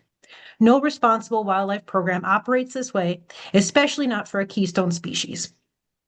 Anglers themselves often tell us that the best fishing memories come from beaver ponds. The reality is that beaver streams are trout streams. So we're asking for one simple step. Please pause the trout-related beaver removals until the new beaver management plan is complete and the DNR establishes a valid statewide beaver population estimate using the best available science. Without that, neither the DNR nor Wildlife Services can determine the environmental impact of their actions. With International Beaver Day last week, it's the perfect reminder that Wisconsin should embrace education, modern science, and responsible management of a species that does so much for our watersheds. And in closing, I'll just remind the board that I also shared an article that was recently published in the Milwaukee Journal and the State Journal. And it says that one DNR person was quoted as that we're a very open-minded bureau, open to different management styles. So Sierra Club hopes to see that open-minded approach in the new beaver management plan and policies moving forward. Thank you and happy Earth Month. Thank you. Any questions? Okay, thank you. And then the next person, Kathy, you've been very patient. Thank you so much. Kathy Ladd is here. Great. Thank you very much for allowing me to present to you today. I'm Kathy Ladd, a landowner and resident of Iowa County, Wisconsin. Today, I come to you with a threat to the Lee Creek, its industrial wind turbines. The Lee Creek flows through many properties, providing a secure and trusted Trout 1 class stream with exceptional cold water resources for highly sensitive brook trout and their reproduction, while feeding the important Harker and Otter Creeks downstream, which support a vast trout population and critical public fishing opportunities. Today I provided for you this, which is a revised page 10. It is from the it's from the UW Extension Snap Maps. As you can see, there's a lot of color. What needs protection? The headwaters of the Lee Creek, which is the thicker blue line, many springs and intermittent waters, and the high-capacity well that services the community of Edmond. Risks are the historic lead mining, the Roberts Mine, which was lead mined, abandoned mining railroad, and the entire area is classified as an EPA Radon High Risk Zone 1. The threats are the heavy weights of equipment and the infrastructures themselves, deep excavation into lead mines and surface area mines, the aerosolation of chemicals and lead, and then there's the aerosolation of PFAS and BPAs from the turbine blades polluting the soil and waterways. While I can appreciate the need for alternative energy, there needs to be protection for the existing resources. The best way to conserve healthy waters and fisheries also happens to be the simplest. Don't ruin them in the first place. This is no different than an intrusion of a large hog farm or an Amazon distribution center surrounding the exceptional waters, and believe the DNR and the Wisconsin DNR would not allow that to happen. Please refer to the DNR mission statement, values, and vision as you assess the request I'm about to make. I respectfully ask the DNR Natural Resource Board for formal action on an infrastructure change request, asking the developer to remove all 4 proposed industrial wind turbines from the town of Linden that surrounds the headwaters of the Lee Creek Class 1 trout stream classified as exceptional waters. Thank you, and do you have any questions?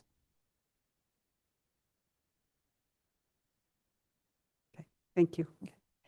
If you decide to proceed, I would be willing to assist in drafting a letter. Thank you. Thank you. All right. Okay. So I think we will conclude the public forum, and I really appreciate, again, everyone's patience as we got through the agenda items we had prior to this. So we are at 1:45. We need to figure out where we're at. So we're at scope statements C. So let me just get a feel from the board. Okay.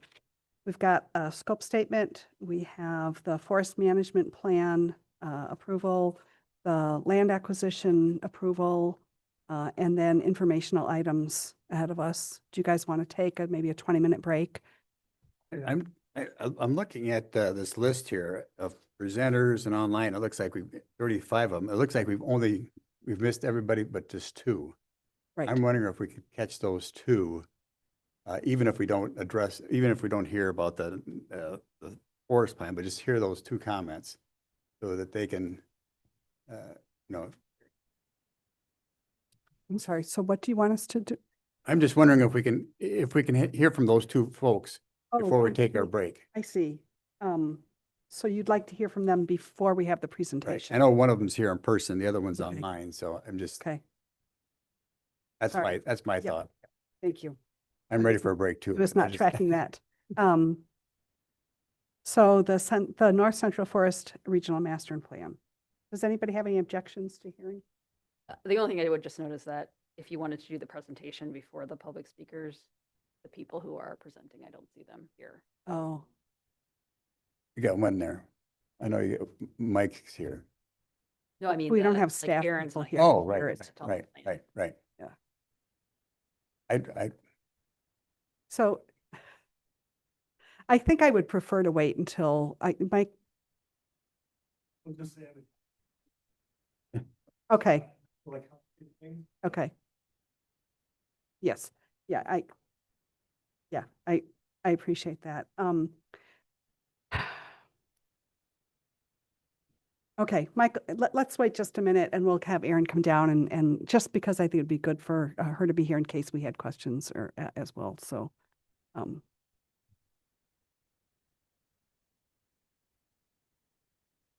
think you have these here if you wanted to try to get them done quickly. The scope statement? Yeah, that's what I Okay. was- All right, let's go. We'll keep moving on for a short time here. Kari? Always at the ready, appreciate it. Ready to go. Okay, so scope statement, request that the board approve the statement of scope for FH-21-25E and FH-22-25 and conditionally approve the public hearing notice and notice of submittal of proposed rules to the Legislative Council Rules Clearinghouse for proposed rules affecting chapters in R20 and 40 related to changes to the bag and possession limit for Round Goby on Lake Winnebago system area waters and possession and bag limit for other detrimental species on other waters of the state. Go ahead. Thank you, Chair Schmidt, Secretary Hyun, members of the board. I'm Kari Lee Zimmerman, the Fisheries Policy and Regulations Specialist, and thank you for tucking me in here before lunch. I appreciate it. Today I am here for requesting approval of a scope statement for FH-21-25, which is an emergency rule, and then FH-22-25. So we're just at the very beginning of the process with the approval of the scope statement. We were required to hold a preliminary public hearing, which we did in March, one attendee. And so that was pretty much a non-issue. So following the approval of the scope is when I can begin starting to work on the rule. This rule is going to relate to round gobies. They are a non-native invasive species that displace other native fish, change invertebrate communities through predation and prey on game fish eggs. Lake Winnebago and the area waters don't currently have an established population, but in June of 2025, we found round gobies in Lake Winnebago, the very first one. And since that time, we've found up to about 60 individuals. So through monitoring and fishing efforts, we're trying to get a handle on how many are in there, but we still don't think there's like a solid established population at this time. They're primarily in the Fox River near the Oshkosh is where most of them have been caught. Our current regulations only allow for the possession of one round goby, which logically is not great if we want people to continue to catch them and get them out of the water. If you caught one, you could keep it, and then the next one you catch, you would have to throw back, which is the opposite of what we want you to do. So we're looking to change the possession limit so that we can increase the possession limit for round goby, that anyone that incidentally catches them can keep them out of Lake Winnebago.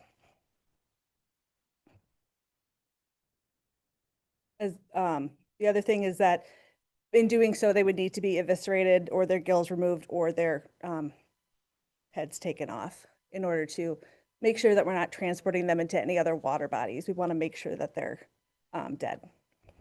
So that is the intent of the scope statement and the rule that we're going to be working on. I can come back to you with that as an emergency rule soon. So at this time, I'm happy to answer any questions. Otherwise, I'm requesting approval of the scope statement. Bill? Kari, I think this request is very well intended and appropriate, and I would move approval. Second. Was that a second by Jeff? Yep. So there's a motion to approve, second by Jeff. Any further discussion?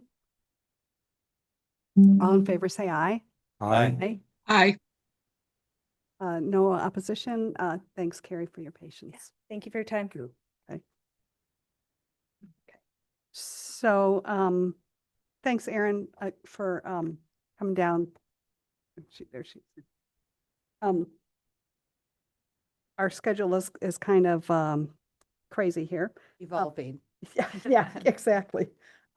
So we do have two people who are making comments on the master plan, and so I think we'll ask Mike to come up first. And I know you haven't presented, but we're going to have the public comments because they have conflicts with being able to make their comments. So I just wanted to make sure that you were here to hear the comments, and then we'll just as appropriate.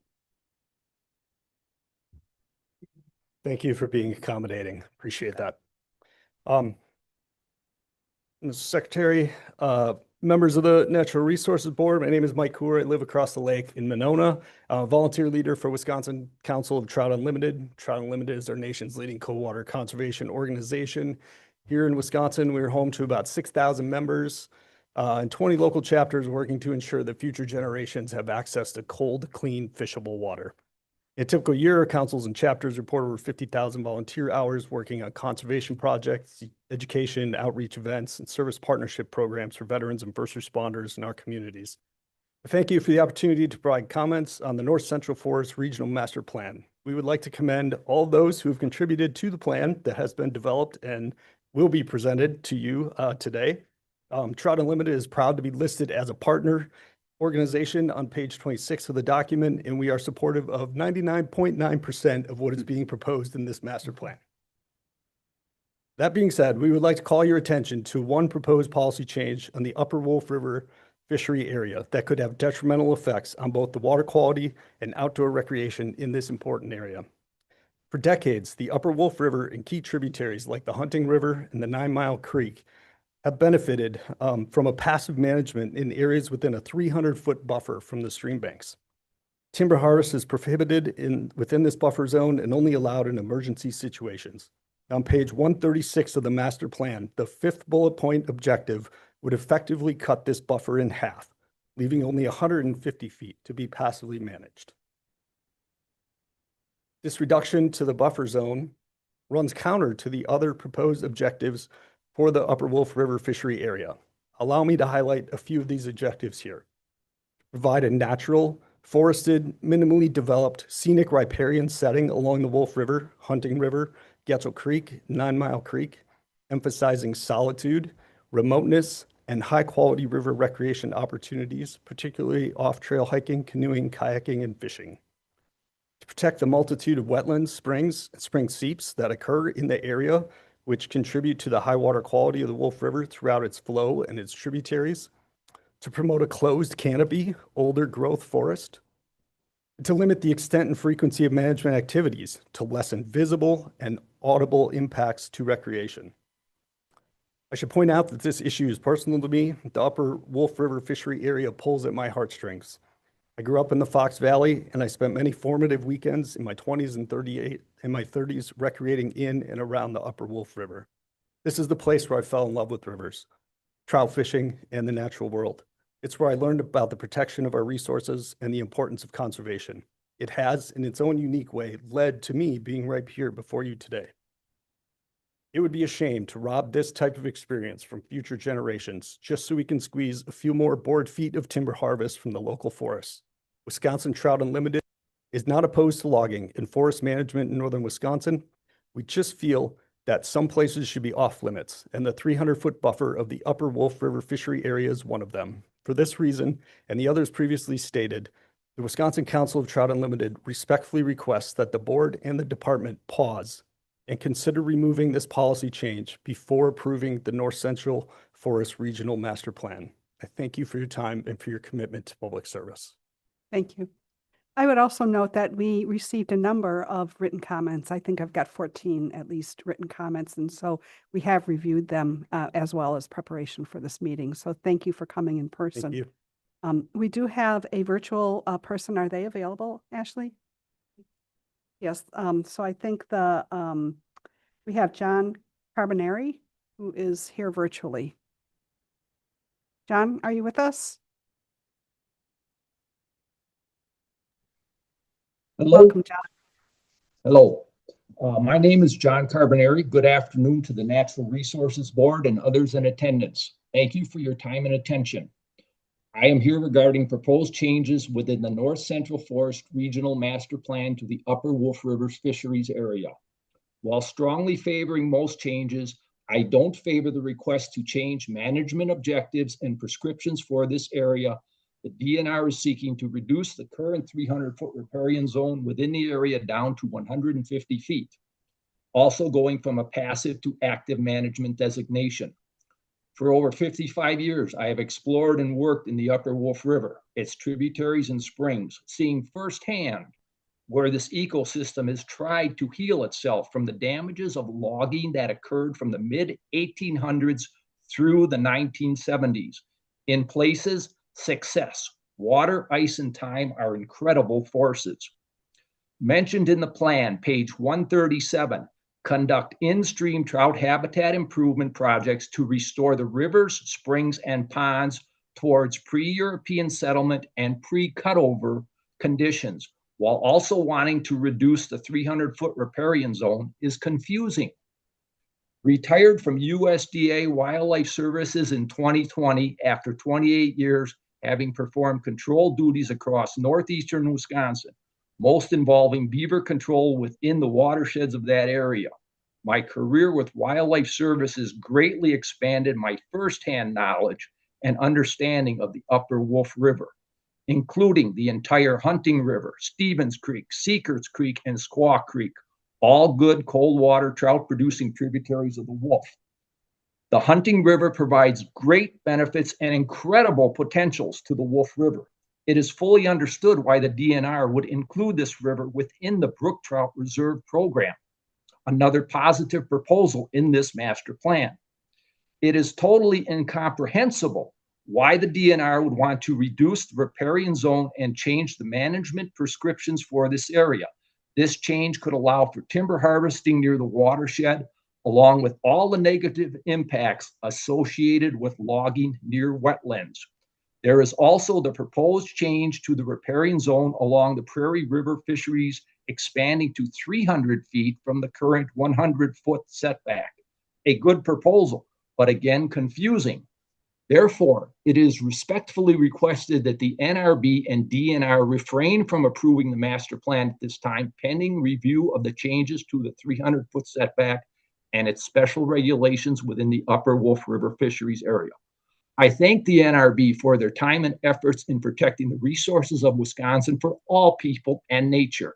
I invite NRB members to come and visit the beautiful area for themselves. I would love to show you around. Do any of the board members have questions of me?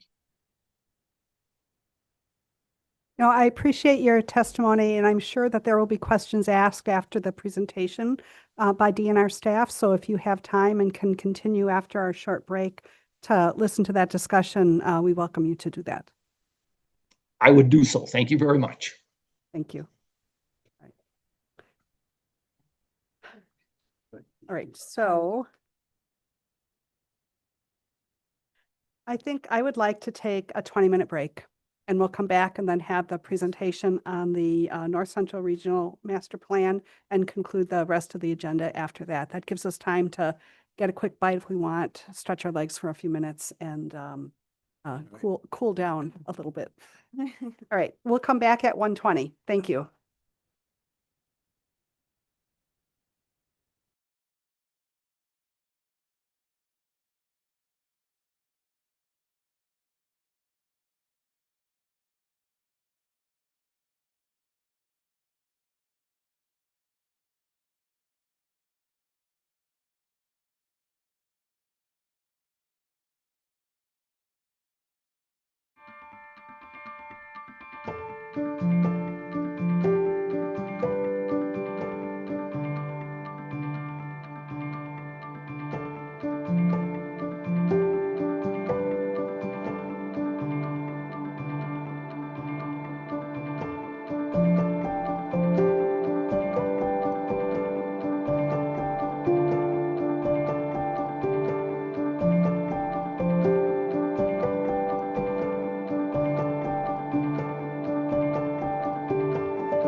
Oh, Bill, God, those former chairs, I don't know. Think they can do anything.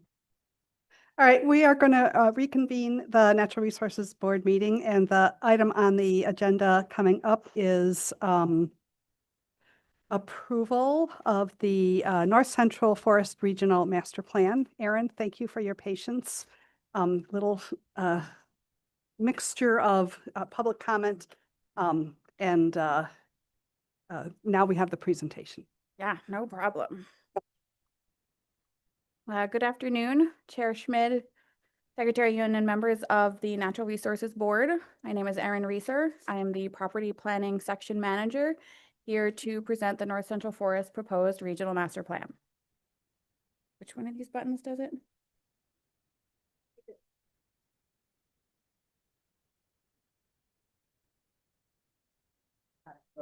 Okay. Master planning is a collaborative process to develop future management of department properties. Administrative Code NR 44. Aaron, here, can you move the microphone closer to you because we've got the fans here, so it's hard for me to hear what you're saying. How's that? Thank you, much Okay. better. NR 44 is our administrative code, sets requirements for what is included in a master plan, standards for land management classifications, requirements for engaging the public, and defines how a master plan is approved and changed. Most plans the department undertakes these days are regional plans based off the map you see here, delineating the 16 ecological landscapes of Wisconsin. The planning process allows the department to engage with the public in developing use and management of department land, enhancing our knowledge of how the public wants to use public land. The planning process includes an ecosystem scale analysis, which assists in developing consistent management across multiple properties, and it provides input to budgets and staffing allocations. Oh, it's the wrong way. I got it. The North Central Forest is one of the state's largest ecological landscapes at 17% of the state and over 11% of the department's managed lands. There are nearly 300 properties and 215,000 acres of department land in the region. The map here shows all the properties planned in the region, just giving a sense of where those properties are located. The complete map with the legend and the text is available in the plan and the executive summary. The photos are showing some of the higher profile properties in the region. Clockwise from the upper left, we have the Upper Wolf River Fishery Area, segment of the Ice Age Trail at Newwood Wildlife Area, Turtle Flambeau Scenic Waters Area, and the Tuscobia State Trail. Other high-profile properties in the plan include Flambeau River State Forest, Chippewa Moraine State Recreation Area, Brunei Island State Forest, State Park, Bill Cross Wildlife Area, and Moose Lake State Natural Area. Of note, Chippewa flowage is geographically within the region, but it's not included in this plan since it is jointly managed by the department along with Le Coudray and the U.S. Forest Service. A joint agency master plan is currently underway in a separate process to update a 2000 plan. The development of the North Central Forest proposed plan was a collaborative effort by over 100 members of the department. The process began in 2021 with internal efforts such as field assessments, property inventories, and background research. Our first public input opportunity was in the summer of 2022. We then moved on to plan development, which lasted until fall 2025, when the draft plan was shared with the public. We received over 800 comments on the plan, and these informed a few changes to what is today presented as the proposed plan. Photos here are showing a few snapshots from the process, highlighting field visits and public input opportunities. Of note, in the middle, we have a photo of a fireside meeting chat with partner group at Flambeau River State Forest. And on the far right is a photo from the public meeting at the draft plan in Nicolay College at Rhinelander this past fall.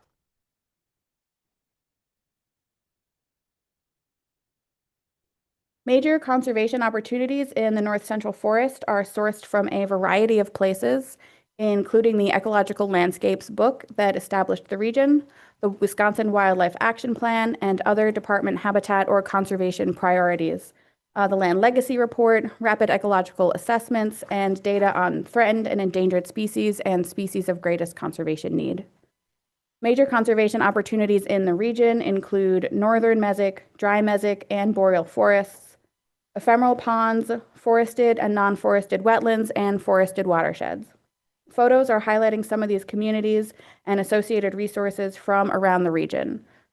Clockwise from the top, we have a prescribed burn at Kimberly-Clark Wildlife Area, boreal forest at Island Lake Hemlock State Natural Area. I can't even read the text from here. That's a artesian well at Eddy Creek Fishery Area, some wetlands at Kimberly-Clark Wildlife Area. I can't see the text. Tree harvest.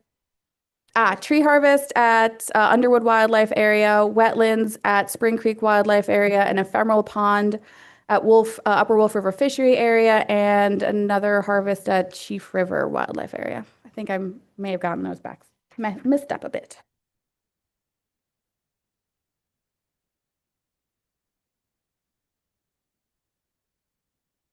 Yeah. Public comment on the draft plan showed the public support to the natural resources work happening on state lands. There was interest in clean water, especially to protect the various fisheries and fishing opportunities around the region, support for various habitats for game birds and mammals, as well as support for conservation in a more general sense. Some commenters were seeking more management of the land and others less, expressing an interest in leaving some areas more of the landscape completely untouched. Similarly, the level and intensity of forest management and timber harvest was also an important but divided topic by the public. Natural resource management proposed in the plan broadly continues current actions, emphasizing clean water, enhancing and expanding forests with old growth forest characteristics, managing for young forest and grassland mosaics, managing to maintain and enhance trout waters, supporting and expanding wild rice, maintaining ephemeral ponds and wetlands, and managing to maintain and enhance waterfowl and wildlife habitat. Recreation demands and opportunities are primarily sourced from public comment and staff expertise, though data from the Recreation Opportunities Analysis and statewide comprehensive outdoor recreation plan are also utilized in developing the list of needs and demands in the region. The list of high demand opportunities identified during this process include ATV, UTV riding, bicycling, canoeing, kayaking, canoe camping, cross-country skiing, fishing and hunting, water access, snowmobiling, motorboating, wildlife watching, and hiking. Photos here are showing some of these recreation opportunities around the region.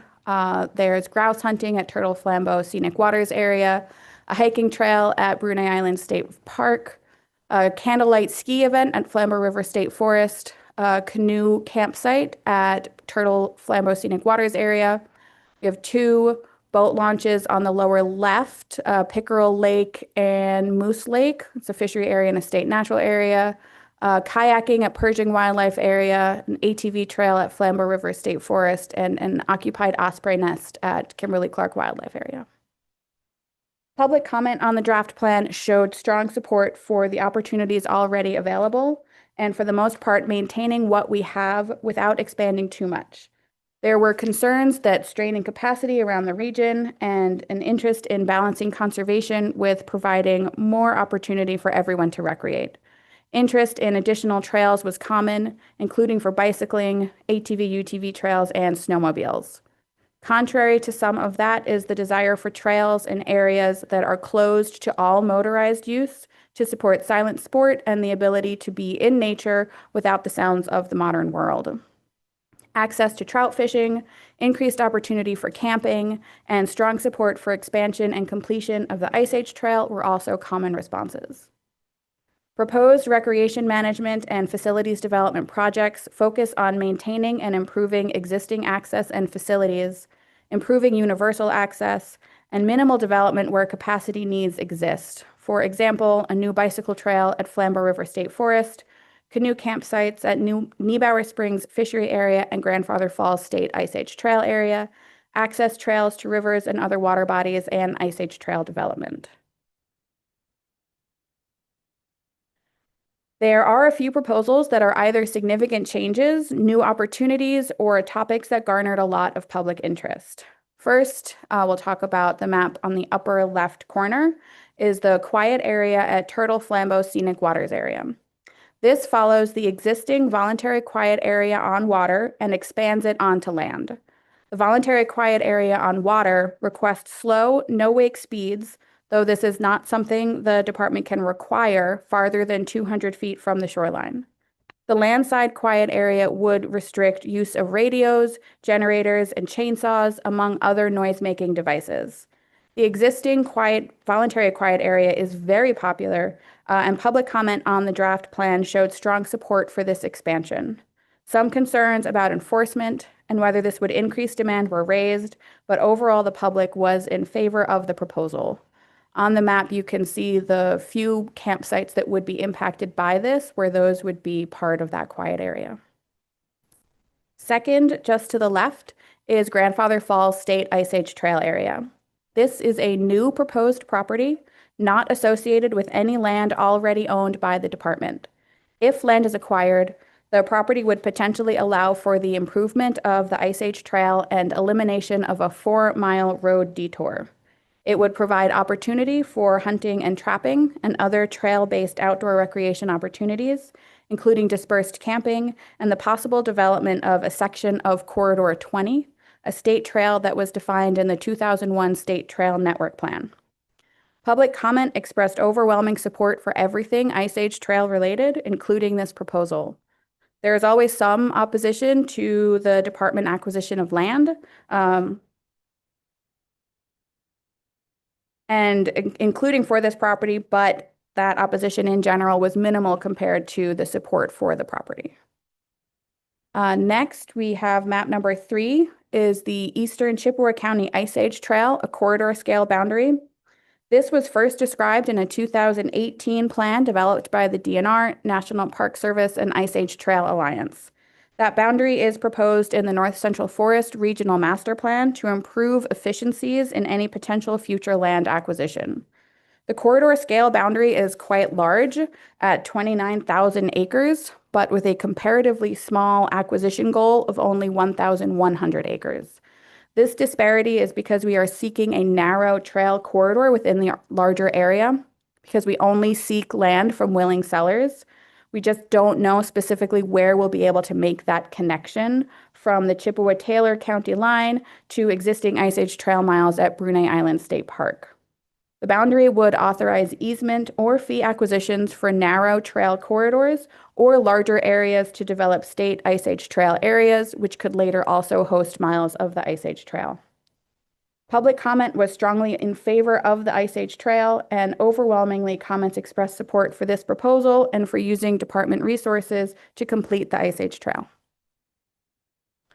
Fourth, the map on the top right is the Brook Trout Reserves Easement Program. This would be a new property type first authorized by the North Central Forest Plan. The Brook Trout Reserve Easement Program would be similar to the Stream Bank Protection Program, but would focus on protecting streams that are known to support native brook trout. Wisconsin is projected to lose nearly 70% of its brook trout habitat by 2050, and this program would prioritize streams that could be kept shaded and undeveloped with the ultimate goal of keeping cold water cold. There's also the potential for recreation, with the easement seeking to authorize angler access and other potential recreation activities. Public comment supported this initiative, and some commenters would have preferred we propose even more streams than what we did for the program. Instead, the preferred alternative is for 26 brook trout reserve easement areas. The map here is showing just one. They're defined by watersheds, so that's 26 watersheds with a number of streams within each one that makes up that one potential property. The 26 proposed focus on those that, for a variety of ecological and development pressure reasons, were identified by the fisheries program as most at risk if no action is taken. The fifth topic, which is the leftmost map on the bottom row, the orange and the pink that you see, is the Scenic Resource Management Area at the Upper Wolf River Fishery Area. This is just a snapshot of that to show you what that scenic area looks like within the larger property and the habitat management area beyond it. The primary objective of a scenic resource management area is to protect, maintain, and enhance for long-term public enjoyment lands or waters having unique aesthetic qualities or outstanding scenic beauty. In the North Central Forest Regional Master Plan, the Scenic Resource Management Area measures 300 feet from the ordinary high water mark. This is the same as was defined in 1979, but is proposed to expand to include additional streams on the property. 9 Mile Creek and Getchell Creek are being added to the scenic resource in this proposal. The plan also proposes a modification to how the Scenic Resource Management Area is managed, deviating from the passive management described in the 1979 plan and continued in a 2018 amendment. During the planning process, the team discussed potential risks associated with continued passive management and leaving natural process to dominate, which could lead to impacts such as short-lived, undesirable species like aspen moving in, establishment of invasives and pests, and climate change negatively impacting forest health. Aspen is already present, threatening some of the longer-lived and desired species here, like northern hardwoods and pines. To prevent these impacts, the North Central Forest Regional Master Plan proposes some active management in the Scenic Resource Management Area, but no closer than 150 feet from the streams. These activities would be limited to those that would avoid impacting the scenic resource, but would improve forest health and continue to encourage diversity, longer-lived species, and older individuals. There is also management proposed to plant grassland areas with forest cover and convert existing pine plantations to a more natural forest cover, enhancing the scenic resource. No forest management in this area would take place until reviewed by a collaborative and multidisciplinary team at the department to ensure activities are consistent with the goals and objectives of the property and the unique resources of the area. One request that we chose not to propose was to open the Tuscobia State Trail in Barron County to ATV/UTV use. There are a number of reasons for this, detailed in Chapter 5 of the plan. Briefly here, reasons to not propose this change start with recognizing this segment of the Tuscobia State Trail is also certified miles of the Ice Age Trail. The Ice Age Trail is statutorily a pedestrian trail, and adding ATV use would be contrary to that intention. We try to never displace existing uses, and adding motorized use would almost certainly impact any non-motorized users of this section of the trail.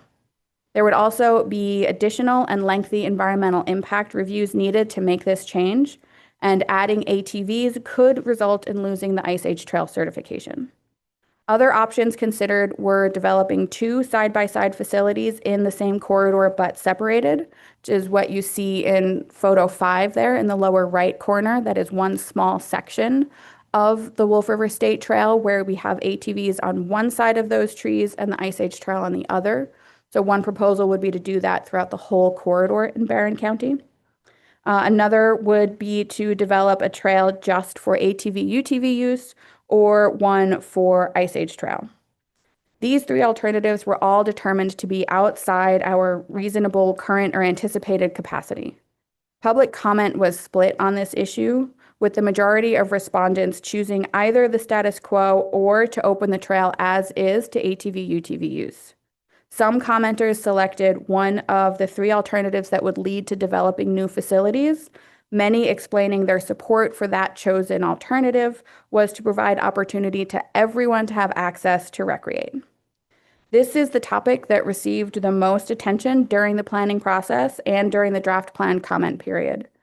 Given all of the factors, the preferred alternative did not change from the draft plan and continues to be the status quo with no ATV/UTV use authorized in Barron County. One additional issue that's not addressed at all in this plan is management of the Wolf River State Trail in Langlade County. Until the first week of April this year, so 8 days or so ago, planning authority for this segment of the trail had been held by the county. Because shifting planning authority to the department came well after the North Central Forest Plan was developed and the draft was reviewed by the public, the department decided not to hold the North Central Forest Plan back to add the Langlade County portion of the Wolf River State Trail into the plan. We do intend to request approval to initiate an individual property plan for the Wolf River State Trail in Langlade County sometime in the next few months. So you'll see me back for that. Approving the master plan means approving all the details within it. This includes all the proposed natural resource and recreation management objectives and prescriptions, the land management classifications. You see an example of that in map 2. All the recreation facility development proposals. In map 3, you can see potential campsites proposed at Bill Cross Wildlife Area, and all the real estate recommendations. Photo 4 on the lower right is a picture of Alta Springs Fishery Area, which is proposed to be redesignated to Prairie River Fishery Area since it's right in the middle of that property. And just above that is a map of Jump River Fishery Area, which held entirely in easement and no fee land is proposed for redesignation to Jump River Conservation Easement Area. These are just examples of each type of the decisions included in the plan. Every property name and designation needs to be authorized by the Natural Resources Board, and there are over 200 properties that were not previously formally named when we started this process. Each of those have a proposed name and designation, aligning them with a managing program and an intended use, such as state public access site, state habitat area, or conservation easement area. Names follow department manual code and primarily utilize local geographic features or place names to identify the properties, like Caps Creek or State Line Lake. All properties in the region have some natural resources and recreation management defined for them, whether that's individual to a single property, a group of properties, or broader management for a group of properties or an entire program. The designation informs what kind of facilities might be found there and what kind of habitats, but ultimately it's the master plan that defines the details of management and the authorized developments for the next 15 years on these properties. By presenting the North Central Forest proposed regional master plan, we are recommending that you approve it as written. Questions? Thanks, Erin. Questions? Yes. Well, first off, hats off. It's very impressive. It really was. When I started to review it, I was like, wow, how do you even review something like this? And I think trying to build consensus around public land has got to be one of the biggest challenges, because everybody feels like they're, that's part of it. That property belongs to me. I want to be able to do this and this, but I don't necessarily want you to be able to do this and that. So I think anytime you can build consensus and put together a plan like that, it's very impressive. That said, I appreciate getting letters and stuff from the public, pointing out things of concern to them that I probably would have missed, trying to find it in a 400-page document. And one of the things that that's been pointed out today by a couple presenters was the reducing the buffer strips from 300 feet to 150. We had a chance to talk about that a little bit, but could you explain to me what you're going to be able to do now that you've gone from 300 to 150 that you couldn't have done when you had a buffer there? You could have managed it before with a buffer, couldn't you? Very minimally. The management that was authorized previously was primarily talking about salvage and management for habitat, for trout habitat and things like that. So this management allows us to focus a bit more on forest health. So we can go in there and do a little bit of cutting when we need to for damaged trees or trees that have a pest issue. I don't know if Jim wants to add some more, or Heather. We may have Heather online from forestry if she wants to add some more details about that. But it is significant in the management for invasives encroachment and pulling back on aspen encroachment as well, that we wouldn't have been able to go in and really do any cutting of any kind. Does it reduce the impact on that area? Then what am I trying to say? I know there's supposed to be some a lot of springs and things like that in this area. It's a very sensitive area. My concern is, reducing the 150 buffer, it's kind of tying it back to the whole management objectives of the rest of the forest. And it would seem like it wouldn't gain or that much more protection than the rest of the forest is. So I feel like we're losing some protection there. I just as soon have, well, it seems like you could have gotten in there to still do a lot of this management, even with a 300-foot buffer. What was the fisheries? Was there any comments from the fisheries on this? From the fisheries program? From the fishery, fishery managers that participated in this? On the planning On process. their concerns about losing this buffer? We had multiple discussions about this throughout the process, and we did come to a consensus that this was the best opportunity to maintain the health of the forest and the scenic resource management area. I don't know if Todd wants to speak more to that.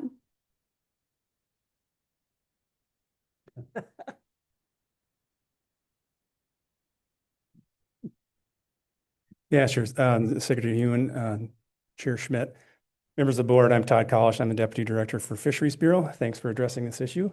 And first and foremost, I want to acknowledge and thank all of the folks that commented and provided input into this particular issue. It shows their dedication, their commitment, their concern with enhancing and protecting the unique aquatic resources of this area. And I can let you know that we share those foundational feelings and aspects. We're very cognizant that there are unique aquatic resources that need to be protected and enhanced. So we share the value, the foundational value of those comments. Fisheries agrees with this approach for a variety of reasons. One is that the primary forest management activities that will occur from 150 to 300 will address forest health, as Aaron was mentioning.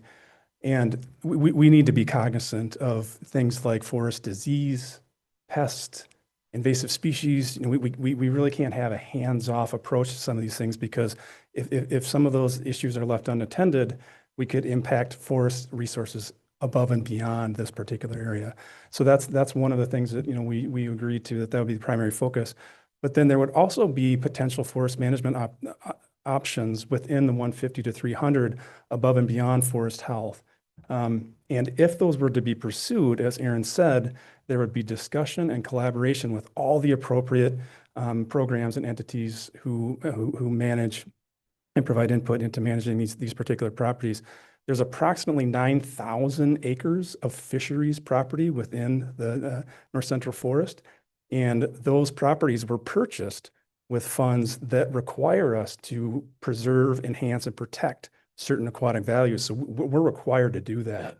So any forest management activity that occurs in 150 to 300 will be consistent with all of those values that were used to develop and purchase those properties. So you look at it as even a little bit more way of protecting that area or enhancing that area by reducing that 100. We do, because there are forest management activities that can and will enhance the aquatic values of these properties. Sure. We absolutely do not intend typical forest activities within these areas. One of the things we talked about when we had our internal discussions are things like forestry landings, forest roads. None of those would be permitted in the 150 to 300. Any management activity would be relatively unique, and it would have to be consistent with the fishery and aquatic values that were used to purchase a property. It just seems like when you take that, you keep mentioning that 300 feet. So it sounds like that's going to have that extra protection. So it just seems kind of odd that we would no longer identify that 300 feet, though. You know what I mean? It's just, I'm surprised that we. Right. Part of the same conversation. I had the same reaction you did, Jeff. And the question I would ask is the forest management outside of the 150 feet, that piece between 150 and 300, is the forest management options in that area exactly the same as the rest of the forest outside the 300 feet? So what Jeff is saying is there's some additional management protection to that 150 to 300 that limits what can be done in there. Yeah, thank you. That 300-foot buffer is our scenic resource management area. Beyond that is the habitat management area, where there's a much broader authority for habitat management and forest management, where we might see some commercial timber sales if those are the appropriate management choice, which would not be allowed to happen within that 300-foot buffer. So the primary goal, remember, of that 300 feet is the scenic resource. And this management that we're authorizing or proposing to authorize in that 150 is for forest health and to maintain that closed canopy. Right, if we have forest pest come in or aspen coming in and then dying because it's such a short-lived species out competing our northern hardwoods and our pines, then we lose that scenic resource. And now we don't have that closed-in canopy and that old growth characteristic forest that we're looking for in that scenic resource, right? That's our primary goal. What's great about a dense forest for water quality and wetlands is that they work together. So if we are able to maintain that closed canopy, dense, old growth forest, we're also maintaining the health of the seeps and the springs, the cold water resource. Right? One of our primary ways to keep cold water cold is to keep that stream bank shaded and the area that's water shedding into that river as shaded so it doesn't warm up when it gets to the river. And by doing some targeted minimal management within that 150 strip, we're able to ensure that we're keeping that forest healthy and we're keeping it a forest. So what I'm hearing in simple lay terms is that the original goals of the 300-foot haven't changed. Those goals are still there, and this additional flexibility in the 150 to 300 enables managers to get in and manage towards that goal a little faster and a little more completely by dealing with the plantations, dealing with the invasive species.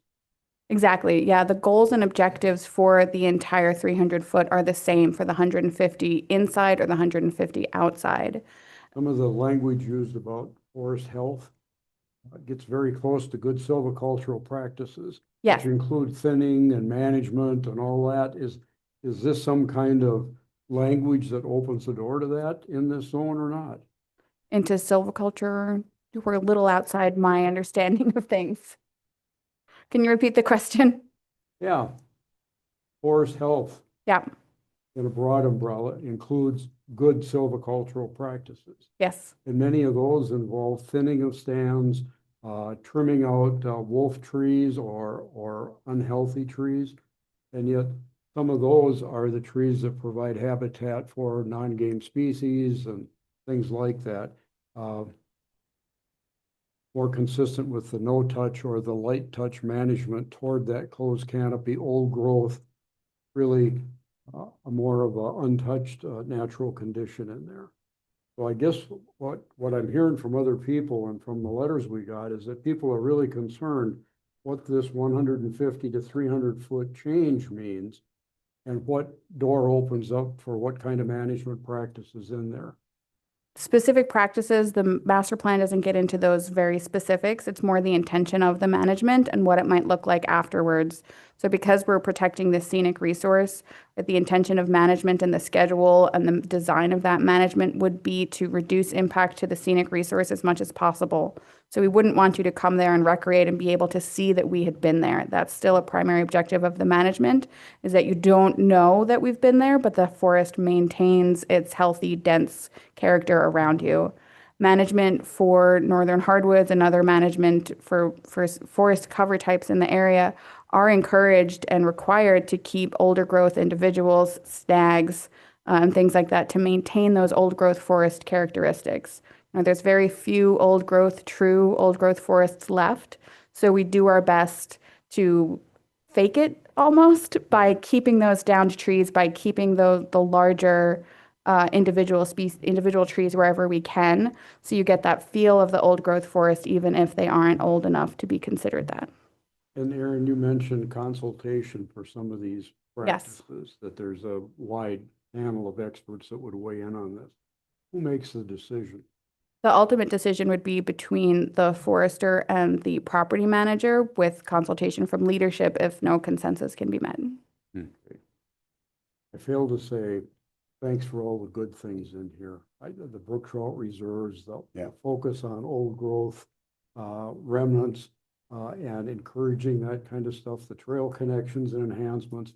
Those are all really important changes, and they're very well done. Thank you. Thank you. Thanks, Chair. So Aaron, you talked about the trout stream, the reserve easement areas. Yeah.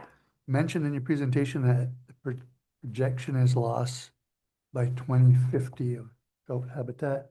Yeah. What are we projecting as the cause of those losses? Is it climate change? Warming and development pressure. So development is a factor then. Development leads to increased rapidity of warming. Right. Then, you know, we kind of beat the 300-foot buffer to death, I think, but more on Bill's point is active. So forest health, I mean, if you have northern hardwood cover types, and I don't know if there's been inventory in the whole 300-foot buffer through that section, but you could pretty actively manage northern hardwood type selectively without barely seeing you ever in there managing it if it's done right. So it doesn't have to be a commercial sale either. But you mentioned habitat or aspen encroachment in there. I mean, aspen's a different deal. If you had to clear cut it, aspen's going to come back as strong as it was there before, unless you convert it. I assume that's the plan. Yes. Yeah. And then my other questions on cultural resources. I know there's a sections on tribes, but it talks more about communicating with tribes and ceded territories. There's not much mention about cultural resource management in the areas in this, you know, in the North Central Forest. So are there inventories for cultural resources? Are there mounds there? Are there ARC resources that we're going to manage for and educate on? I didn't run into that anywhere in the plan. I honestly don't know of any off the top of my head that were found on department properties in this region. There may be a few, and those would be managed and protected by our department standards that the master plan isn't going to get too involved in that, into those individual particularities. I can't recall any cultural resources that we had concerns with in this plan that existed on our properties. And the last one for me is you mentioned names. Some of those properties don't have names on them, and they're being proposed in here, and we're going to approve them. Yes, yeah, so that was all included in the package. There was an 80-page memo, I think, that had all of those names in there. Missed it. Yeah, Okay. so that's where I made note of that manual code. So we have requirements for how we choose our names. And all of those names are being sourced either from, right, the locally accepted name, right? There's a lot of properties that just have a placeholder name that it's Langlade County Spring Ponds #1 is what it's officially in our system. And so we'd need to acquire an individual name for that, which could be based on the name of the spring pond, the name of a local town, or something like that. And that's what's proposed in the plan. Yeah, and the reason I ask is that for that reason is if the policy that you have for renaming properties takes into account cultural issues, so we're not naming something that's insensitive. Yeah. Because I know USGS just went through that about 10 years ago, maybe, to rename Water kind of bodies. exact- Yep. So hopefully Yeah. we're doing that. Yes. That's all I had. Thanks. Good job. Thank you. Are there other questions? Patty, you got any questions? I don't want to, forget about you. No, I am just really, really impressed on the comprehensive nature of this plan. It is really impressive, and you can tell a lot of thought, time, and energy has really went into it. Thank you. I have just a clarification for my simple mind.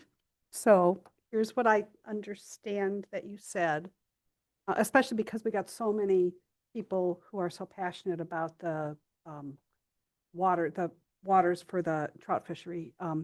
So by reducing that border from 300 feet to 150 feet, it allows you to go in and do selective management that in the long run will enhance the ability of that fishery to maintain itself.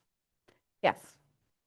And we still have every ability to continue that passive management within the 300 feet if that's the right course of action for the individual situation. And that's why we included that language for the additional consultation, to be sure that that was in there, because the right choice may still be a hands-off approach. But we want to be able to have the opportunity to do some active management just in case the hands-off approach leads to pests, diseases, encroachment of undesirables. We want to be able to get out there and take care of it before it becomes something we can't fix. And then if that were not reduced to 150 feet, you were not able to do that kind of work. Right. I think I get it. Are there any other questions? Jeff, go ahead. I'm still trying to figure Yeah. out.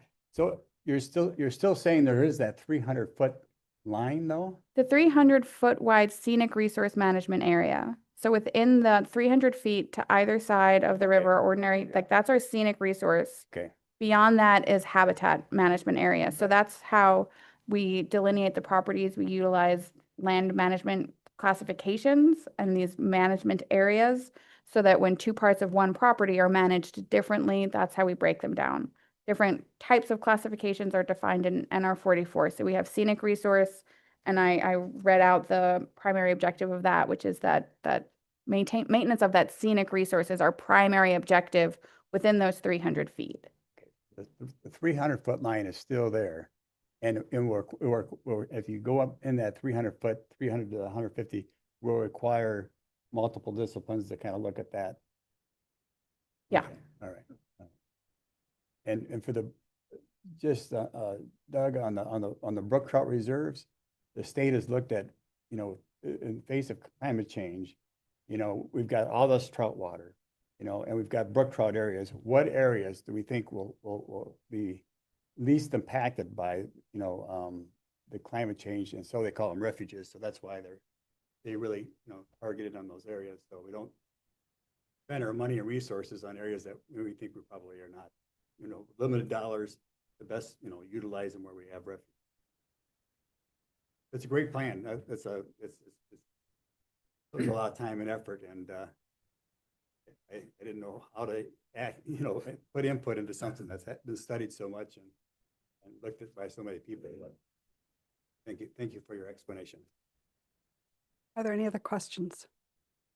Just an observation. To me, the impact of those people who are concerned and passionate about the fishery really helped us to understand better what was in the plan. So I really value the comments that we got. We read those, we ask questions. I appreciated it in our briefing to be able to address that specifically so I could get a better understanding, because it's not my background. So it's just a good example of where it's really important to understand concerns and be able to talk about them and make sure we're doing the right thing. So thank you. Thanks to all in the public who provided input and shared their concern. We have such a great public that is so passionate about protection. Yep. It's very heartening. So. Yeah, and I would just hope that they appreciate the clarification that I think that all of us have the same shared goals in this too, so. Do I hear a motion? I'll make a motion to approve the North Central Forest Plan, Regional Master Plan. Is there a second? I'll second. Patty seconds. Any further discussion? All in favor, say aye. Aye. No opposed. Congratulations. Great effort, and the plan is approved. Thank you very much. All right. Alan. We haven't forgotten about you. Okay. Kaylin here. We are talking about land acquisition, Fish Lake Wildlife Area, Burnett County. Welcome. Thank you. Thank you, Chair Schmidt, Secretary Young, members of the Natural Resources Board. I'm Kaylin Helm, Real Estate Section Manager, speaking on agenda item 4E. The department is requesting approval to acquire 54.34 acres of land for the Fish Lake Wildlife Area from the Friends of Creeks Incorporated for the purchase price of $234,000. The acquisition would be funded with $112,500 from a North American Wetland Conservation Act grant and the remaining $121,500 from the Knowles Nelson Stewardship Program. This property is accessible to the public through department-owned lands on 3 sides and through County Road O to the south. The subject property consists of forested land and open fields, including jack pine, northern pin oak, white pine, and aspen. The acquisition would allow blocking of existing state lands, creating clearer boundaries and improving management efficiencies for the wildlife program. The subject property would also expand public recreation opportunities, specifically would be open to the 5 nature-based outdoor, outdoor activities. Additionally, the department has received resolutions in support of the use of stewardship funds for this acquisition from both the town of Anderson and Burnett County. With that, the department is recommending the acquisition of 54.34 acres of land for the Fish Lake Wildlife Area from the Friends of Crex Incorporated for the sale price of $234,000. And I'm happy to try to answer any questions you may have. So we do not have any public speakers on this topic. Are there questions for Kaylin? Doug? Chair, I'm going to make a motion to approve the acquisition of Fish Lake Wildlife Area, 54.34 acres. Is there a second? I'll second the motion and add a comment that it's great to have partners like the Friends of Crex. Yes, agreed. All right. Any further discussion? All in favor, say aye. Aye. Aye. Aye. Any opposition? Right, so this is approved. Thank you. Congratulations and thanks to the Friends groups. So we are, I think we are up to item section 6C, which is the, thank you. The forest management on department lands informational item. Kristen Lambert, Public and Private Forestry Section Chief, and Teague Pritchard, State Forest Specialist. Thank you. Thanks for your patience. Absolutely. Good afternoon. Thank you, board members, Chair Schmidt and Secretary Hyun. My name is Kristen Lambert. As you just said, I'm the Public and Private Forestry Section Manager in the Division of Forestry. Today, my colleague Teague Pritchard and I are here with a brief informational item providing an overview on how we manage forests on DNR-owned lands. Make sure I hit that button. This is a timely topic because next week is Wisconsin Forest Appreciation Week, a week in which we celebrate both Earth Day and Arbor Day and recognize the vital role forests serve in our state, in our local communities, and our individual lives. Nearly half of Wisconsin's land is covered by forests, about 17 million acres worth. Those trees, along with the state's millions of urban trees, have a vast variety of benefits. They safeguard our water resources, as we just talked about with North Central Forest Plan, provide habitat for wildlife and rare species, support the forest industry and local economies, offer a diverse set of outdoor recreation opportunities, mitigate the impacts of climate change by storing carbon, and many others. Today, we'll talk about how the Division of Forestry practices good stewardship of our department-owned forest lands to maintain these many benefits. Let's start by just taking a look at the forests of Wisconsin as a whole before we dive into the management of our department-owned lands. As I mentioned, Wisconsin has about 17 million acres of forest land. The majority of that forest land is privately owned, whether by individuals and families or industrial and corporate ownerships. About 30% of our forests are publicly owned, including federal lands, county-owned lands, and state-owned lands. While our state-owned lands are primarily owned by the Department of Natural Resources, we also have lands in the state owned by the Board of Commissioners of Public Lands, DOT, and other scattered ownerships. So again, our presentation today will focus on how we manage the forest lands that DNR owns, but I did want to just quickly mention that foresters in the Division of Forestry have roles across almost all of these ownerships in the state. We assist private landowners in the management of their woods, and we also partner with counties and the Forest Service in the management of county forests and national forest lands in the state. So DNR is just part of our portfolio of the services we provide. So when it comes to the management of DNR-owned lands, we have statutory guidance and direction that guide our management. The most current requirements come from Section 2804 of the statutes codified in 1996.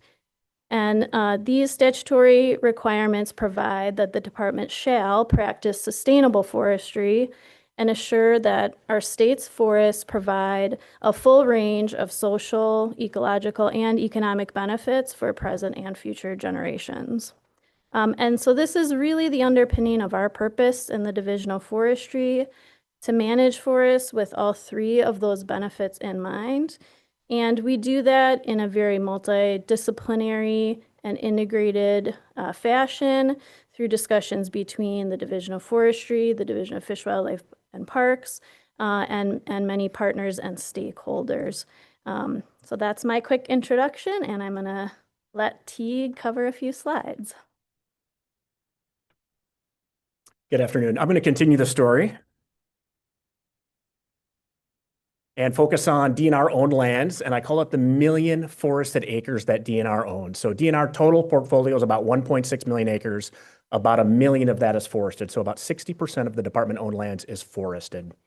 And that equates to only about 6% of the state's entire forest. So it's relatively a small amount of the state's forests. And in terms of the public ownership, about 5 million acres of the 17 are publicly owned, with the largest landowner being the County Forest Association, County Forest with 2.4 million acres, and then National Forest at about 1.5. So DNR owns 20% of the publicly owned forest lands as well.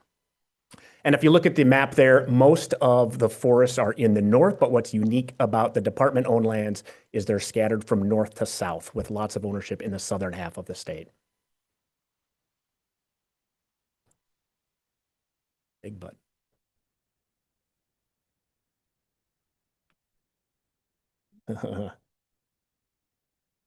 Yeah, please. Thank you. Yeah. Highlight some of our gems. So we've got state forests and some other property highlights. We have the Northern Highland American Legion State Forest, which just celebrated last year its 100-year anniversary. That's the largest department property at a little over 230,000 acres. And then we have the Flambeau River, the Brule River, and the Black River, all associated with rivers. Are the next three largest properties. And then we have some very gems in the south, the Southern Forest, the Kettle Moraine units, which total about 55,000 acres in that southeast portion of Wisconsin. A couple large flowages, the willow and the turtle flowage, and then just a scattering of wildlife, fisheries, standalone natural areas and state park properties scattered throughout the state. So there's some of our gems within the ownership. I'll try it again unless I might need you again. All right, so here's the portfolio of the million acres. Here's where our ownership lines. The wildlife program is the largest landowner within DNR. So they own just over 600,000 acres. And then state forests is right behind it, as the bar chart indicates. And the blue bar is the acreage of forested land. So as you can see, each of these properties are purchased, acquired, and are defined on what their primary purpose is. So state forests are heavily forested in that regards. All right, I might need you again. In terms of cover types, fun fact is Wisconsin's forests and DNR-owned forests are primarily hardwood or deciduous trees. So 75% of the state's forests are deciduous, and our three largest forest cover types are aspen, oak, and northern hardwoods. Those three represent about 50% of the forested acreage that DNR owns. And you look at the two predominant pine species, white and red pine, are only a total of about a little under 200,000 acres. So we're a hardwood state, not a pinery, but pine is an important resource for us as well. Still need your help. So importantly, how are decisions made? So this is where the Natural Resource Board and others come in, and all department lands have statutory requirements. So those statutory requirements are on property designation and primary purpose. Going to drill into state forests a little bit and some forestry statute. Northern state forests have a statute where 75% of that land base shall be designated as forest production classification, one of the 7 classifications you heard about in the master planning process. So we have a state statute for that. The other one is that the department shall establish an annual allowable harvest annually and meet that annual harvest goal plus or minus 10%. And that harvest goal is determined from the master planning process on the objectives and the prescriptions that come out of that. We also have a third report, which requires the department to report on the acres that are removed from harvest and the social economic impacts of those removals, and we shall do that every 15 years. So those are some state statutes which we're bound by. And then we've got some forest management planning, which master plans, which you heard about. That's where the Natural Resource Board Authority comes into play. We also have annual property implementation plans where each department property lays out what their actions are and includes a public involvement process, as does the master planning process. And then we have a lot of operational plans. So timber sale layouts, prescribed burns, forest roads, all those things are kind of in the operational planning piece.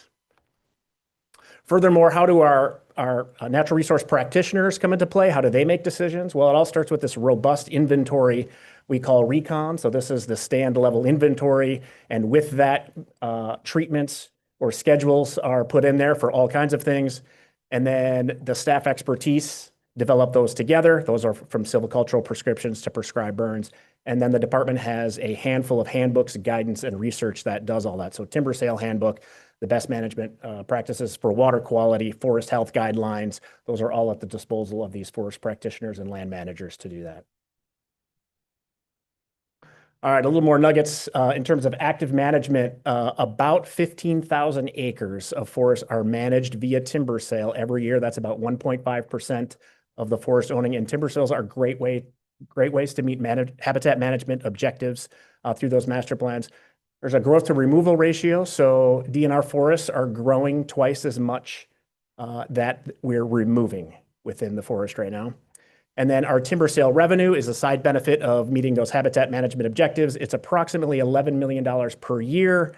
And those revenues go into the segregated account that those properties are associated with. So state forests, that timber sale revenue will go into the forestry seg account, and that's about 6 to 7 million. And then fish, wildlife, and park properties, another 45 million are deposited into those respective accounts.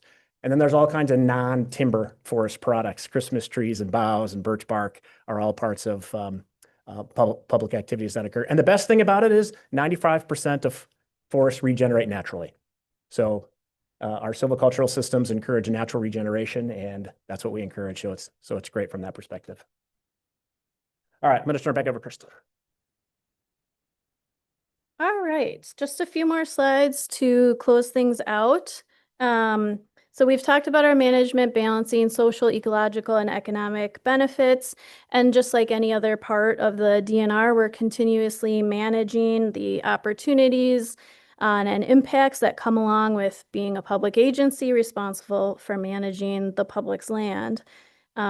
So the Wisconsin forestry community at large works in partnership on a wide variety of existing and emerging topics related to our forests, whether that is the public desires for use and recreation of our state forests, forest industry needs, changing wood markets, globalization, pests and diseases impacting the health of our forests, public input into the management of our forests and other lands, and many others.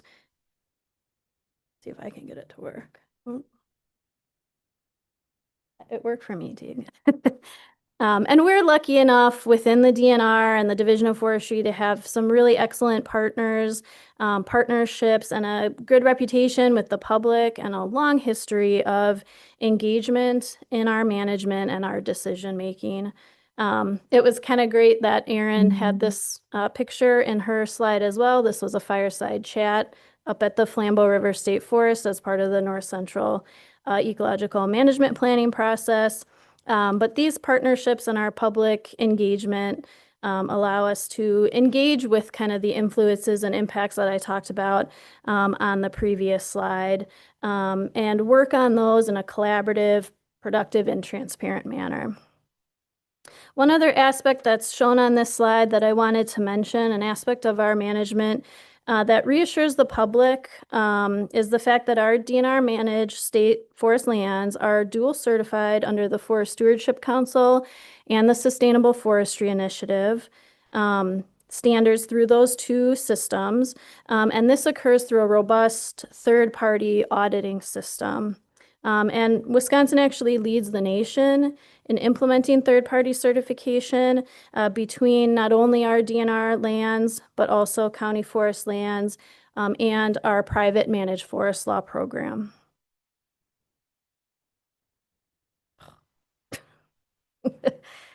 So Teague and I hope that this was an informative overview for members of the board. And I'll close just by going back to the beginning of the presentation, just to reiterate the Division of Forestry's purpose is the sustainable management of that 1 million acres, balancing, again, repeating a lot this, but it's important, balancing the social, ecological, and economic benefits of the forest. And we think about this not only in terms of today, but importantly in terms of future generations as well. So thanks again to the board for your time, and we'd be happy to take any questions if there's time.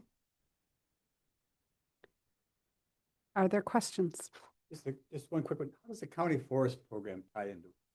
I thought that was a state program. The county forest program are the counties make the decision to enroll lands in the county forest law.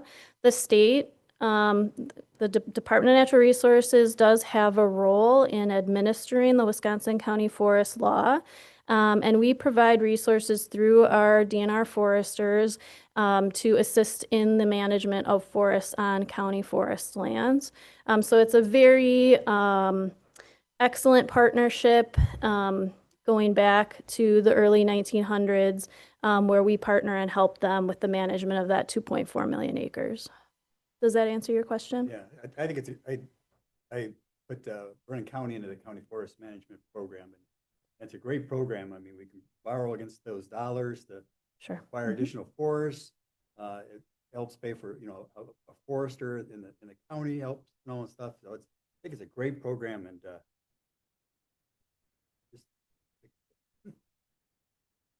Doug?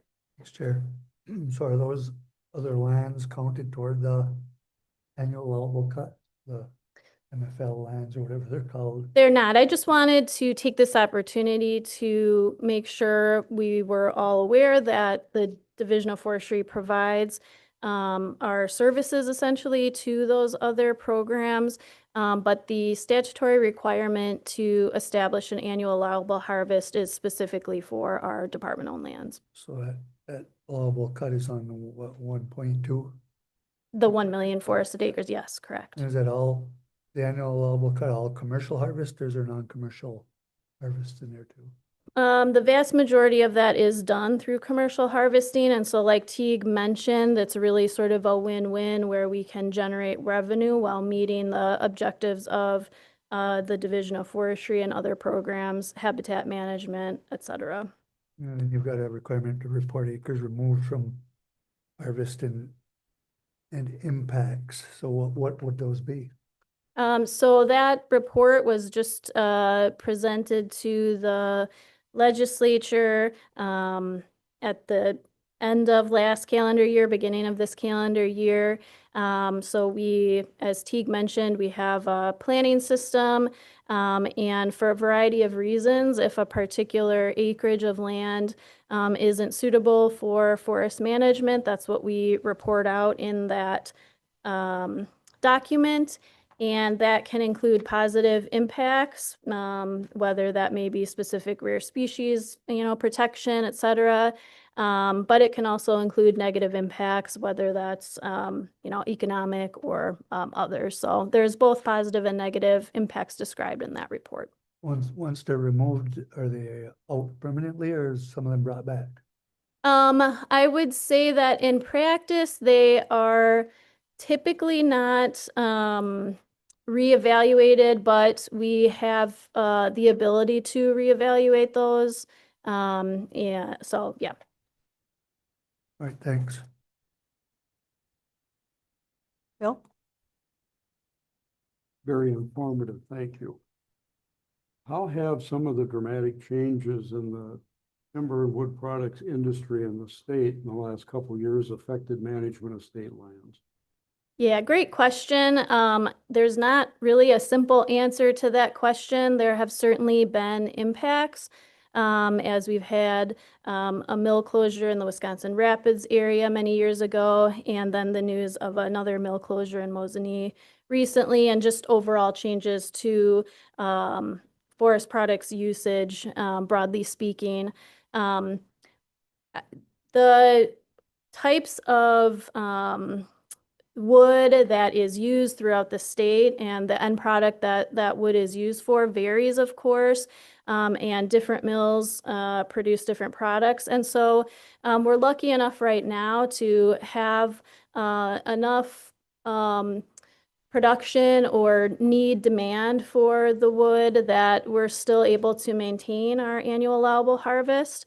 But it's definitely something that we as a division are pretty constantly talking about and working with partners, especially the Great Lakes timber professionals and other stakeholders, Council on Forestry, to think big picture about what some of the longer term impacts are going to be in terms of demand for that wood. Certainly, we do anticipate there to be some impacts, but so far, I guess we've sort of been able to weather that. If we continue to see more mill closures, then, well, that might be a different story. But definitely a pretty constant discussion, and we're lucky enough in the division to have forest products specialists who also engage pretty directly with the forest products industry and can help inform what's going on locally, nationally, globally with forest products industry, and take that into consideration with our management. Thank you. You're welcome. Any other questions? I don't have a question, Madam Chair. Yes. I would like to say that, listening to all this about our forests, it just goes to show what a real qualified, dedicated staff, because really behind every healthy forest is a whole group of people doing a lot of hard work, making decisions that we can all enjoy. And you're protecting it and depend on it. And I just want to acknowledge everybody that's doing this work. Thank you. Thanks, Patty. And I would just add to that the collaboration with externals as well. I know the county foresters, you have a very positive relationship with them, and it's great to see all of that integration occurring pretty organically. So thank you. Thanks. Thank you. Okay, so the next topic is the overview of the Wisconsin Initiative on Climate Change Impacts, WICCI, 2026 Assessment Report, Wisconsin's Changing Climate, Envisioning a Climate Resilient Future. Welcome, Sean. Good afternoon, Chair Schmidt, Secretary Hyun, members of the Natural Resources Board. I'm Sean Kennedy, Climate and Resilience Policy Advisor for the Wisconsin Department of Natural Resources and co-director of the Wisconsin Initiative on Climate Change Impacts, or WICCI for short. Joining me today is Dr. Steve Vavris, Wisconsin's state climatologist and senior scientist at UW-Madison's Division of Extension and the Nelson Center for Climatic Research. And Steve also serves as WICCI's other co-director representing UW-Madison. So today, I will provide a brief overview of WICCI and how the climate science and solutions it generates directly support the DNR's ability to fulfill our mission in a changing climate. Steve will then walk us through key findings from WICCI's newly released 2026 assessment report. Climate change affects the DNR's work every single day. We recognize our ability to help ensure that Wisconsin's communities, ecosystems, economies, industries, and natural resources can thrive under a changing climate. As stewards of some of Wisconsin's most treasured landscapes and resources, the department's core conservation work also provides opportunities to deploy nature-based solutions that protect communities from flooding, sequester and store carbon, and drive landscape-scale restoration work that safeguards habitat and water quality. Climate resilience is embedded in everything we do, but we know that no single agency can meet this challenge alone. Partnerships are essential to achieving our vision for a climate-ready Wisconsin. Since 2007, the DNR has co-led the Wisconsin Initiative on Climate Change Impacts in partnership with UW-Madison's Nelson Institute for Environmental Studies. WICI is a network of networks connecting organizations across the state to generate and translate climate science into practical solutions for Wisconsin communities, industries, and ecosystems. WICI's work is organized through 14 topical working groups, drawing on subject matter experts from the DNR, other state agencies, tribal nations, universities, and the private sector. Today, I want to highlight several areas where WICI's work directly supports and complements the DNR's mission. I could use examples from earlier this week, unfortunately, but I'm going to use the devastating August 2025 extreme rainfall and flooding events in southeast Wisconsin as an example of a stark reminder of the importance of building climate and flood resilience now. Decades of proactive flood and stormwater management efforts by the Milwaukee Metropolitan Sewerage District and partners helped to prevent an even worse outcome, but the event underscored the urgency of getting ahead of these threats. WICI's Water Resources Group produces research that helps communities identify flood vulnerabilities and implement proactive solutions before disaster strikes, including strategies like increasing landscape scale water storage, installing green infrastructure, and protecting wetlands. Between 2023 and 2024, WICI's climate and geospatial working groups developed downscaled GIS-compatible climate modeling data, giving communities the tools they need to incorporate projected climate impacts directly into their planning processes. We know that Wisconsin's coastal areas face a unique set of hazards, and WICI's Coastal Resilience Working Group helped to establish 4 regional communities of practice to help communities connect with one another to address shared coastal hazards like erosion, storms, and coastal flooding. WICI's Fisheries Working Group brings together researchers and managers from universities, federal agencies, the DNR, and the Great Lakes Indian Fish and Wildlife Commission to provide the science needed for innovative management approaches like Wisconsin's Brook Trout Reserves Program, which you've heard about several times today. The Forestry Working Group equips our forest managers and private landowners with the tools and knowledge they need to prepare for the increasing stress that warmer winters, heavier precipitation, and worsening drought are placing on Wisconsin's forests. To support Wisconsin agriculture and our farmers, DNR staff working with WICI collaborated with Wisconsin Land and Water to develop a climate resilience planning toolkit to help county conservationists update their land and water resource management plans to account for shifting precipitation patterns and rising temperatures. Thinking about our natural communities, WICI's Plants and Natural Communities Working Group has produced climate change vulnerability assessments for Wisconsin's natural communities, as well as tools to support assisted migration as a potential proactive adaptation strategy. Members of that working group also continue to advance climate adaptation implementation on public lands throughout the state. I could talk for hours about the work of this group, but I'll highlight just one significant example, which is a partnership supported by the Natural Resources Foundation of Wisconsin and a number of other partners to complete over 1,100 acres of climate adaptation work at Rush Creek State Natural Area along the Mississippi River in southwest Wisconsin. And this project represents one of the first grassland climate adaptation projects in the state. WICI is also engaged in ongoing collaborative work with tribal elders and rice chiefs to monitor wild rice or manoomin populations and restore historic rice beds that have declined or disappeared on Spur Lake in Oneida County. This work is deepening our understanding of the extreme sensitivity of manoomin to climate-driven changes. Finally, this board knows that Wisconsin's outdoor recreation industry generates $12 billion in annual economic impact, and it's central to the economic vitality of communities across the state. Climate change is not an abstract future threat to this industry anymore. It's a present-day economic reality. WICI's Tourism and Outdoor Recreation Working Group regularly provides science-backed perspective to media outlets and industry partners who are grappling with increasingly unpredictable seasons and the associated economic impacts. Snow and ice-dependent outdoor recreation traditions like ice fishing, snowmobiling, cross-country and downhill skiing are a part of Wisconsin's cultural identity.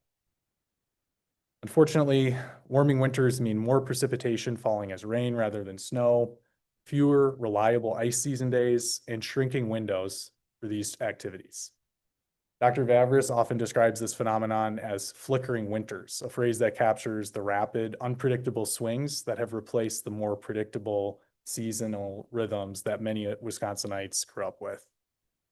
And for the DNR, this translates into real operational challenges like expanded needs for ice safety education and outreach to protect public safety, more hazardous rescues for our wardens, difficulty planning weather-dependent field work, and unpredictable surges in visitors on our state properties on unseasonably warm days in the fall, spring, or even in the middle of winter. So I hope that these examples help to drive home the importance that Wiki and the partnerships that Wiki enables play in providing DNR programs, partners, and the public with clear science-based understanding of how climate change is impacting Wisconsin now and what we can expect in the future.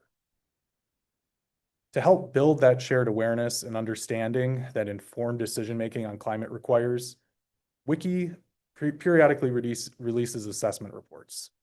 These reports are designed to equip policymakers, community leaders, business owners, and the public with the information they need to make climate-informed decisions. I mentioned earlier that Wiki recently released its 2026 assessment report, documenting how Wisconsin's climate has continued to change in the 5 years since Wiki's 2021 report, and how new data and insights are driving adaptation, mitigation, and resilience solutions across our state. The report was developed in partnership with contributors representing over 50 national, state, and local agencies, tribal nations, NGOs, universities, and private sector partners. So now is the time to respond to the most pressing climate impacts that are already affecting communities, ecosystems, economies, infrastructure, and natural resources across Wisconsin, and to get ahead of the threats and prepare for the impacts yet to come. This truly is an all hands on deck moment. The challenges are real, but so is our capacity to meet them through science, through partnership, and through the kind of proactive, collaborative climate adaptation that Wiki exemplifies. Together, we can achieve our vision of a resilient, climate-ready Wisconsin for all. With that, I'm pleased to introduce Dr. Steve Vavris, who will walk us through the report's key findings. Thank you.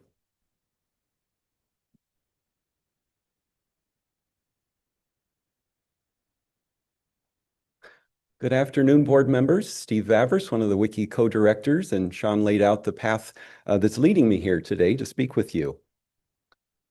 And you'll see here the cover of the 2026 assessment report, Wisconsin's Changing Climate.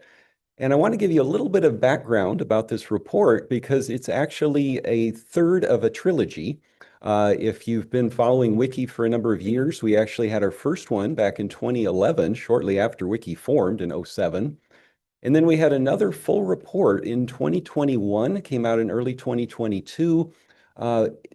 Therefore, the 2026 report is on a 4 or 5 year cycle. And as such, it's a streamlined version of the longer reports that have existed so far. And we really focused on what's different from those earlier reports, what's happened in the 2020s, knowledge-wise and climate-wise, and then also underscoring what is similar, what things that we talked about in the earlier reports are still valid.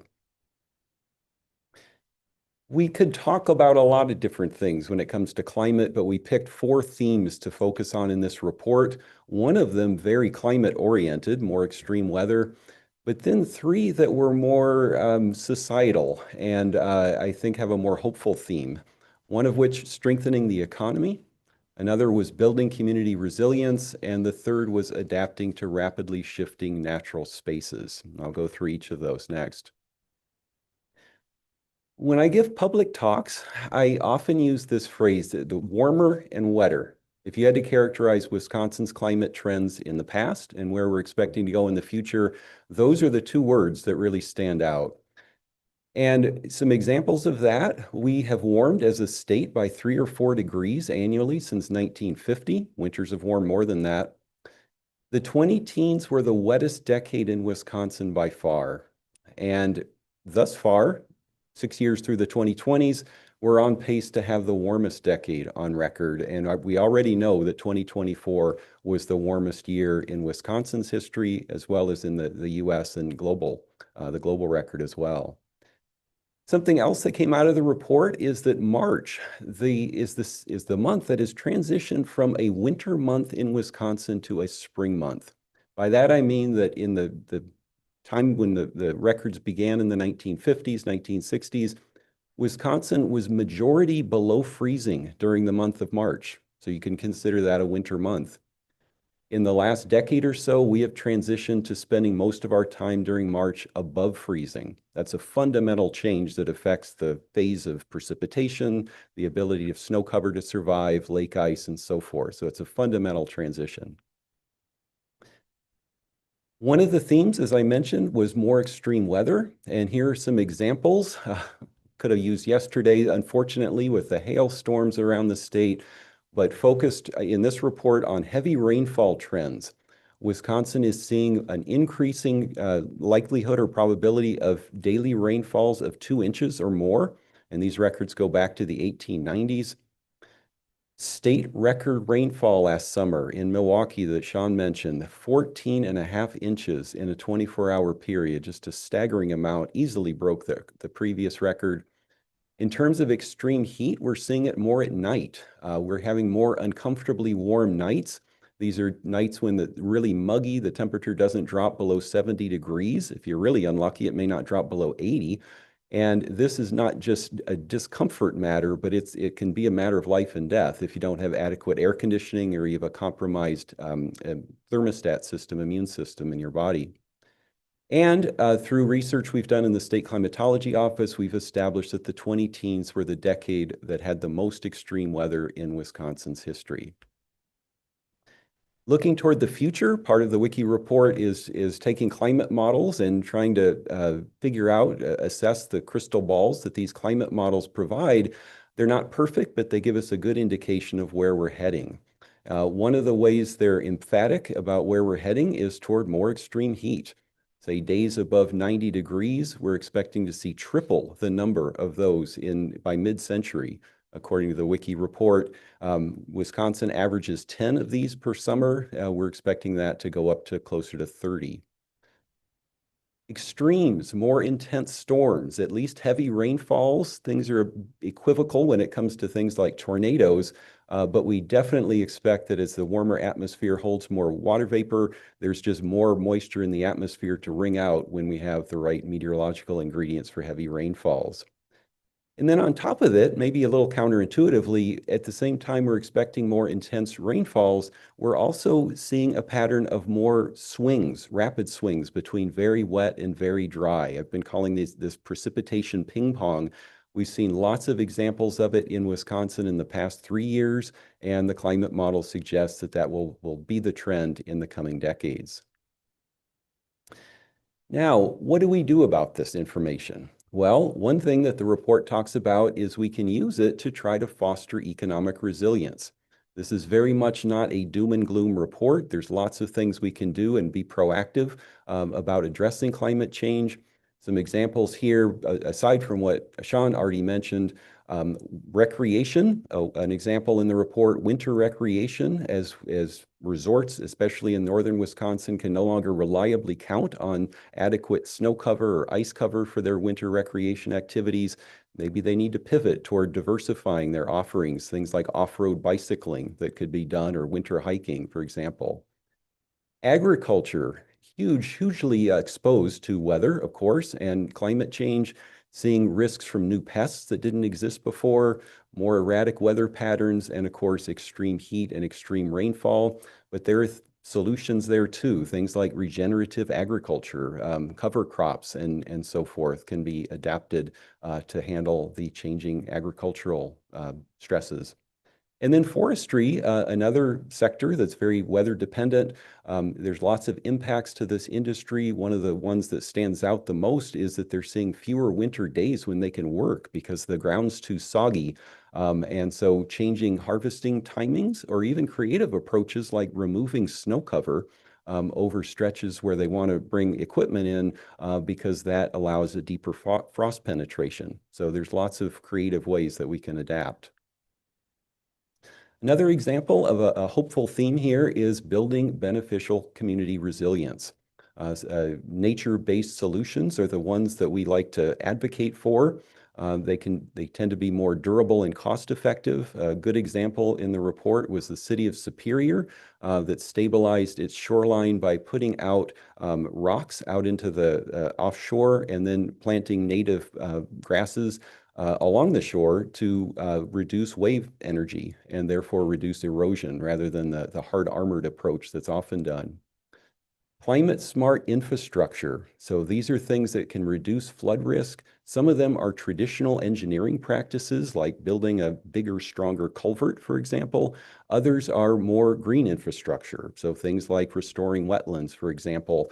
And then others are more trying to reduce the carbon emissions through low carbon construction materials. And then human health protection. I mentioned how dangerous extreme heat can be. Heat is the #1 killer, weather-related killer in the country. And so anything we can do with an eye toward a warmer climate that reduces those health impacts, all the better. And it isn't just extreme heat that can be dangerous, but also extreme rainfall. That often leads to waterborne diseases and can lead to outbreaks as well. And then another example, rapidly changing natural spaces. So this is speaking largely to this audience here, fisheries and wildlife, identifying and protecting critical habitat. We know which species, which fish species, for example, tend to be most vulnerable and which ones are probably going to be relative winners when it comes to climate change. So management practices can take that information into account.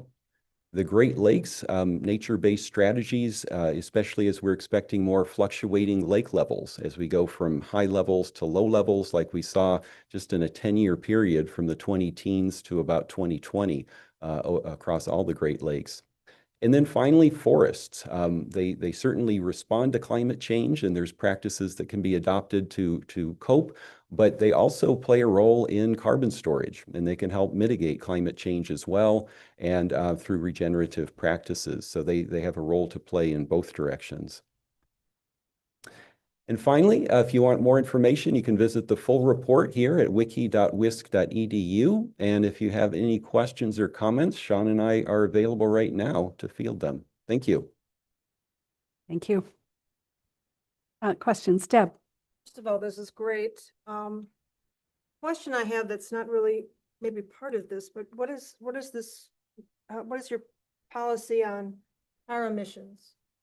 Given that my assembly person would like to get rid of testing there.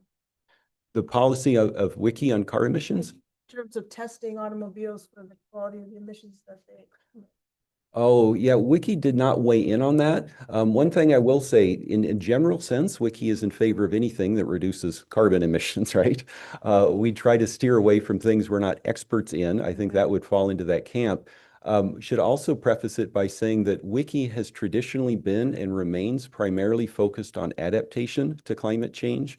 We do touch on mitigation, examples like you said about car emissions. And so while we encourage people to reduce their carbon footprint through things like the vehicles they choose or not choose to drive and walk or bike, that's one area we didn't delve into without our the required expertise on. Other questions, comments? I guess I have a couple. First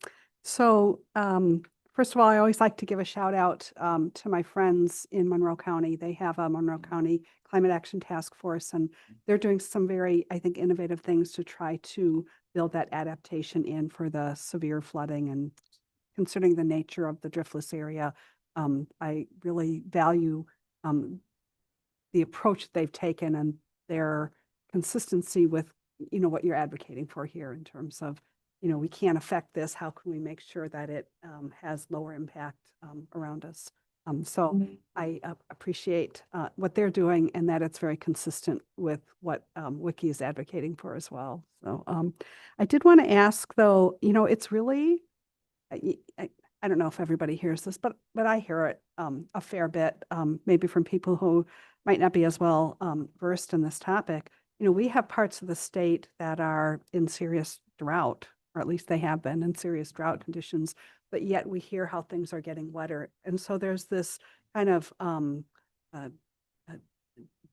difference of, you know, what does it mean when we say it's getting wetter when we have areas that are subject to severe drought? And so I'm wondering if you can kind of just put some wise words around that topic. Yeah, I don't know if they're going to be wise words. I can put some words around it.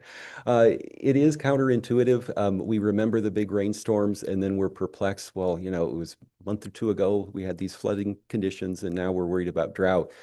Unfortunately, the last 3 years, I've been state climatologist since the beginning of 23. I can't remember how many times we flipped back and forth. That's why I came up with that term precipitation ping pong, because we needed some way to describe it.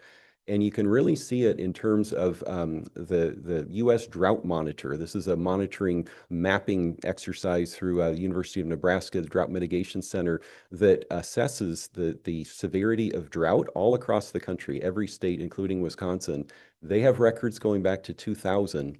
And from that, you can see the impact of these flips back and forth between too wet and too dry just in the past 3 years. And the springs in particular have been unusually wet in recent years. And then we've been flipping back either in summer or in the late summer, early fall toward overly dry. And you know why that happens? A lot of it is just changing meteorological patterns. We have, you know, this spring in particular has been especially wet, but things could flip and we suddenly turn into a dry weather pattern. But we do know that certain soil types are more susceptible. Sandy soils are very reactive. Even if you're wet today, you may not be wet a month from now, whereas clay soils tend to hold the moisture better. So we can incorporate that information in terms of these flip-flops, knowing which regions of the state are probably going to be more affected by them than others. And one last question, and you don't have to answer this if you're not comfortable, but I've stopped reading these doomsday headlines that are in the New York Times and Washington Post about this super El Niño. Like, do you know anything about that? Yeah, Like, well, well, first of all, you need a catchy term for people to read it. The polar vortex, the super El Nino and whatnot. So the super El Nino really just refers to the expectation that that conditions are favorable for a very strong El Nino event coming up this winter. And by that, I mean El Nino events are a natural phenomenon, unusually warm Pacific Ocean waters. The reason they matter for us is that they tend to affect the jet stream. And in winter, we tend to have warmer winters when we have a strong El Nino. Not always, but typically we do. 2 years ago, when we had the record warm winter, we had a strong El Nino that year too. And so there's a lot of buzz right now because the early forecasts are that we are likely to see a strong one, probably even stronger than the one we saw 2 years ago. I would say wait and see. In particular, because like any forecast, it gets better as you get closer to the event. But there's also something well known in my field called the spring predictability barrier when it comes to El Niños. And what that means is that until we get past the spring season, it's very difficult to forecast beyond a few months. And that's just the nature of the system. So if these super El Nino predictions hold when we get into June or July, I might start losing sleep. But until then, I'm going to snooze and just keep an eye on them. Thank you. Any other questions or comments? Can I just jump in here a little? I just wanted to say thank you guys for the presentation. I've been looking forward to this for quite some time. And it's a really great collaboration, Steve, your team and our team, and Sean, especially for your leadership here at the DNR. And I just wanted to thread a couple things throughout this meeting. One was, you know, when I see the DNR, we have been doing climate resilience, climate adaptation for a really long time, right? You heard Paul Cunningham talk about how he did climate change work 30 years ago when he started, right? And he continues to do it. It's been important to him and everybody on his team. And that I think is true across the staff here.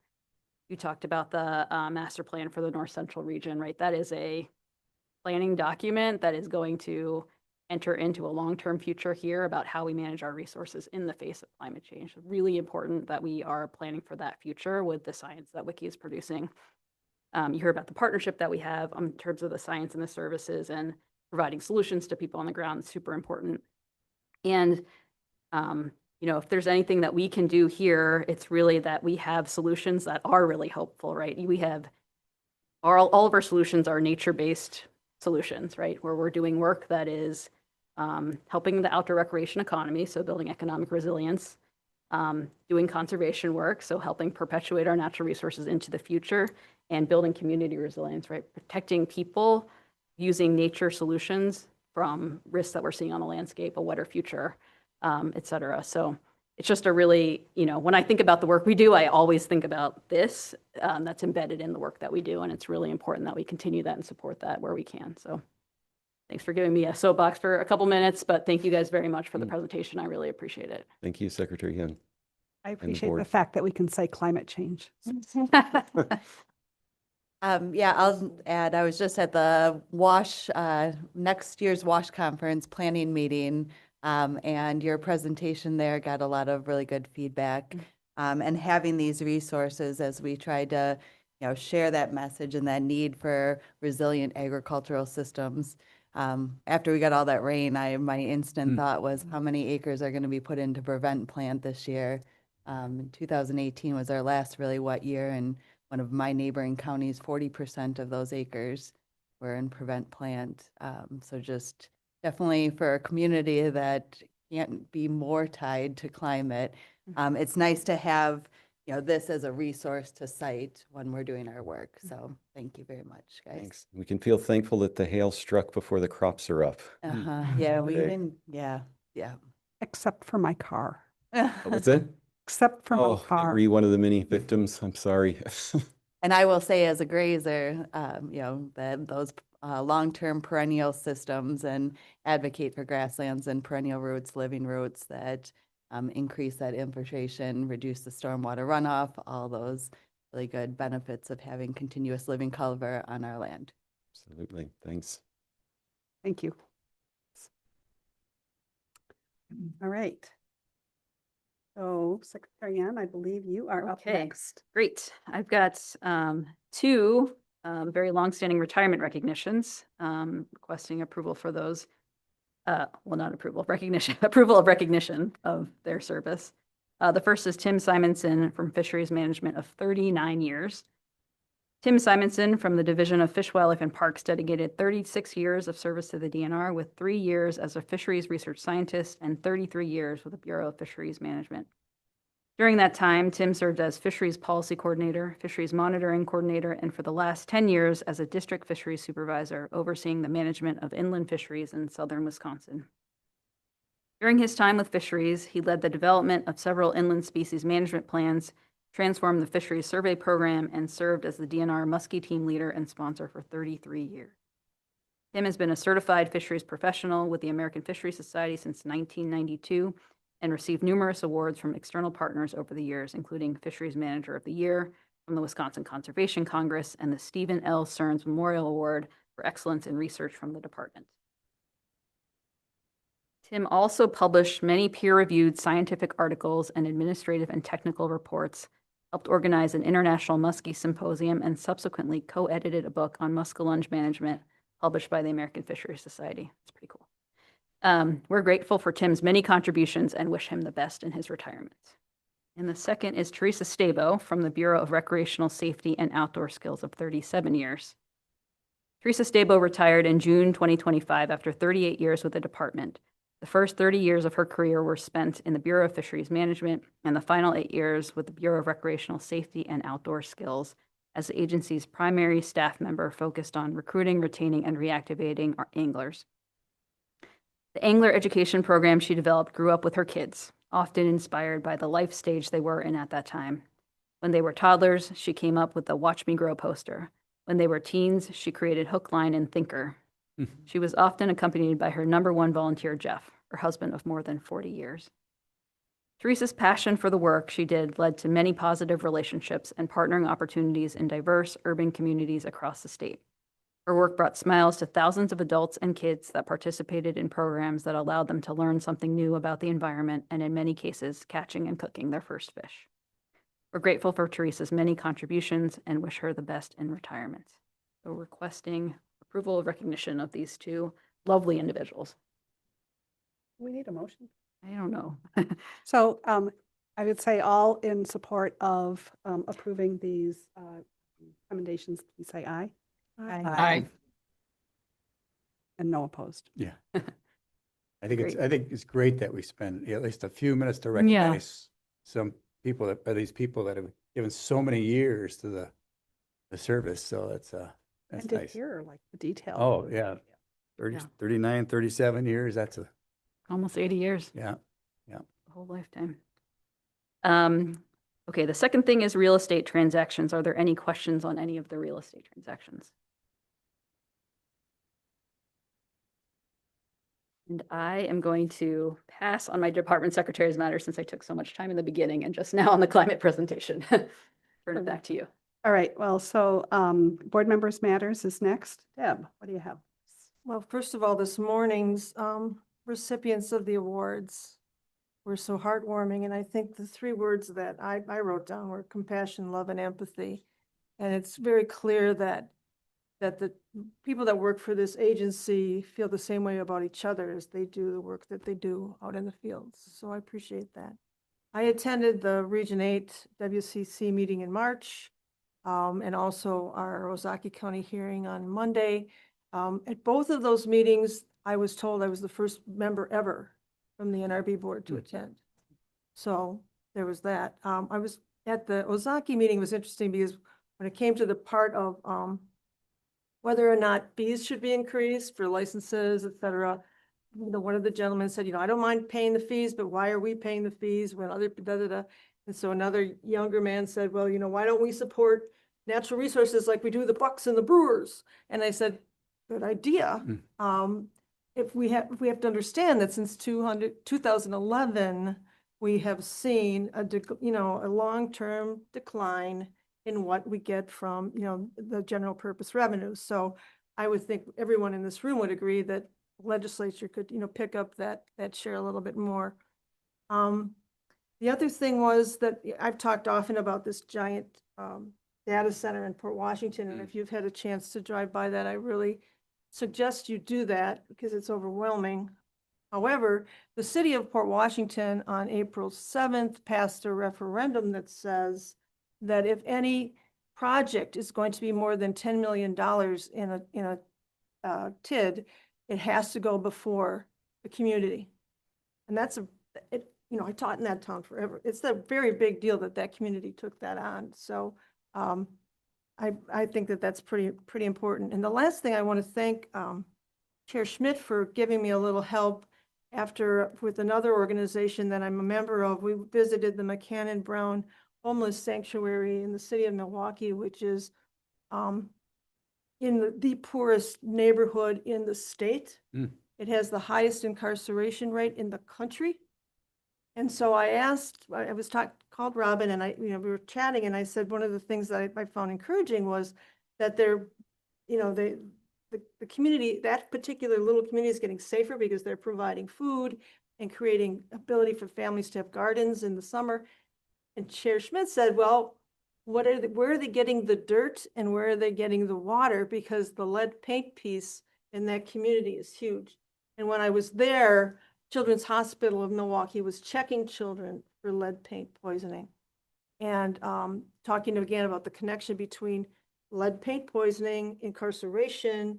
Anyway, I called them back and they said, nope, all of our above ground gardens are filled with fresh soil, brand new soil, and all the water coming in is from pipes that are lead free. So I really appreciated Robin's insight in that. So I could ask, because in that community, in these properties where these gardens are knocked down old 100-year-old houses, so there's lots of residue from these particular properties. So I appreciated you taking time and answering that question for me. So thank you. That's I have.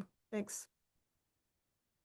Jeff, you're up next. Okay, I just wanted to reiterate that I appreciate all the citizens writing in their letters and making us aware of some, different things like the forest plan was, like I said, I didn't know where to even start with that. So it was good that somebody was taking the time to point out some issues to us.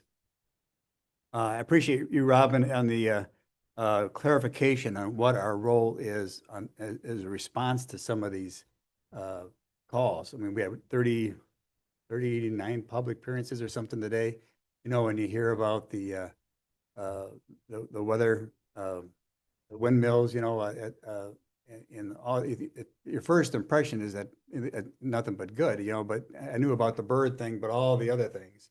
And so I empathize with these citizens, but I also feel frustrated that they're coming to us and not knowing where our role fits in here, you know, what we really can do about it, kind of a thing. So do folks that write in letters like that and look to us to answer these questions, do they get a response at all? You know, like what you were saying, that, you know, we're glad you're bringing this to our attention, but really, you know, our authority to do anything is, you know, negligible. We typically don't like provide written responses to all the people who offer comments, but that was part of why I interjected a few things at the Right. time for that, because I just felt like, you know, we should make some clarification about Right. what our role is. Well, this group is well organized and they're very, Yeah. each presenter, you know, hits on an area that, you know, and they, you know, but some of them are repeats, and, you know, and I'm thinking, you know, they're really expecting something from us. And we are agreeing, you know, probably that, you know, there's a concern there, but, you know, I'm glad you brought that point out, so you at least could direct them to where they need to be making their voice heard, kind of thing, so. I also attended the Conservation Congress, and we had Marcy West was there too, or, you know, past NRB member, and myself. So it was good that we were there. We were able to answer some of the questions that the NRB had put forth on funding, because there was a little confusion on there, because we proposed 25%, 50%, and I was just trying to explain to them, what was behind that kind of a thing. But there wasn't a lot of people there. There was like 12 in the audience, but they heard from the DNR wildlife manager that he would not have 2 LTEs this summer to do a lot of the work that people would recognize in their county. The conservation officer was there, and we lost that one of our conservation officers in the county, and he says that's not being replaced. He said, so now I've got that I'm covering 2 areas now. I mean, everybody was, so I don't know. I mean, that's you're preaching to the choir when you're preaching to most of the people that come to that meeting, but I don't know when the public is gonna, it seems like things are gonna even have to get worse before people wake up and really, start talking to their legislators and whatever to turn this thing around. So I know there are a number of different groups that are working in the background trying to do something, but God, it seems so slow. Yeah, that's it. Thanks, Jeff. Patty, you're up next. Yes, again, a very informative meeting.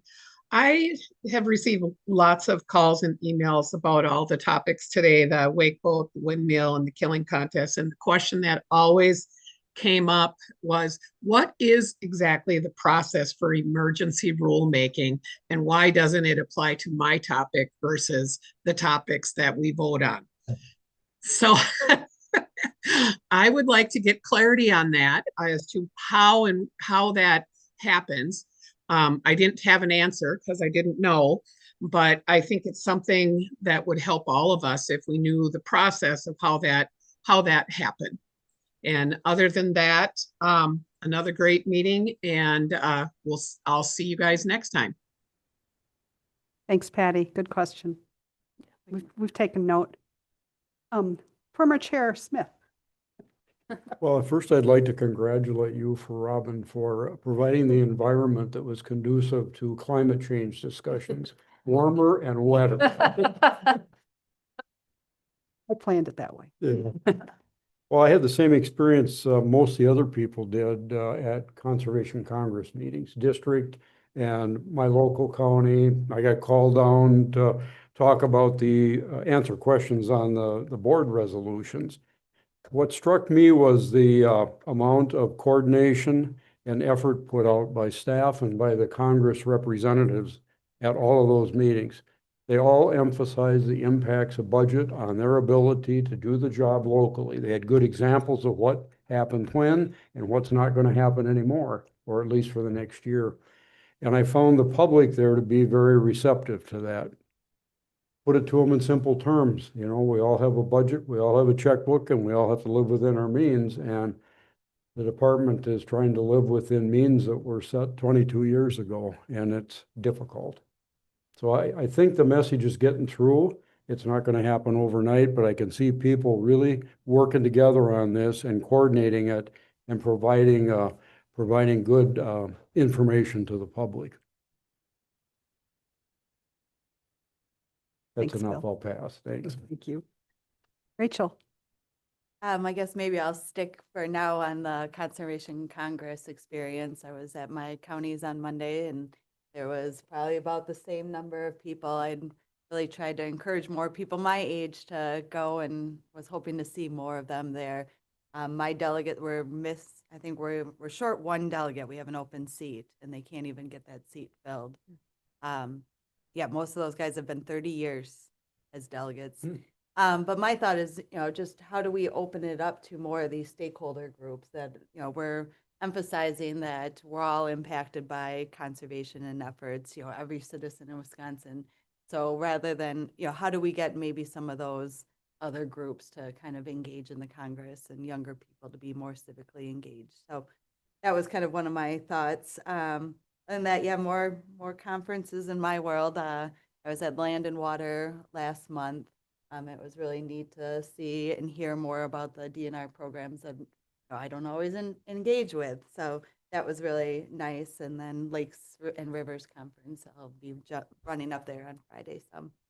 And then I think I've shared that I've been turned into a bird nerd. So when it comes to the waterfowl migration, we did a two wetlands restoration projects on my farm last year. And so this was the first year that they were filled up. And so appreciating all of the comments about the people that just want to watch the ducks and everything come back. So not calving yet and waiting for the grass to grow.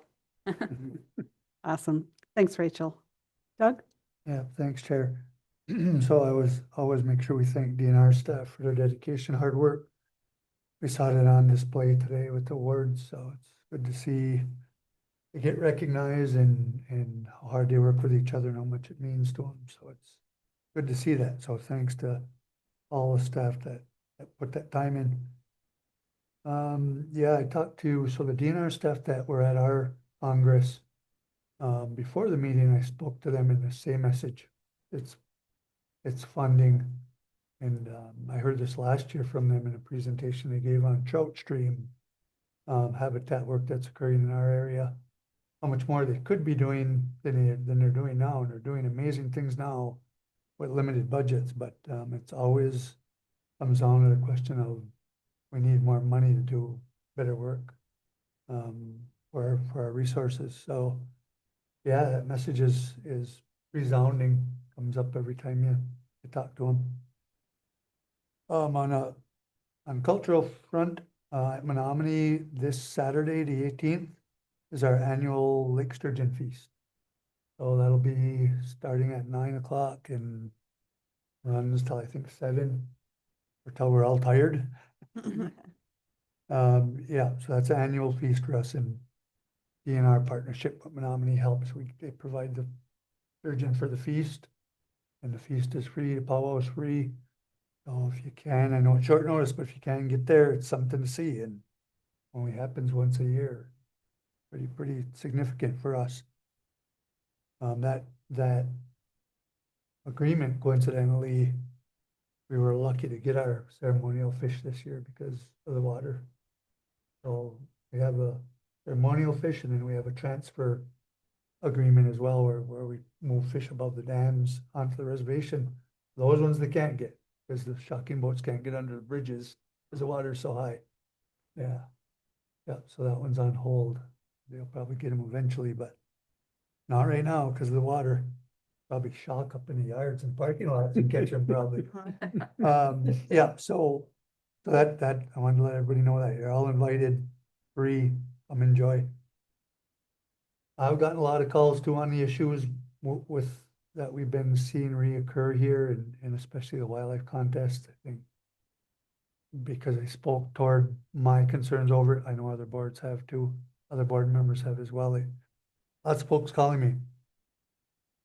You know, I understand our role. I see what's been presented us on our role, but it doesn't, in my mind, limit me from doing work. And I think that that's something that is expected of us. You know, you saw the public comments today, and you know, we can't just leave it to staff to go, oh yeah, we're gonna take care of the waterfall thing by ourselves, and it's just an example. So I ask questions, same as Patty's questions, and I'll continue asking those, and we have access to staff, which is nice. So, you know, that's something I think is expected of us with our appointments. Certainly, person that appointed me expects me to do something. So I'm not just gonna fill a spot. And again, I understand our role, but my communications with DNR staff and folks that can help understand why I'm asking the questions and why I expect some of the same things the public does is what I do, how I am. So, and again, if somebody slaps my hands for diving too deep, so be it. They'll have to tell me. But yeah, that's it. I think you're amongst friends who have all had similar experience of having hands slapped.